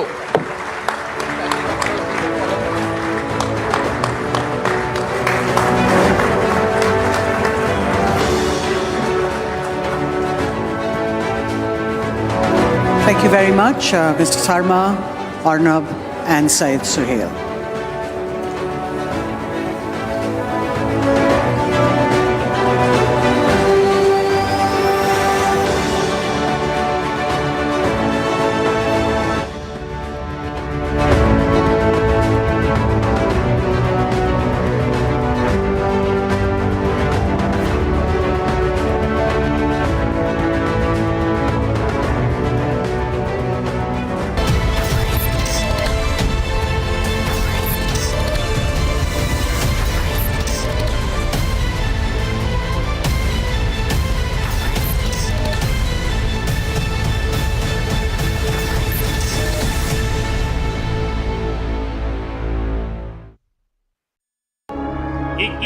सदी में भारत के सपनों और आकांक्षाओं को पूरा करने से कोई भी बाधा अब हमें रोक नहीं सकती और यही समय है हम विजय की ओर बढ़ चले।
Affairs and Sport, Information and Broadcasting, Mr. Anurag Thakur. Mr. Thakur has been at the forefront of telling the India story, the Indian way, and ensuring the attempt to peddle an untrue narrative against India is effectively countered with facts. As the sports minister, he cast himself in the role of a crisis manager, and we've seen how time after time he has shown that he's willing to walk the extra mile to solve a problem. The image that you see on the screen is of him leaving his convoy to help a bus that had broken down in Himachal Pradesh last year, and it speaks volumes of the rooted and hands-on approach of Anurag Thakur. At India's time of transformation, Union Minister Anurag Thakur is crucial to shaping the transformation idea that India sees. May I now invite the Union Minister and the Editor-in-Chief Arnab Goswami for an interaction. Well, thank you very much, Rini. Thank you. Thank you so much. Anurag ji, it's an absolute pleasure and a privilege to have you here today. Thank you very much, first of all, for joining us. Thank you for hosting, Arnab ji. You have a lot of fans among the youth, among all our viewers, and they love to watch you in Hindi and English. And I think as the Minister for Information and Broadcasting, you handle the complex issues which regard not just the broadcasting sector, but digital media, which is growing with great sensitivity and care as well. So I think we are delighted to interact with you as stakeholders from the media fraternity. So thank you for that. Anurag ji, I'll cut the chase straight up. I want to go straight to the point. Are you trying to set the narrative? क्या अनुराग ठाकुर को लगता है कि उन्हें दायित्व दिया गया है कि नैरेटिव सेट करे? मतलब ये आपके खिलाफ जो ऑपोजिशन के लोग हैं, कई मीडिया के लोग हैं, कहते हैं कि अनुराग ठाकुर का एजेंडा है कि हम क्या लिखेंगे, हम क्या सोचेंगे, उस पर एक तरह से डायरेक्शन देने की कोशिश करते हैं. तो क्या आप कभी भी डायरेक्शन या नैरेटिव सेट करने की कोशिश कर रहे हैं? अनुराग जी. नमस्कार. मुझे लगता नहीं ना भारत का मीडिया किसी की डायरेक्शन चाहता है. स्वतंत्र है और सही जानकारी सही समय पर सही खबर पहुंचाने का प्रयास करता है. ना मेरे स्वभाव में है और ना प्रधानमंत्री मोदी जी की सरकार में किसी के ऊपर दबाव बनाने का काम किया जाता है. मुझे लगभग 1.5 वर्ष हो गया, हमारी सरकार को लगभग 9 वर्ष होने वाले हैं, और मैं किसी भी मंच से पूरे खुले में पूरे आत्मविश्वास के साथ कह सकता हूं, हमने कभी किसी के ऊपर कोई दबाव बनाने का ना प्रयास किया है, ना कोई नैरेटिव पुश करने के लिए कहा है. हमारा काम हमारे लिए बोलता है, और अगर काम बोलता है तभी तो नरेंद्र मोदी जी 1 साल नहीं 3 साल लगातार दुनिया के सर्वाधिक लोकप्रिय नेता के रूप में चुने जाते हैं. उसके लिए दबाव क्यों बनाना है? आपका काम बोलता है.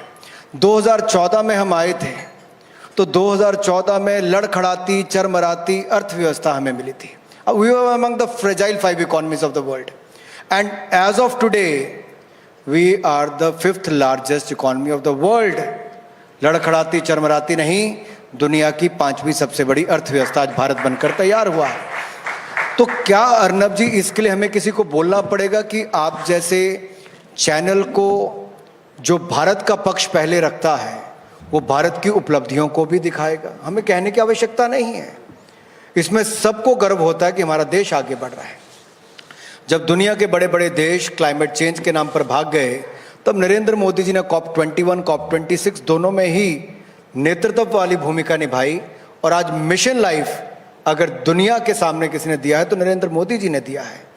इसी तरह से जब दुनिया भर के देश कोविड-19 पेंडेमिक से लड़ रहे थे, एक चुनौती के रूप में था, तब भारत ने दुनिया की ओर नहीं देखा है. दुनिया की मदद की वैक्सीन मैत्री के माध्यम से 150 देशों को दवाइयां और वैक्सीन देने का काम, और भारत में 220 करोड़ वैक्सीन बिल्कुल मुफ्त में लगवाने का काम, और 80 करोड़ गरीबों को मुफ्त में अनाज देने का काम अगर दुनिया का कोई एक देश कर पाया तो उसका नाम भारत है. तो क्या इसके लिए हमें जाना पड़ेगा? कहीं नहीं जाना पड़ेगा. I don't have to beg, I don't have to pressurize anyone. All we need to do is keep working hard, keep achieving the next milestone, and I'm sure the media will take notice of it. और ना भी लें तो लोग notice लेते हैं. देखिए, मोदी जी को तो चुनौती 2001 से लेकर 2024 तक यही है. कुछ लोग हैं वो तब भी विरोध में थे, कुछ लोग हैं आज भी विरोध में हैं. ना वो 23 सालों में बदले हैं, ना नरेंद्र मोदी जी ने 23 सालों में रुकने का काम किया है. उन्होंने तो बस चलते ही जाने का काम किया है. चरे वेती चरे वेती चरे वेती. और यही कारण है कि आज जो दुनिया के देश उनके ऊपर कभी प्रश्न चिन्ह खड़ा करते थे, आज एक होप के रूप में भारत को देखते हैं. भारत कभी मदद मांगने वाले देशों में था. आज जब टर्की सीरिया में भूकंप आता है, अर्थक्वेक नेपाल में आता है, अफगानिस्तान में समस्या खड़ी होती है, तो भारत मदद मांगने वाला देश नहीं, मदद देने वालों में बन गया है. अनुराग जी, आपने अभी कहा कि हमें कुछ करने की जरूरत नहीं, वर्ल्ड टेक्स नोटिस करते हैं. मैं इसमें थोड़ा सा आपसे मेरा मतभेद है, क्योंकि मुझे नहीं लगता कई सारे चीज नोटिस होते हैं. And I want to share with you viewers that the union government recently dropped a provision that gave the government, the Union Information and Broadcasting Minister particularly, the power to recommend alterations to films already passed by the CBFC. Am I right? So this is when you drop a provision, you are giving a great deal of creative autonomy to the filmmaking fraternity of this country. But that was not noticed. Instead, they say, और ये phrases हैं Western media के, backsliding of democracy, regulation of freedom of expression. So what do you make of this so-called freedom of speech narrative, Mr. Thakur? देखिए, मेरा काम जो मेरा अपना सेक्टर है या भारत सरकार का, मोदी जी ने पहले दिन कहा कि ईज ऑफ डूइंग बिजनेस और ईज ऑफ लिविंग के ऊपर काम करना है। हमने सैकड़ों कानूनों को रिवोक कर दिया, खत्म कर दिया, जो अंग्रेजों के समय से थे। नए कानूनों की जहां पे आवश्यकता पड़ी उनको लेकर आए। सिनेमाटोग्राफ एक्ट की जब हम बात करते हैं तो इस सबसे बड़ा प्रहार ये पायरेसी के ऊपर है। जब भी कोई कलाकार या कोई व्यक्ति अपना शोध करके, अपना काम करके कुछ बहुत अच्छा बनाता है और उसके काम को कोई चुराने का काम कैमकॉर्डर से, फोन से, कंप्यूटर से करता है, तो उसकी मेहनत पर पूरी तरह से पानी फिर जाता है।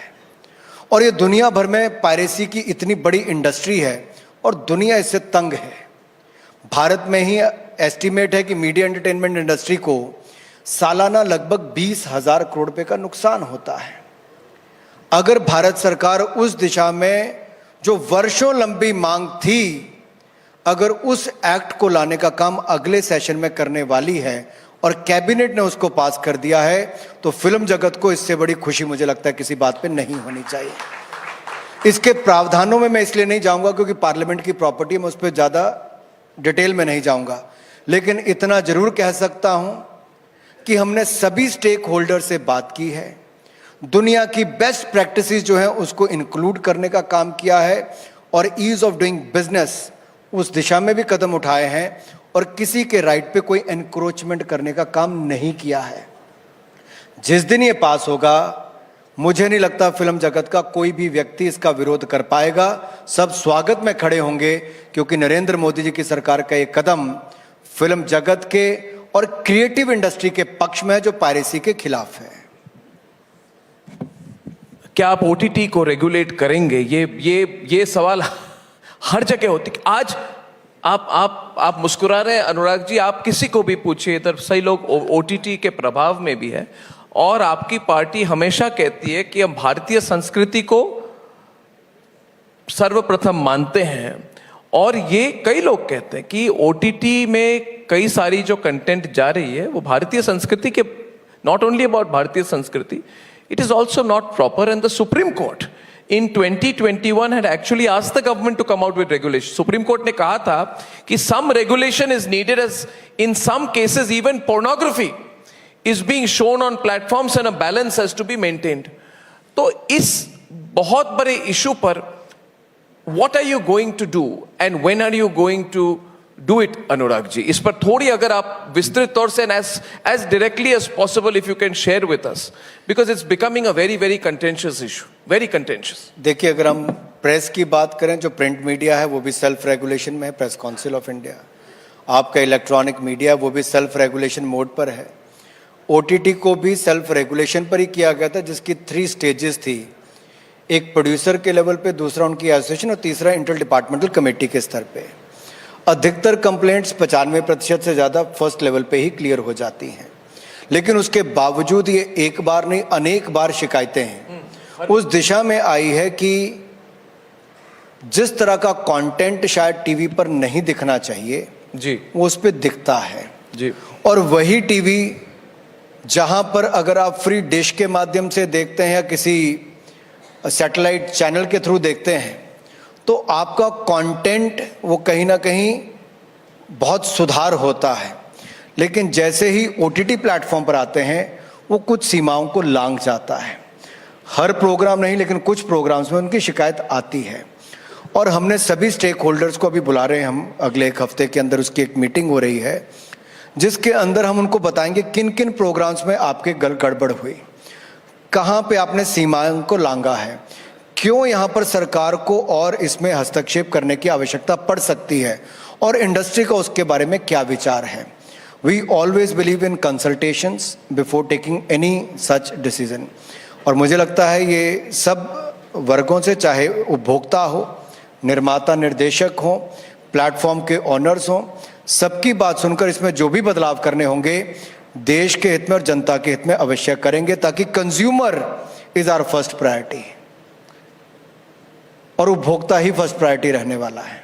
They say that consumer is their first priority also. लेकिन and they say the government should not regulate us. The consumer is our priority. We will decide, and if the consumer is accepting the content, why should the government interfere? देखिए, उसमें age groups अलग अलग हो सकते हैं कि आपको कौन से एज ग्रुप के हो, आपको वो कौन सा प्रोग्राम देखना है। लेकिन ये बहुत सारी शिकायतें आती हैं जब कोई परिवार अपने बच्चों के साथ बैठकर कोई सीरियल देख रहा है, कोई सीरीज़ देख रहा है, तो उसमें जिस तरह की अश्लीलता, अभद्रता या कुछ ऐसे डायलॉग सुनने को मिलते हैं जो शायद एक परिवार को इकट्ठे बैठकर देखना मुश्किल हो जाए। उन चीज़ों को कैसे ठीक करना है। क्रिएटिविटी के नाम पर अश्लीलता नहीं परोसी जा सकती, बहुत क्लैरिटी है। और केवल क्रिएटिविटी के नाम पर वो गंदे बोल जो मर्यादित नहीं हैं उनको भी वहाँ पर नहीं दिया जा सकता है। इस दिशा में क्या कदम उठाने हैं, इंडस्ट्री से बात करके और उपभोक्ताओं का फीडबैक लेके उसमें हम जो बदलाव करने होंगे अवश्य उस दिशा में खुले मन के साथ, पूरी ताकत के साथ काम करेंगे और कदम भी उठाएंगे। Anurag ji, what do you make of the western media?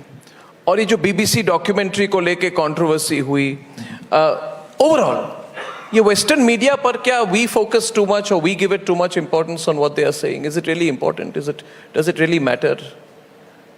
And what should be India's answer? Because we have been talking about this time of transformation, Anurag ji, and my own view, and I want to share this with you on the stage today, my own view is that we should have our own global media from the soil of India, with Indian talent, Indian technology, and I hope that Republic will be doing it on scale, and we are working towards it. But what is your view, Anurag ji, on Western media and some of these controversies?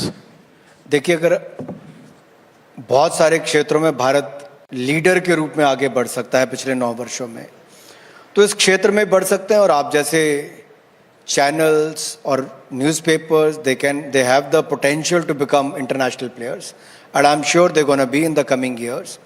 But at the same time, when we look at these channels or newspapers, when we say the foreign media, they have a biased approach towards India. The most unfortunate part is who's writing in those newspapers. It is some of those people living here, knowing very well what is the truth, but despite that, they are biased. They are working with the agenda. But ना वो भारत को कमजोर यहाँ बैठकर कर पाए हैं, ना विदेशी अखबारों में लिखकर कमजोर कर पाएंगे। ये भारत की ताकत है, ये भारत की ताकत है। वो शायद 140 करोड़ भारतीयों को कमजोर आंकते हैं और उनको कभी भी नहीं करना। और मैं दूसरा कह दूं, आप बीबीसी की बात करते हैं, एक तो भ्रष्टाचार बचाओ कैंपेन बीबीसी, ये भी कुछ लोग चलाते हैं। एक्सीलेंट। ये जो भ्रष्टाचार बचाओ कैंपेन में कई लोग कूद गए, लेकिन उनको मैं पूछना चाहता हूं, राजनीतिक दल के लोगों को, वो बीबीसी का पक्ष जब ले रहे थे जी, तो अपने नेता या उस विपक्ष के नेता का साथ ले रहे थे जो विदेशी धरती पर जाकर विदेशी एजेंसियों का, विदेशी चैनल्स का, विदेशी दलों का सहयोग भारत के खिलाफ एजेंडा चलाने के लिए कर रहे थे। और बीबीसी के लिए कोई अलग कानून नहीं बन सकता। जैसे गांधी परिवार अपने लिए अलग कानून बनाने की बात करता है, बीबीसी के लिए भी अलग कानून देश में नहीं बनेगा। जो बाकियों के लिए कानून है वही बीबीसी के लिए कानून भी है। और अगर कानून का उल्लंघन बीबीसी ने किया है तो कोई कारण नहीं कि उनके खिलाफ कार्रवाई क्यों ना हो, नियम अनुसार उनके खिलाफ कार्रवाई भी होगी। इस बात के लिए मैं आपको सुनिश्चित करना चाहता हूं। और हमने उनको नोटिस दिया था और नोटिस में बीबीसी ने क्या कहा है रिप्लाई में? Actually what if they said, क्या कहा है? थोड़ी ब्रेकिंग खबर हो जाए। हो जाए। अनुराग जी, आप मुझे ऐसे मत देखिए, आपको मैं बहुत सालों से जानता हूं, आप भी मुझे जानते हैं, मैं मौका नहीं छोड़ता। आप बोलने वाले थे, प्लीज कंटिन्यू।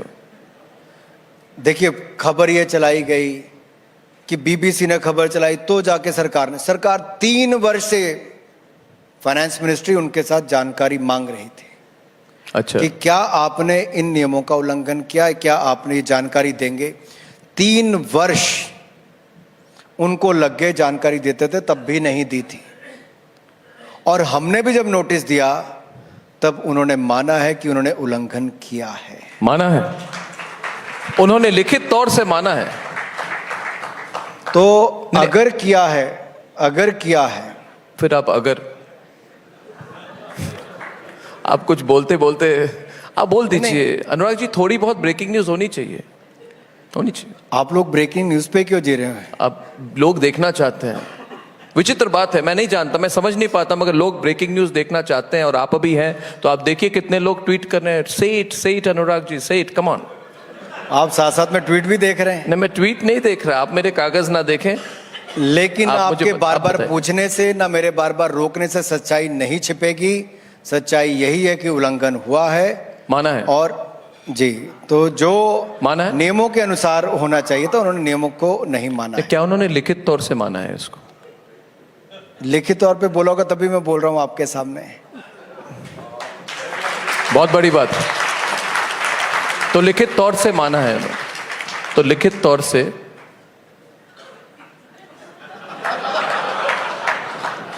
क्योंकि अब सारा दिन यही चलने वाला है। माना है, इट्स बिग थिंग। मैं इसलिए कह रहा हूं, मैंने शुरू में भी इसलिए कहा कि भ्रष्टाचार बचाओ कैंपेन क्यों चला। उन लोगों का अपना हित हो सकता है जो इनके साथ खड़े थे, लेकिन हमारा हित सदा देश के साथ है, देश के नियमों के साथ है, देश की संस्थाओं के साथ है। लेकिन कुछ अपने यहाँ के राजनीतिक दल तो ना संवैधानिक संस्थाओं में विश्वास रखते हैं, और जब सरकार उनके खिलाफ कार्रवाई करती है जो नियमों को उल्लंघन करते हैं, तो उनके पक्ष में जाकर खड़े हो। मैं इस पर थोड़ी बात कहना चाहता हूं। I have done some investigative journalism on this case. कई दस्तावेज मेरे हाथ में आए हैं जो मेरा भी डेस्क है, उसके नीचे मैं भी रखता हूं थोड़ी बहुत। तो मैं आपको ये कहना चाहता हूं और दर्शकों को कहना चाहता हूं कि अगर रिपब्लिक चैनल लॉन्च करें, हमें लाइसेंस मिलता है और उसमें एफडीआई रेगुलेशंस होते हैं कि 26% से ज्यादा आप एफडीआई नहीं ले सकते। वैसे मुझे कहने में बहुत गौरव के साथ मैं कहता हूं कि रिपब्लिक मीडिया नेटवर्क में 0.0000001% भी एफडीआई नहीं है। और कोई कह के दिखा दे भारत में, कोई कह के दिखा दे कि ऐसा नेटवर्क है जो आज 58 करोड़ लोगों को रीच आउट करता है। 0.001% प्राइवेट इंस्टीट्यूशनल इंडिविजुअल इक्विटी नहीं है, और मैं आज ऐलान करता हूं ना कभी होगी, ये मैं कह रहा हूं। तो हमने तो प्रूव कर दिया, वो तो गवर्नमेंट फंडेड ऑर्गेनाइजेशन है अनुराग जी। वहां के तो सरकार कहती है कि हर ब्रिटिश नागरिक को पैसे देने होते हैं, चंदा देना होता है उनके चैनल को चलाने के लिए। तो ये तो फ्रीडम ऑफ एक्सप्रेशन के बारे में वो कहे ना, जो फाइनेंशियली फ्री हो, वो तो फाइनेंशियली फ्री नहीं है और वो फ्रीडम ऑफ एक्सप्रेशन की बात करते हैं। मगर जो इंटरेस्टिंग बात मैं शेयर करना चाहता था, जब एफडीआई पॉलिसी में चेंज आई तो माना जाना चाहिए कि कोई भी ऑर्गेनाइजेशन इंडिया में ऑपरेट कर रही है, you have to operate by the rules. और मेरी इंफॉर्मेशन है कि उनके लंदन से दिल्ली ईमेल एक्सचेंज हुई और दिल्ली से लंदन ईमेल एक्सचेंज हुई, जिसमें उन्होंने माना कि हां हम उल्लंघन कर रहे हैं, थोड़ी और दिन करते हैं, देखते हैं कोई पकड़ता है कि नहीं पकड़ता है, चलते रहने दो। तो जो लोग हमें कहते हैं ना कि रूल सिखाएंगे, वो लंदन से उनके बॉसेस उनको कहते हैं चलता है तो चलने दो।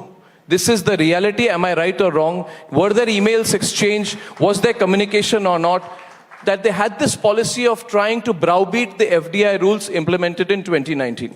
Mr. Thakur, as much detail as possible. They have violated the FDI rules. They've agreed. they have accepted that. If they've उल्लंघन किया है FDI rules का, मैं कह रहा हूं आपके चैनल पे, उन्होंने किया है और माना है। और सजा क्या होगी? होनी चाहिए। मांगा है उन्होंने, आगे समय मांगा, देखते हैं आगे क्या क्या होता है। जब अगली कार्रवाई होगी तो आपको उसकी जानकारी भी मिलेगी। तो माना वैसे है, आपके पास काफी जानकारी है। सही है, thank you Anurag ji. This is very important because we need to make it clear to this जो फ्रीडम ऑफ एक्सप्रेशन ब्रिगेड है ना, जो विक्टिमहुड का part claim they claim victimhood. कोई दुर्भाग्य ये है कि वो विक्टिमहुड का पाठ करें, उससे पहले अपने यहाँ के विपक्ष के नेता उनके पक्ष में कूद जाते हैं. उनका क्या एजेंडा है पीछे? आजकल वैसे जो लोग आतिक अहमद के साथ खड़े थे वो भी विक्टिम कार्ड प्ले करते हैं. और आप यूपी के को इंचार्ज थे पिछले चुनाव में, if I am right. You have been Uttar Pradesh co-in-charge of UP. So I'm taking a slight detour to a political question. At that time it was decided there will be no compromise on mafia. मैं 24 फरवरी को मैं अयोध्या गया था, जहां पे मैं और योगी आदित्यनाथ जी एक स्टेज पे थे. उनको मैंने पूछा था कि योगी जी बुलडोजर चलेगी कि नहीं चलेगी, और उन्होंने कहा था जरूर चलेगी. अब इन दिनों बुलडोजर चल रही है. आपने उस समय कहा था when you were UP co-in-charge that we will get rid of the mafia and the machhar. So you also make all kinds of very strong comments. Today there's a wipeout of the mafia that is happening in Uttar Pradesh. Can you tell me, as much as possible, what did you discuss when you sat in those rooms, जब आप पीछे बैठे थे, when you were sitting and making this strategy? I am sure you have sat with all the top BJP leaders and made this strategy. So you have to tell me what was discussed in 2022, which is now headline news everywhere in the country. Please. 2017 में जब हमने चुनाव लड़ा था UP में, तो मोदी जी का चेहरा था और ये कहा था हम आएंगे, ईमानदार सरकार देंगे, भ्रष्टाचार मुक्त सरकार देंगे और दंगा मुक्त सरकार देंगे. तो 5 वर्षों के बाद जब हम गए तो मोदी जी योगी जी के नाम पर गए, और मोदी जी का इतनी लोकप्रियता उत्तर प्रदेश में है जैसी देश में है. लेकिन साथ में हमने ये भी कहा कि सोच ईमानदार, काम दमदार. ईमानदारी के साथ हम आगे बढ़े थे और दमदारी के साथ हमने माफिया के खिलाफ कार्रवाई की थी. तो जिस उत्तर प्रदेश में दंगे कभी होते थे, दंगा मुक्त उत्तर प्रदेश हुआ. अब वहां दंगे नहीं, दंगल होते हैं, यानी कि कुश्तियां होती हैं. इसलिए मैं कहना चाहता हूं कि वहां पर अब स्पोर्ट्स को बढ़ावा मिला है, इंडस्ट्री को बढ़ावा मिला है, वहां पे इन्वेस्टमेंट आनी शुरू हुई. क्यों हुई? जब वहां पे सेफ्टी सिक्योरिटी वुमेन से लेके एंटरप्रेन्योर्स को अपनी दिखनी शुरू हुई, निवेश आना शुरू हुआ, उत्तर प्रदेश की इकॉनमी लगातार आगे जंप करनी शुरू की. तो ये विश्वास जो मोदी जी के प्रति था और योगी जी का काम वहां पर दिखा, तो डबल इंजन की सरकार के कारण हम वहां पे जा पाए. अतीक अहमद के घर, उसकी प्रॉपर्टी को उस समय भी तोड़ा गया था जब उसको गिरफ्तार किया गया था. लेकिन उसके बावजूद कुछ लोग अपने कारनामे करने से हटे नहीं. जो भी पीछे घटनाक्रम भी हुआ, उसके बाद भी योगी सरकार पीछे हटी नहीं. जहां जहां छिपे थे वहां से निकाल कर लाए भी और उनको सजा अंजाम तक पहुंचाने का काम भी किया है. तो असदुद्दीन ओवैसी थोड़ी देर पहले, 2 घंटे पहले इधर थे स्टेज पर. उन्होंने कहा कि जब पूछा गया कि आप आतिक अहमद और उनके परिवार के साथ इतनी सहानुभूति क्यों दिखा रहे थे, तो उन्होंने उल्टा कहा कि क्या कभी कन्विक्ट हुए थे. तो हमारे एंकर ने पूछा क्या वो एनजीओ चला रहे थे, मगर उस बात को वो वैसे उससे हट के निकल गए. मगर पनाह तो मिली है ना. ये सारे जो फोर्सेस हैं उन्हें पनाह तो मिली है पिछले 10, 15, 20, 25 सालों से. देखिए, सपा का राज हो, बसपा का राज हो, ये फूले फले हैं माफिया. उस समय प्रोटेक्शन दी गई है, स्टेट के द्वारा दी गई है, ऐसे लोग चुनकर प्रतिनिधि बनकर आए हैं. और यही नहीं, जब एक पूर्व मुख्यमंत्री उनके घर पर गए तो उन्होंने कहा देखिए मेरा विदेशी कुत्ता है, आप हेलो बोलोगे तो हाथ भी मिलाता है जी. उनसे हाथ भी मिलवा दिया, उनकी फोटो भी छपवा दी अखबार में चल के जी. तो ऐसी स्थिति तो उत्तर प्रदेश की थी. उस समय से लेकर आज वैसी स्थिति है कि आज माफिया रेडी लगाने पर मजबूर हो गया है, या रास्ता छोड़ के प्लॉट जहां पे कब्जे किए थे या खुद छोड़ दिए, यहां पर बुलडोजर आकर खड़ा हो गया है. ये बदलाव है उत्तर प्रदेश में और ये चलता रहेगा. ये बिल्कुल चलता रहना चाहिए. जो अगर राजनीतिक दबाव बने, जो सुरक्षा चाहिए हर व्यापारी को, कर्मचारी को, अधिकारी को और वहां के लोगों को, आम जनता को. बहू बेटियां नहीं तो शाम को 6 बजे के बाद बहुत सारे इलाकों में बाहर निकलती नहीं थी.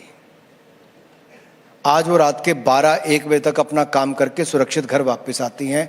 ये बदलाव उत्तर प्रदेश ने देखा है. और ये जो विकास आप देखते हैं 4 लेन हाईवे से लेके एयरपोर्ट से लेके काशी विश्वनाथ धाम का, देखिए क्या क्या पुनरुद्धार हुआ है और पुनर्जागरण जैसे किया गया। मैं कह सकता हूं दिव्य और भव्य सोमनाथ धाम हो, दिव्य और भव्य केदारनाथ धाम हो, दिव्य और भव्य काशी विश्वनाथ धाम हो, या दिव्य और भव्य अयोध्या धाम का निर्माण अब राम मंदिर का हो रहा हो, ये लगातार ये सांस्कृतिक पुनर्जागरण पुनरुद्धार ये हमारी सरकार ने ही करने का काम किया है। और इससे आस्था के साथ साथ अर्थव्यवस्था को भी बल मिला है। हमने विकास को बल दिया है। केवल मंदिर नहीं बने, फ्लाईओवर बने हैं, एयरपोर्ट्स बने हैं, रेल स्टेशंस बने हैं, इंफ्रास्ट्रक्चर बना है। बौद्ध सर्किट बना तो बौद्ध सर्किट से लोगों को आने का लाभ मिला। हेमकुंड साहब तक रोपवे बनाया गया तो आज सारा साल आप जा सकते हो। 4 धाम यात्रा का इंफ्रास्ट्रक्चर बेहतर किया गया है। करतारपुर कॉरिडोर को खोलने का काम किया गया है। साहिबजादों के शहादत पर वीर बाल दिवस मनाने का काम किया गया है। गुरु नानक देव जी, गुरु तेग बहादुर जी का प्रकाशोत्सव पूर्ण धूमधाम से मनाने का काम किया है। तो देश में जो कभी संकोच होता था करते हुए, आज कोई संकोच नहीं है। पूरे धूमधाम से उस दिशा में काम किया जाता है और सबको साथ में लेकर चला जाता है। जैसे अखिलेश जी थोड़ी देर में आ रहे हैं तो आपने जो बात कही उस पर हमें जवाब भी उनसे शायद मिलेगा। एक आखिरी सवाल है, समय कम है। Anurag ji, you have been an inspiring youth leader in the past and you are also holding the sports ministry. मेरा भी थोड़ा स्पोर्ट्स से थोड़ा मेरा झुकाव है। वैसे मैं खेलता नहीं हूं, मगर मैंने CWG स्कैम एक्सपोज किया था 2010 में। किसी और तरह की हमारी खेलकूद होती है, वो भी हम करते रहेंगे। अब उस समय की बात देखें तो हमें बहुत खुशी थी कि चेंज आ जाएगी, और अभी भी खुशी होती है। जब स्टेडियम इंफ्रास्ट्रक्चर वगैरह बनता है तो हमें खुशी होती है। We feel good, we feel proud. मैं भी एक दिन I want to go to the Narendra Modi stadium and watch a cricket match और tournament, hopefully possible, it will be a privilege. But थोड़ा खेद भी होता है जब मैं देखता हूं कि जब रेसलर्स ये प्रोटेस्ट करने में, where they are forced to protest, आपको भी तो कहीं ना कहीं खटकता होगा कि देश के जिन्होंने those who have won the medals for this country, and you know how much the Prime Minister has done for sport in this country and to inspire sportspersons. I think no Prime Minister has done before this. बिल्कुल, no Prime Minister. But why have you allowed it to happen, and why are these sports stars having to protest? And what will you do about it? देखिए, प्रधानमंत्री जी के आने के बाद खेलों को बहुत बल मिला है। वो जब राज्य में मुख्यमंत्री थे तब भी गुजरात में बहुत सुधार किया, और देश में आकर तो बजट जो था, जो 960 करोड़ रुपया था डिपार्टमेंट का, बढ़ाकर 3,397 करोड़ कर दिया, 3.5 गुना बढ़ा दिया। खेलो इंडिया योजना लेकर आए, पहले 4 वर्षों के लिए 1,800 करोड़ दिया, तो अब अगले 5 वर्षों के लिए 3,200 करोड़ रुपया मंजूर कर दिया है। शुरू हो गया खेलो India youth games, university games, winter games, और इसमें 15,000 खिलाड़ी हर वर्ष भाग लेते हैं। नेशनल रिकॉर्ड्स बनते हैं, और हमें जो पाइपलाइन है अच्छे खिलाड़ियों की वहाँ से मिल रही है। यही नहीं, अगर आप अभी भी देखेंगे वर्ल्ड चैंपियनशिप हुई तो हमारी भारत की एक नहीं 4 बेटियों ने वर्ल्ड चैंपियनशिप जीतने का काम किया। निखिल जरीन हो, लवलीना हो, हमारी नीतू घनघास हो, स्वेटी हो, इन सब ने गोल्ड मेडल जीता है। यही नहीं, अन्य क्षेत्रों में भी हमारे खिलाड़ियों ने शानदार प्रदर्शन किया। जहाँ तक आपने रेसलर्स की बात कही, मैं अर्नब जी आपको याद करवाना चाहता हूँ, मैंने सारे कार्यक्रम कैंसिल करके मैं एक बार नहीं 12 घंटे इनके साथ स्वयं बैठा, इनकी बातें सुनी। इनके ही सहमति के साथ रात के 2 बजे हम लोगों ने प्रेस कॉन्फ्रेंस की कमेटी का गठन किया। जिनकी मुख्य मांगें थी उसमें विचार करने के लिए वो ओवरसाइट कमेटी बनाई गई। ओवरसाइट कमेटी ने लगभग 14 मीटिंगें की, अलग अलग लोगों को जिनको बुलाने की आवश्यकता थी, जो आना चाहते थे उनको बुलाया, उनकी बातें भी सुनी। उस कमेटी ने अपनी बड़ी डिटेल रिपोर्ट एक दी है। उस डिटेल रिपोर्ट के बाद जो प्लेयर्स की ही डिमांड थी कि निष्पक्ष चुनाव हो, हमने कोई सरकार को बीच में डाले बिना निष्पक्ष चुनाव के लिए भी कह दिया है। इंडियन ओलंपिक एसोसिएशन जब तक 45 दिन के अंदर इसका चुनाव कराएगी, एक कमेटी का गठन करेगी जो खिलाड़ियों का चयन भी करेगी, और वही इनका डे टू डे अफेयर्स तब तक रन भी करेगी। और जब इनकी बॉडी बनती है तो नई संस्था बनने के बाद इंटरनल कंप्लेंट कमेटी हो, बेहतर रूल्स इनके अंतर्गत, उन सबको सुनिश्चित करने के लिए इनको आदेश पारित किया है। जहां तक सेक्सुअल हरासमेंट के केसेस की बात है या मेंटल हरासमेंट की बात है, उनकी भी डिटेल इंक्वायरी हुई और डिटेल इंक्वायरी के बाद अभी भी अगर आप देखोगे दिल्ली पुलिस ने कोर्ट में भी कहा है, सरकार ने कहा है कि प्रिलिमिनरी इंक्वायरी के बाद अगला जो भी कदम उठाना होगा वो उठाएंगे। उसकी एक प्रक्रिया है, वो प्रक्रिया को ना मैं जंप कर पाऊंगा ना आप कर पाओगे, लेकिन जो निष्पक्ष चुनाव सबसे पहला कदम था कराना कि एक नई संस्था चुनकर आए, एक नई बॉडी चुनकर आए, उस कदम से शुरुआत कर दी गई। मैं आपकी बात समझता हूं, मैंने बस जो आम नागरिक की सोच है उसका आपके सामने रखा। आखिरी सवाल, आपने जो ये एक फ्रेज शुरू की प्रेस कॉन्फ्रेंस में, मोनीश करके, जो एक बार मोनीश सिसोदिया को जो आप रेफरेंस देते हैं, अब तो थोड़ा जोर से बोलना पड़ेगा क्योंकि जेल के अंदर है ना, बात जाएगी नहीं जाएगी। कैसे आप बोलते हैं उसको, क्यों बोलते हैं आप? अपने एक नहीं तो देखिए तब तक आपका और अभी आज बात भी चल रही है उनको लेके। नहीं ऐसा नहीं, देखिए अरविंद केजरीवाल जी कहते थे कि इनका मॉडल दिखाइए पूरी दुनिया भर को, तो आज शराब घोटाला कैसे होता है और पैसे कैसे कमाए जाते हैं ये आपको केवल मोनीश से ही पता चल सकता है। तो मोनीश सिसोदिया जो हैं, ये शराब मंत्री, शराब घोटाले में फंसे, इनके खिलाफ चार्जशीट भी दायर कर दी गई है। और दूसरे जो सत्येंद्र जैन 11 महीने से जेल में हैं, जिनको भारत रत्न देने की बात श्रीमान अरविंद केजरीवाल करते हैं, वो अरविंद केजरीवाल जी जो कल कहते थे मैं गाड़ी नहीं लूंगा, बंगला नहीं लूंगा, केवल और केवल सिर्फ 45 करोड़ रुपए केवल रेनोवेशन पे खर्च किए, सिर्फ ओनली मीगर 45 करोड़ रुपीस। पर्दा आपके किसी के घर में 8 लाख रुपए का लगा है? एक पर्दा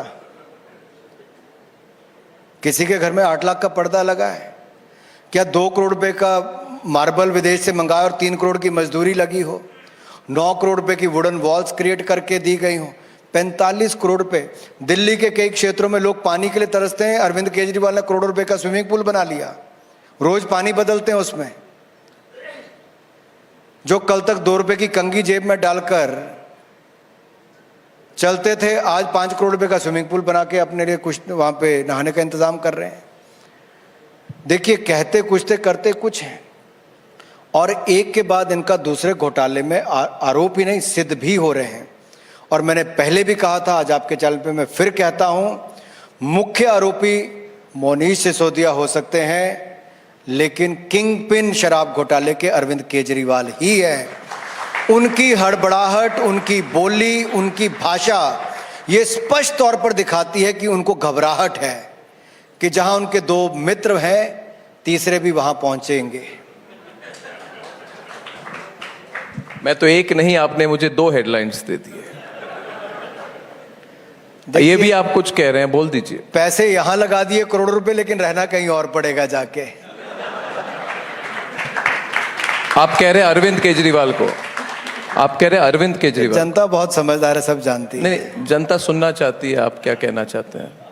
अपनी मन की बात सामने रख लीजिए please. What are you saying? You are saying Arvind Kejriwal will have to go to jail?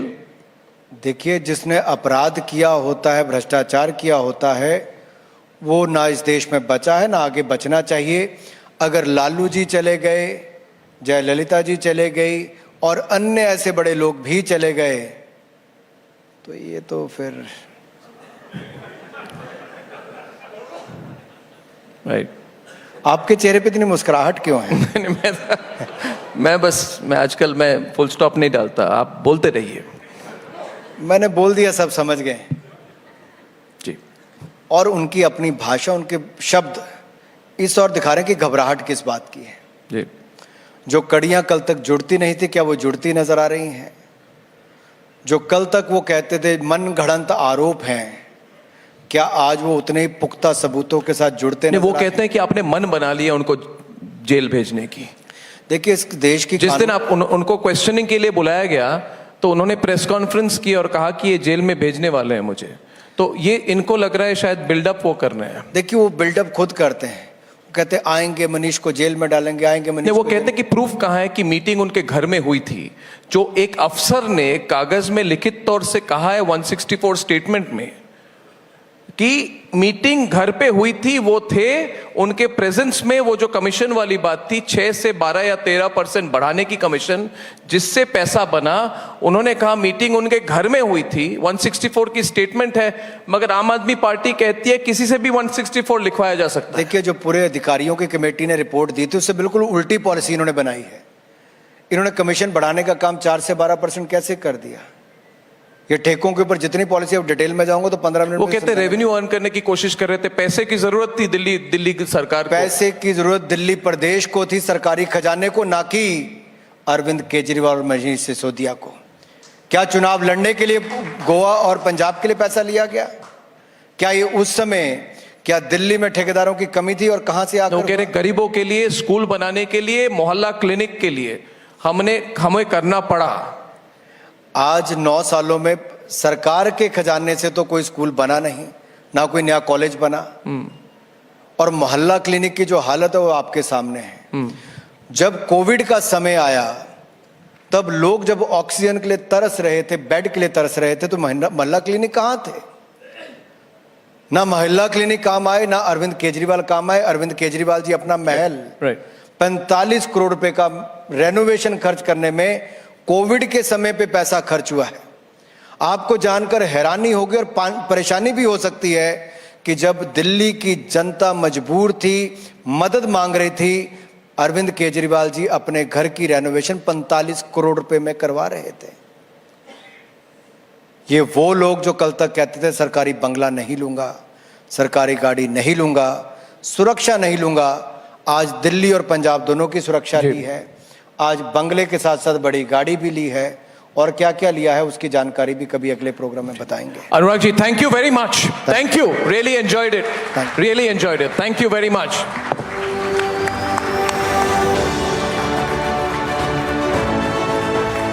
Thank you very much, Minister Thakur and Arnab, for that engaging conversation.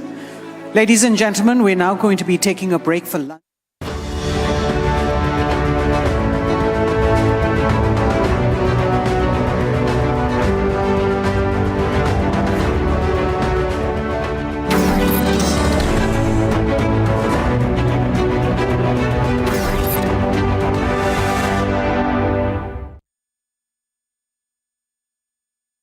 RP Sanjeev Goenka Group presents Republic Summit, Time of Transformation, co-powered by Loving Group Manufacturers of Electric Cables and Solar Systems. भरोसा रखो, सुरक्षित रहो.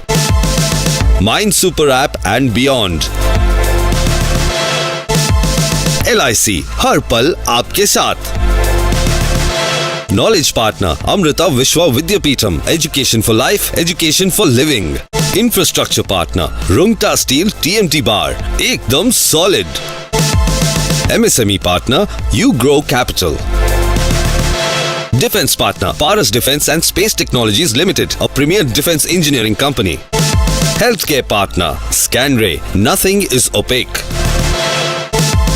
Travel Partner, Ease My Trip, take it easy. Nutrition Partner, Skirrup, the protein superfood of Vikings. Prayer Partner, Z Black 3-in-1 Premium Agarbatti, Prathana Hogi Sweekar. Amity has been ranked India's #1 not-for-profit private university for 10 years, with top 10 ranked institutions in management, engineering, biotech, law, mass comm, telecom, hospitality, fashion and more. Yet another top ranking for Amity University.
matter of immense pride for all of us at the Republic Media Network to share with you that our Honorable Prime Minister Shri Narendra Modi will be our chief guest at this year's Republic Summit to be held in Delhi on the 25th and 26th of April on the theme of Time of Transformation, a theme which is in line with his vision and his determination to make India a developed nation. And the reality is this, that the Prime Minister has led an incredible transformation of this country from 2014 till today. My belief is, our network's belief is, that the biggest transformations are yet to come. And that is why all eyes will be on Prime Minister Narendra Modi's much awaited address at the Republic Summit on the evening of the 26th of April.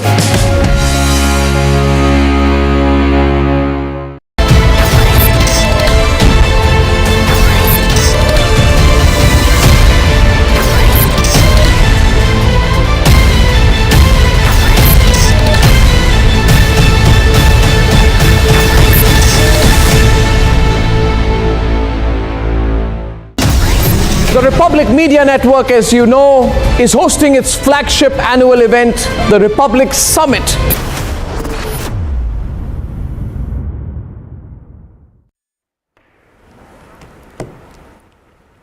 And we continue to track all the latest from across the country. Latest, we understand Prime Minister Modi reached Chandigarh and paid his last respects to the former Punjab Chief Minister Prakash Singh Badal, who died at a private hospital in Mohali. Let's go across to Amandeep as well, who's joining us. Amandeep, take us through all the latest that you're learning, and also about the life and times of the former Punjab Chief Minister.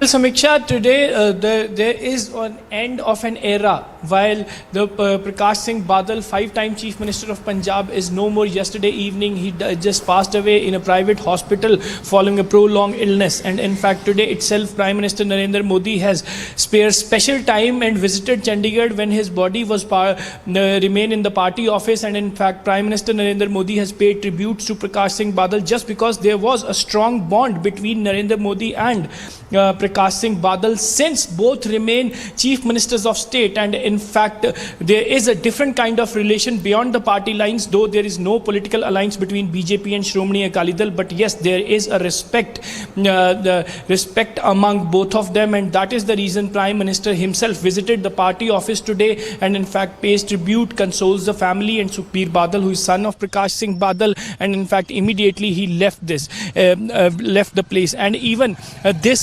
Prakash Singh Badal was himself an institution, just because he started his politics from Congress party, and first time he remained as a Sarpanch, elected as a Sarpanch from Punjab, and after that 5-time Chief Minister, and very long political career of Prakash Singh Badal. And in fact, today we can say that he is an institution. He was not a political leader. He himself was an institution in the political grounds. But yes, there was a strong bond between Prime Minister and Prakash Singh Badal, and today he has paid a tribute to Prakash Singh Badal after he passed away. Yes, Samiksha.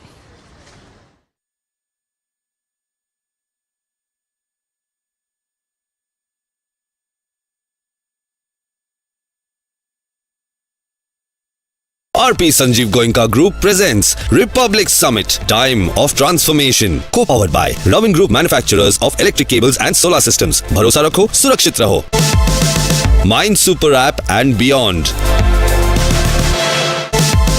LIC, हर पल आपके साथ. Knowledge Partner, Amrita Vishwa Vidyapeetham, Education for Life, Education for Living. Infrastructure Partner, Rungta Steel TMT Bar, ekdam solid. MSME Partner, You Grow Capital. Defense Partner, Paras Defense and Space Technologies Limited, a premier defense engineering company. Healthcare Partner, Scanray, nothing is opaque. Travel Partner, Ease My Trip, Take It Easy. Nutrition Partner, Skirrup, the protein superfood of Vikings. Prayer Partner, Z Black 3-in-1 Premium Agarbatti, Prathana Hogi Swikar. Amity has been ranked India's #1 not-for-profit private university for 10 years. with top 10 ranked institutions in management, engineering, biotech, law, mass comm, telecom, hospitality, fashion and more. Yet another top ranking for Amity University.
wife had joined our party. Yes.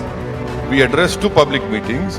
But when the election campaign started, you know, when my car was, someone tried to assassinate me. Yes, I remember. At that time, no one from that side spoke to me. Owaisi speaks on why he inducted Atik's family in his party. Says Shaista had no cases then.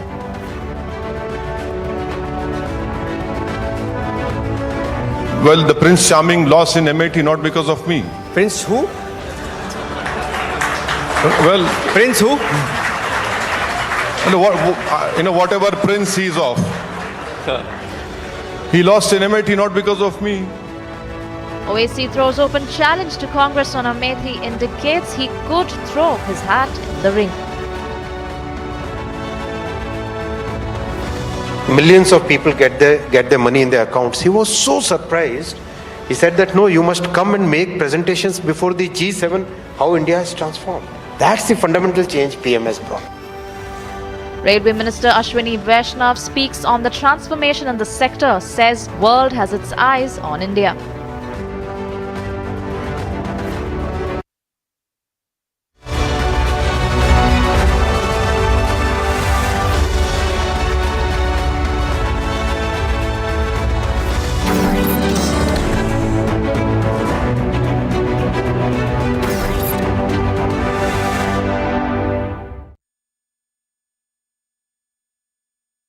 RP Sanjeev Goenka Group presents Republic Summit, Time of Transformation, co-powered by Loving Group, manufacturers of electric cables and solar systems. Bharosa rakho, surakshit raho. Mind Super App and beyond. LIC, हर पल आपके साथ. Knowledge Partner, Amrita Vishwa Vidyapeetham, Education for Life, Education for Living. Infrastructure Partner, Rungta Steel TMT Bar, ekdam solid. MSME Partner, You Grow Capital. Defense Partner, Paras Defense and Space Technologies Limited, a premier defense engineering company. Healthcare Partner, Scanray, nothing is opaque. Travel Partner, Ease My Trip, Take It Easy. Nutrition Partner, Skirrup, the protein superfood of Vikings. Prayer Partner, Z Black 3-in-1 Premium Agarbatti, Prathana Hogi Sweekar. 21वीं सदी में भारत के सपनों और आकांक्षाओं को पूरा करने से कोई भी बाधा अब हमें रोक नहीं सकती और यही समय है हम विजय की ओर बढ़ चले।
भारत की आवाज बुलंद करने के लिए हमारा मीडिया भी वैश्विक पहुंच बनाए, वैश्विक पहचान बनाए, ये समय की मांग है।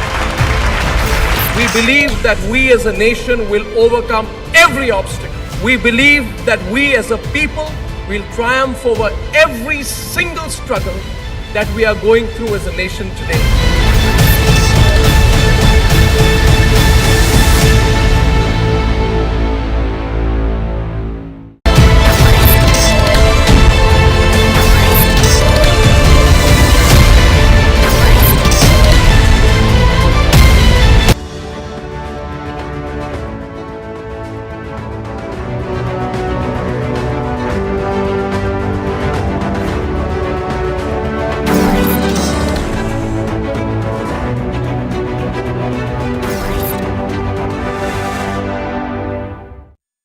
Overspending on things like 6G, you know. See, again, I'll put this to you. Are we chasing a dream that may not be necessary? People say this country needs roti, kapda, makan. We don't need 6G. Yeah, it's allow me to complete. You know, there is a report. There's a CRISIL report which says only. Don't look at my notes. It's not for you. The problem is, see, I didn't cheat we were in the same school, so don't look at this. Okay.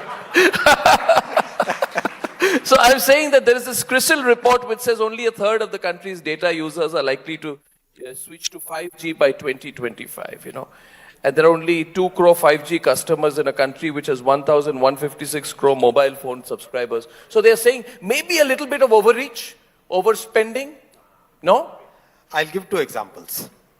First example, in a village in Odisha, people ask me that it's okay, rice, those things, all those things are okay.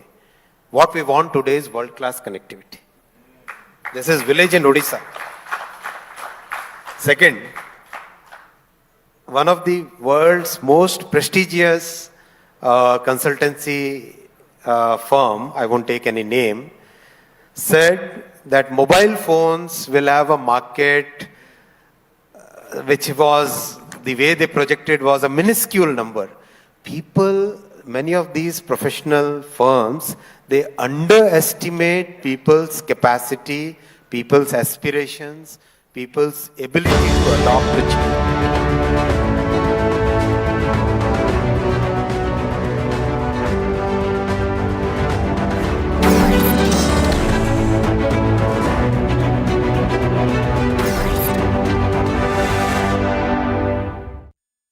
RP Sanjeev Goenka Group presents Republic Summit, Time of Transformation, co-powered by Robin Group Manufacturers of Electric Cables and Solar Systems. Bharosa rakho, surakshit raho. Mind Super App and beyond. LIC, हर पल आपके साथ. Knowledge Partner, Amrita Vishwa Vidyapeetham, Education for Life, Education for Living. Infrastructure Partner, Rungta Steel TMT Bar, ekdam solid. MSME Partner, You Grow Capital. Defense Partner, Paras Defense and Space Technologies Limited, a premier defense engineering company. Healthcare Partner, Scanray, nothing is opaque. Travel Partner, Ease My Trip, Take It Easy. Nutrition Partner, Skirrup, the protein superfood of Vikings. Prayer Partner, Z Black 3-in-1 Premium Agarbatti, Prathana Hogi Swikar. Amity has been ranked India's #1 not-for-profit private university for 10 years, with top 10 ranked institutions in management, engineering, biotech, law, masscom, telecom, hospitality, fashion and more.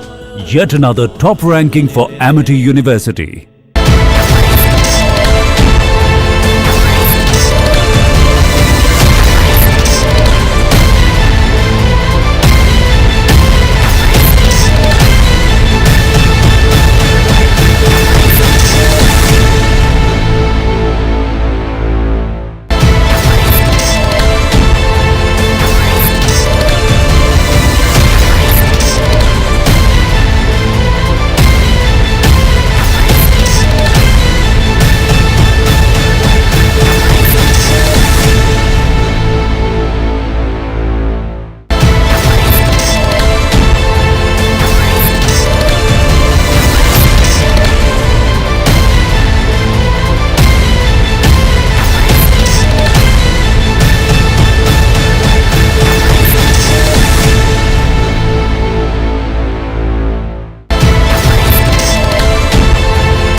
The Republic Media Network, as you know, is hosting its flagship annual event, the Republic Summit 2023. Prime Minister Narendra Modi will be addressing all of us at the Republic Summit on the theme of time of transformation. It is without doubt his visionary leadership that has seen the country implement direct benefit transfer for 11 times as many schemes than we did 8 years back. But much more will happen. My belief is, our network's belief is, that the biggest transformations are yet to come.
RP Sanjeev Goenka Group presents Republic Summit, Time of Transformation, co-powered by Loving Group Manufacturers of Electric Cables and Solar Systems. Bharosa rakho, surakshit raho.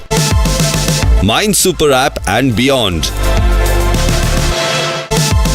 LIC, हर पल आपके साथ. Knowledge Partner, Amrita Vishwa Vidyapeetham, Education for Life, Education for Living. Infrastructure Partner, Rungta Steel TMT Bar, ekdam solid. MSME Partner, You Grow Capital. Defense Partner, Paras Defense and Space Technologies Limited, a premier defense engineering company. Healthcare Partner, Scanray, nothing is opaque. Travel Partner, Ease My Trip, Take It Easy. Nutrition Partner, Skirrup, the protein superfood of Vikings. Prayer Partner, Z Black 3-in-1 Premium Agarbatti, Prathana Hogi Sweekar.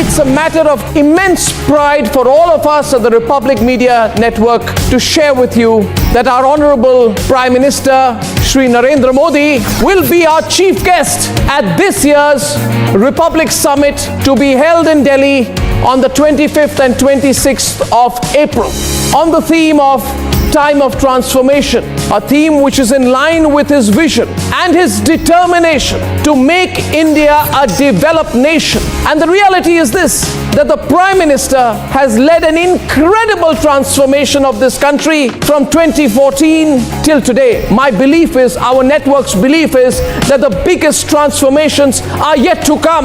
And that is why all eyes will be on Prime Minister Narendra Modi's much-awaited address at the Republic Summit on the evening of the 26th of April.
Owaisi twice.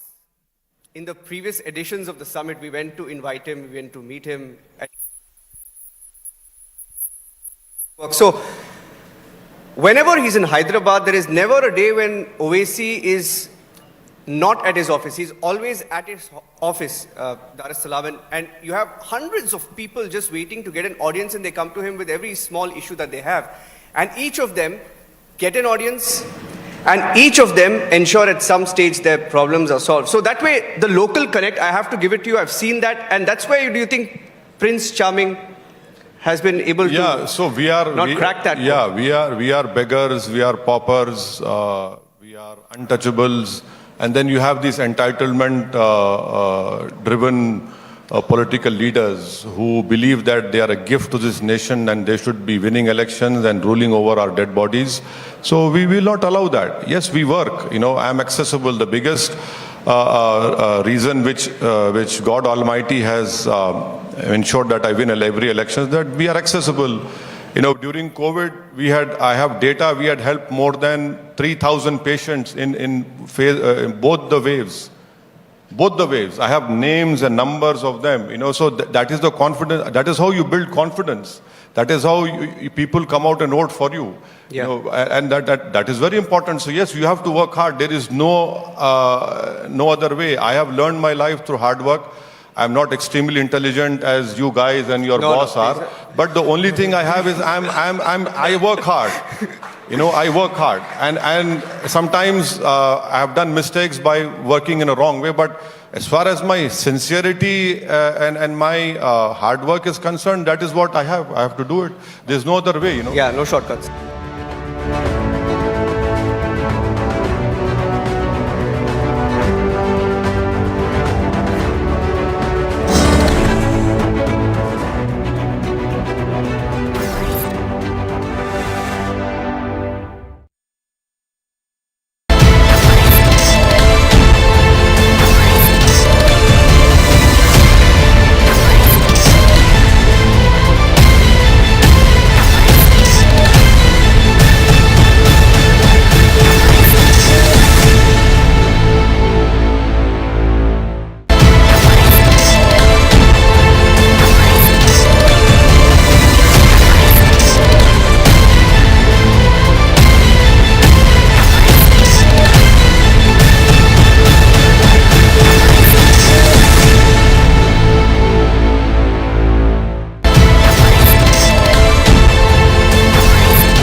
जनता उलझनों में नहीं रहना चाहती, नकारात्मकता में नहीं रहना चाहती, सिर्फ और सिर्फ देश का विकास होते हुए देखना चाहती। Respected Pradhan Mantri ji, we will work hard step by step with you to deepen our democracy and to take the great story of our great nation across the world. हमारे जितने रिपब्लिक मीडिया नेटवर्क में कर्मी हैं, उनका सिर्फ एक ही आदर्श है, nation first, राष्ट्र सर्वोपरि।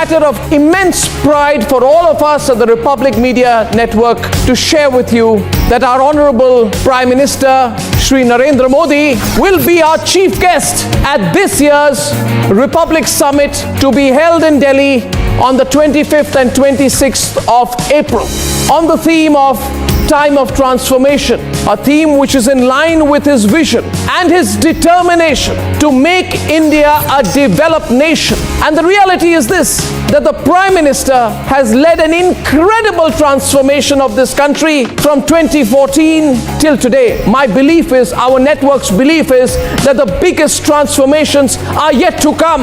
And that is why all eyes will be on Prime Minister Narendra Modi's much awaited address at the Republic Summit on the evening of the 26th of April.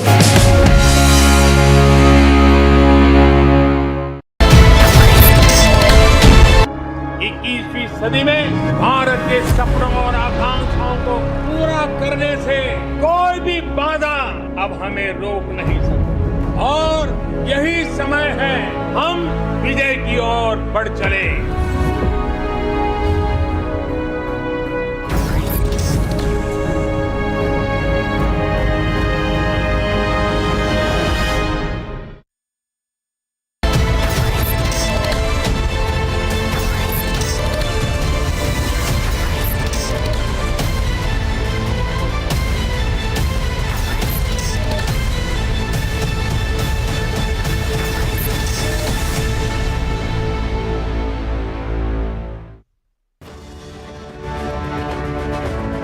They never upgrade.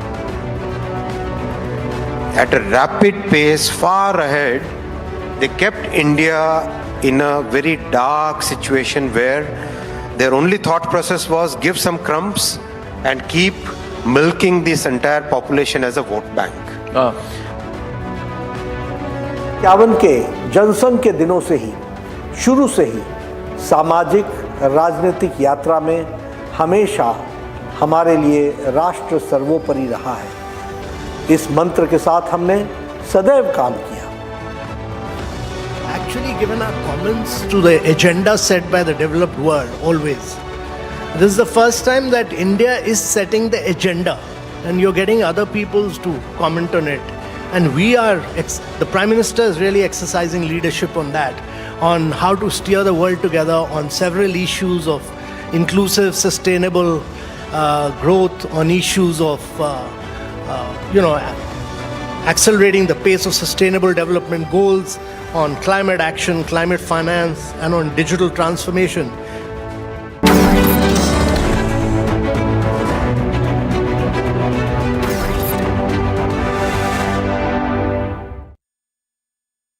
RP Sanjeev Goenka Group presents Republic Summit, Time of Transformation, co-powered by Loving Group Manufacturers of Electric Cables and Solar Systems. Bharosa rakho, surakshit raho.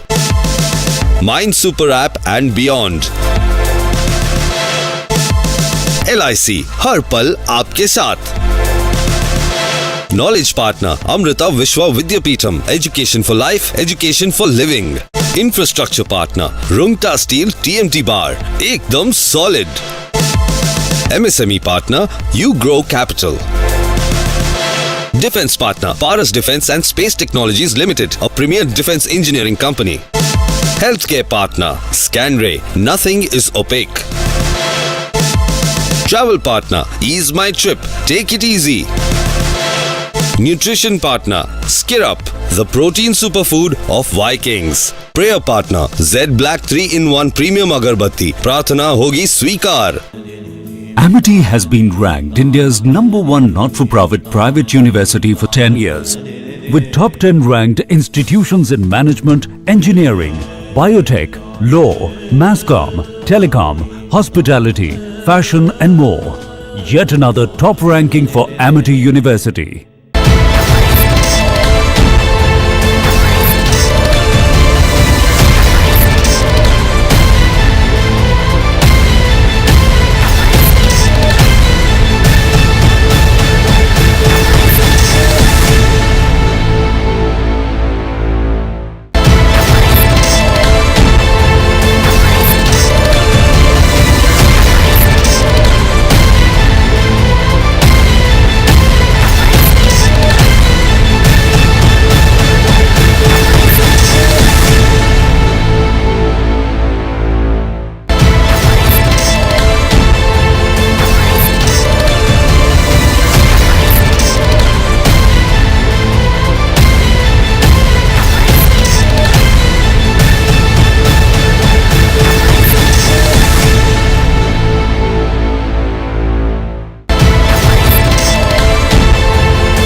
21वीं सदी में भारत के सपनों और आकांक्षाओं को पूरा करने से कोई भी बाधा अब हमें रोक नहीं सकती और यही समय है हम विजय की ओर बढ़ चले।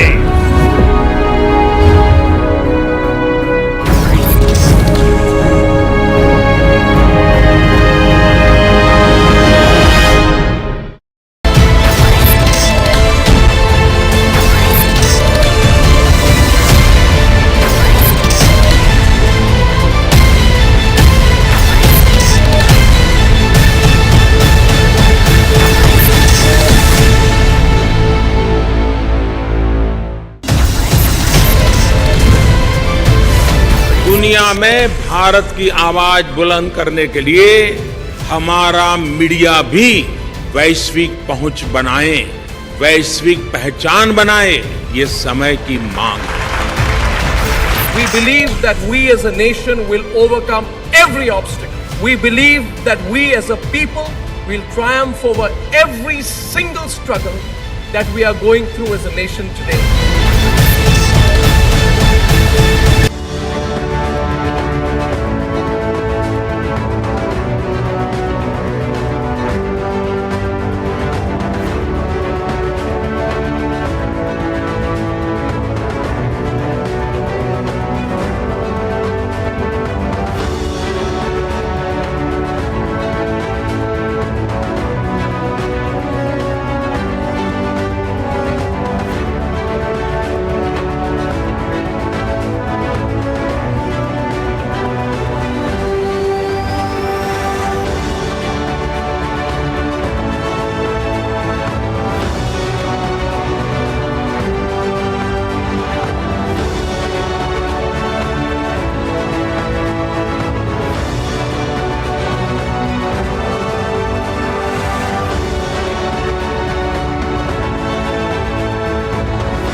RP Sanjeev Goenka Group presents Republic Summit Time of Transformation, co-powered by Loving Group Manufacturers of Electric Cables and Solar Systems. भरोसा रखो, सुरक्षित रहो.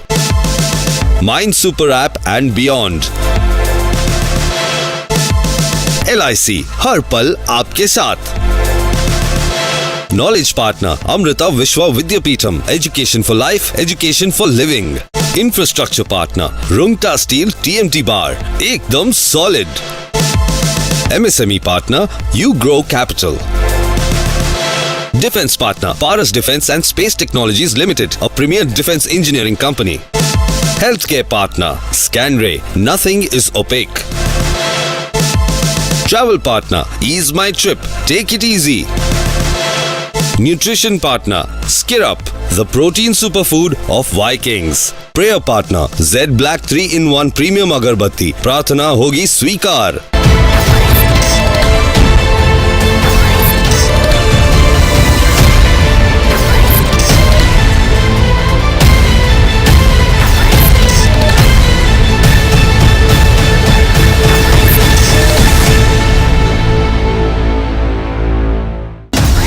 The Republic Media Network, as you know, is hosting its flagship annual event, the Republic Summit 2023. Prime Minister Narendra Modi will be addressing all of us at the Republic Summit on the theme of Time of Transformation. It is without doubt his visionary leadership that has seen the country implement direct benefit transfer for 11 times as many schemes than we did 8 years back. But much more will happen. My belief is, our network's belief is, that the biggest transformations are yet to come. So when the Prime Minister addresses us all, and that is on the evening of the 26th of April, we will all eagerly await to hear his vision of how we can use this moment of transformation to catalyze even faster our move to being a developed nation.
सदी में भारत के सपनों और आकांक्षाओं को पूरा करने से कोई भी बाधा अब हमें रोक नहीं सकती और यही समय है हम विजय की ओर बढ़ चले।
It's a matter of immense pride for all of us at the Republic Media Network to share with you that our Honorable Prime Minister Shri Narendra Modi will be our chief guest at this year's Republic Summit to be held in Delhi on the 25th and 26th of April on the theme of Time of Transformation, a theme which is in line with his vision and his determination to make India a developed nation. And the reality is this, that the Prime Minister has led an incredible transformation of this country from 2014 till today. My belief is, our network's belief is, that the biggest transformations are yet to come. And that is why all eyes will be on Prime Minister Narendra Modi's much-awaited address at the Republic Summit on the evening of the 26th of April.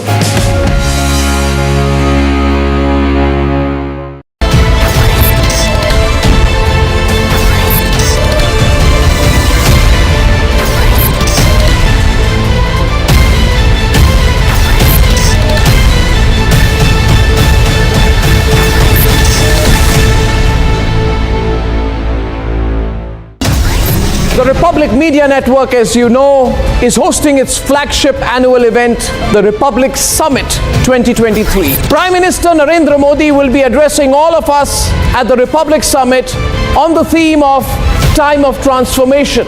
It is without doubt his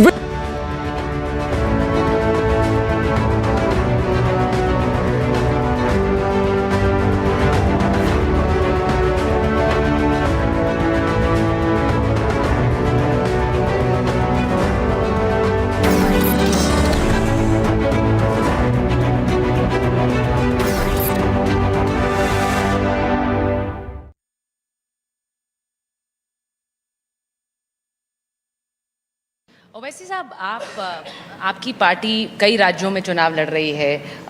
3 राज्यों में आपकी party के विधायक हैं, सांसद भी हैं, आप खुद सांसद हैं। ये बताइए, आप अपने आप को कैसे देखते हैं? Diplomat turned politician, Mr. Hardeep Puri, who dons many hats, from fueling India to building our cityscapes. Mr. Puri fulfills a tall order. May I request you all to please settle down?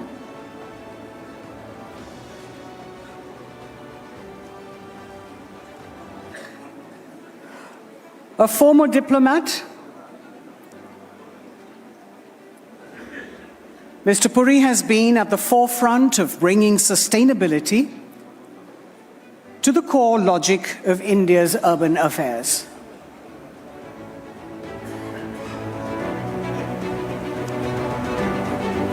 This image of him reviewing the new Parliament building sometime last October is a piece of history in the making as the nation eagerly awaits the shift to the new Parliament building. Mr. Hardeep Puri's vision for India's transformation is going to direct how we live and how we move. May I invite the Union Minister for Housing and Urban Affairs and Petroleum and Natural Gas, Mr. Hardeep Puri, for a conversation on fueling dreams with senior anchor and senior editor Deepthi Sachdev and Republic Bharat's senior anchor Syed Suhail. Please be seated, ladies and gentlemen. Deepthi and Suhail, it's over to you. Let's settle down, guys, please.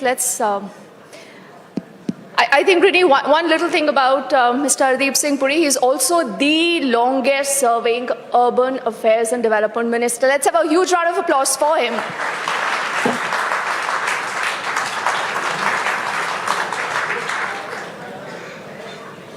So, at the door, please, can we all be seated?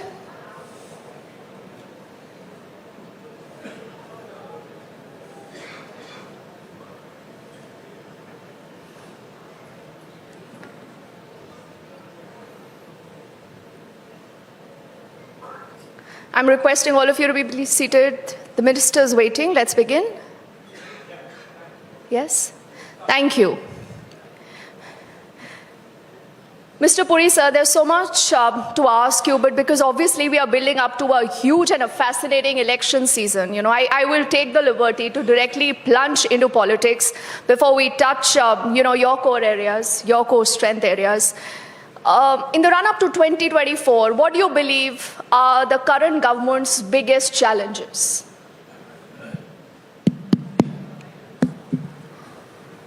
If you are expecting me to define challenges in terms of the dynamics of opposition party unity or a possible challenge coming from the political opposition, then I'm afraid I don't have much to add to what would already be known. So I'll put that aside.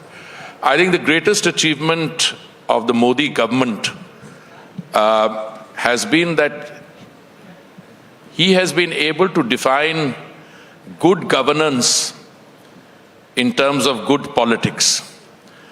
Now, I've been around for a long time. I don't mind throwing that figure at you. I've been in some form of employment for the last 50 years. And I've had the privilege of working not at such close quarters, but different degrees of proximity with earlier prime ministers also. I was a young undersecretary when Mrs. Gandhi was the prime minister. I worked as a joint secretary when Mr. Narasimha Rao was prime minister. I had a privileged working relationship when Vajpayee ji was the prime minister. But I can tell you, of all the prime ministers I've seen, we've never had anyone like Mr. Narendra Modi. And I come back to one basic point. Here is a man, when he became prime minister, he had already put in 12 years as a hands-on chief minister of a state which faced many challenges and which witnessed economic progress in the real sense of the term. And in the last 8-9 years, he has demonstrated, and I'm not going to reel off those statistics. I was watching my friend and collaborator Amitabh reel off some statistics. I can reel off statistics in my two core ministries that I'm associated with.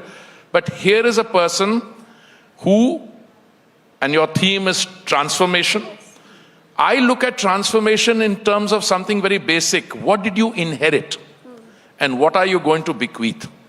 That, I think, is the paribhasha of transformation. And I can tell you what we saw in 1947, what we saw in 2014, and what we see in 2023. And that is going to be what will be addressed by the Indian electorate in 2024. And I think that is what will be annotated, that is what will be discussed, and I don't think there's any political opposition in terms of groupings or parties which has even a nodding acquaintance with the level of progress and the intensity of progress that the country is registering today.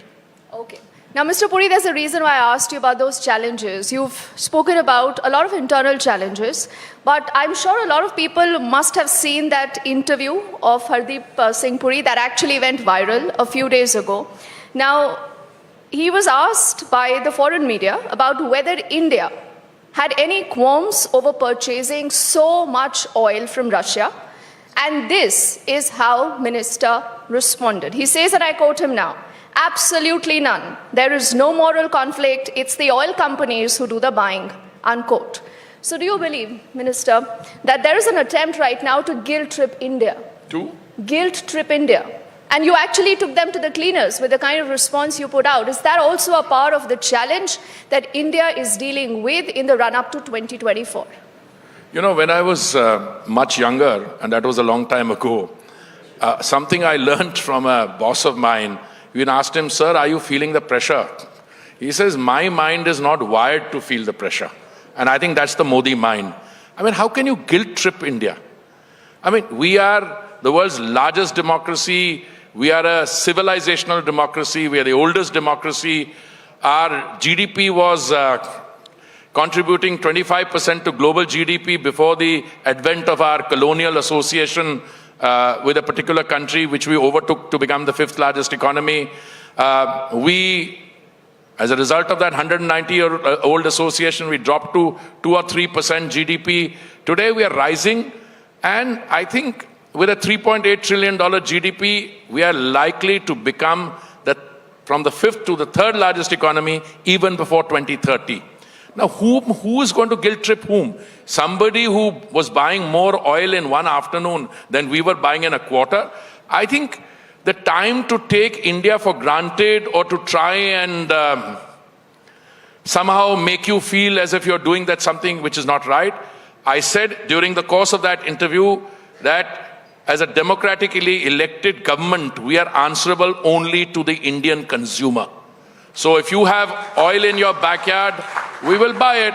We were buying oil earlier, crude oil from 27 sources. We are buying it now from 39 countries. We are desperately and vigorously enhancing our exploration and production. We are doing the transition to green energy. And by the way, our rate of growth in consumption is 3 times the global average. So we have something called a market, and we are happily playing the market card. If you want to sell me oil cheaper, we'll buy from you. And that, I mean, you as a potential supplier.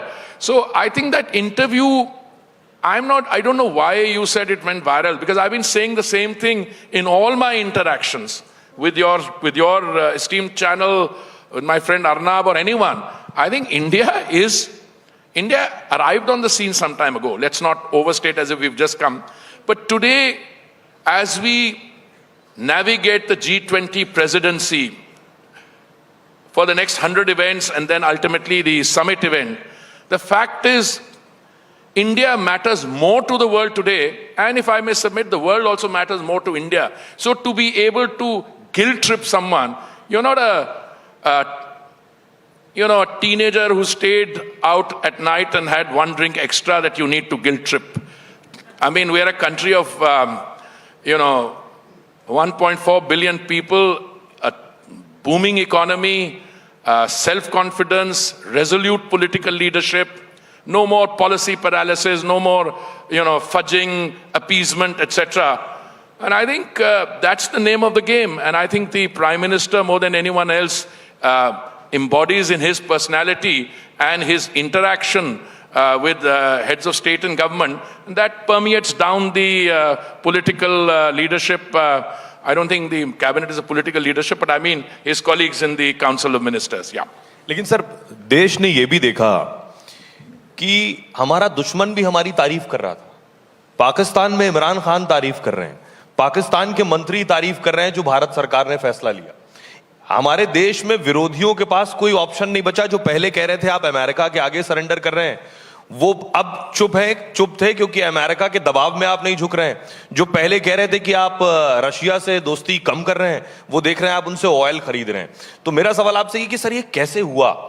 क्योंकि इसने पूरे देश को फक्र भी महसूस करवाया है कि हम किसी यूरोपियन कंट्री के आगे और अमेरिका के आगे हमने सरेंडर नहीं किया।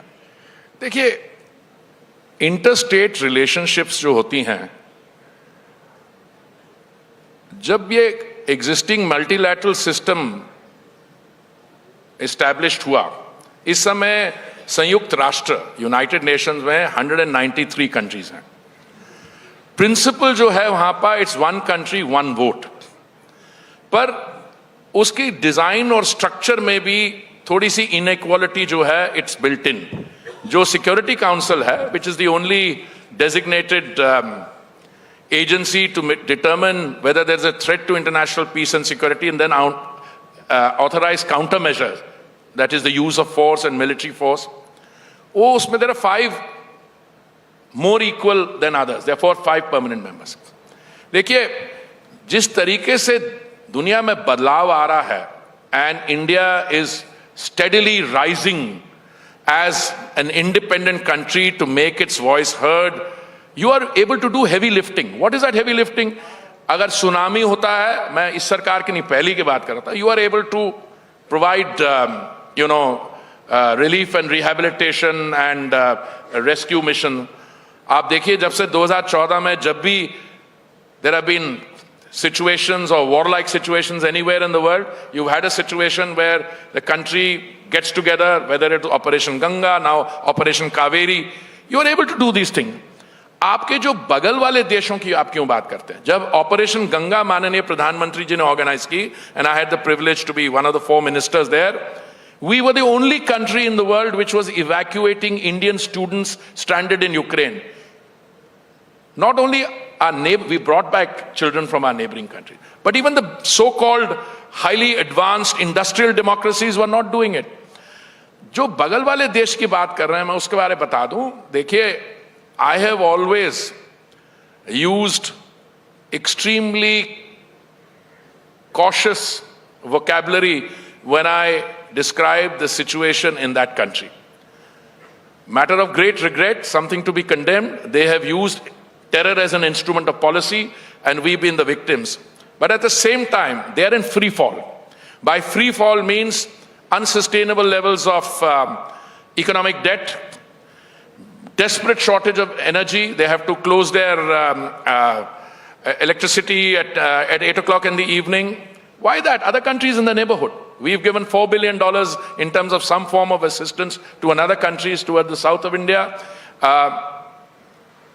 We should be worried whenever our neighborhood is destabilized.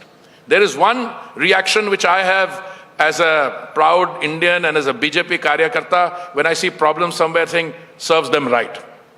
But at the same time, the rational part of me which says, my God, tomorrow if that country were to collapse, given the friction that they have with the state of Afghanistan, where they nurtured the Taliban, the Pakistanis are not going to go in that direction. If Pakistan collapses totally, you have a real fear of people coming in this direction. Okay? But the world acknowledges the difficulties. But now I come back to some of our worthies, जो हमारे विरोधी दल है, जिनकी आपने जिक्र किया. I was trying to avoid making a political statement. दुनिया कह रही है कि जो हिंदुस्तान में, भारत में हो रहा है, it's a matter of great joy in terms of whatever you're doing to produce global public goods, your digital, fintech, the whole range. But हमारे लोग जो कह रहे हैं कि यहाँ पे किसी चीज की डेफिसिट है, एक चीज की डेफिसिट है, some of these leaders की अकल की डेफिसिट है. And that is something I think which is now being shown up in abundant measure. कुछ स्पेसिफिक नाम? देखिए मैं कौन होता हूं, अब मैं जब कभी सोशल मीडिया करता हूं तो कुछ क्लिप्स वहां पे वायरल होते हैं, कमेंट एक लाइन क्या आता है, आपको समझ आई है क्या कह रहे हैं? So I mean it's a very clear whom I'm referring to. Sir लेकिन आपके पास कोई बैकअप प्लान्स है वेस्टर्न कंट्रीज का अगर और प्रेशर बढ़ता है? आपको मैंने कहीं सुना कि आपने कहा हमारे पास बैकअप प्लान्स हैं. बैकअप प्लान किस लिए? For petroleum. नहीं, देखिए ऐसा है. मैं आपको थोड़ी बेसिक अरिथमेटिक बता दूं.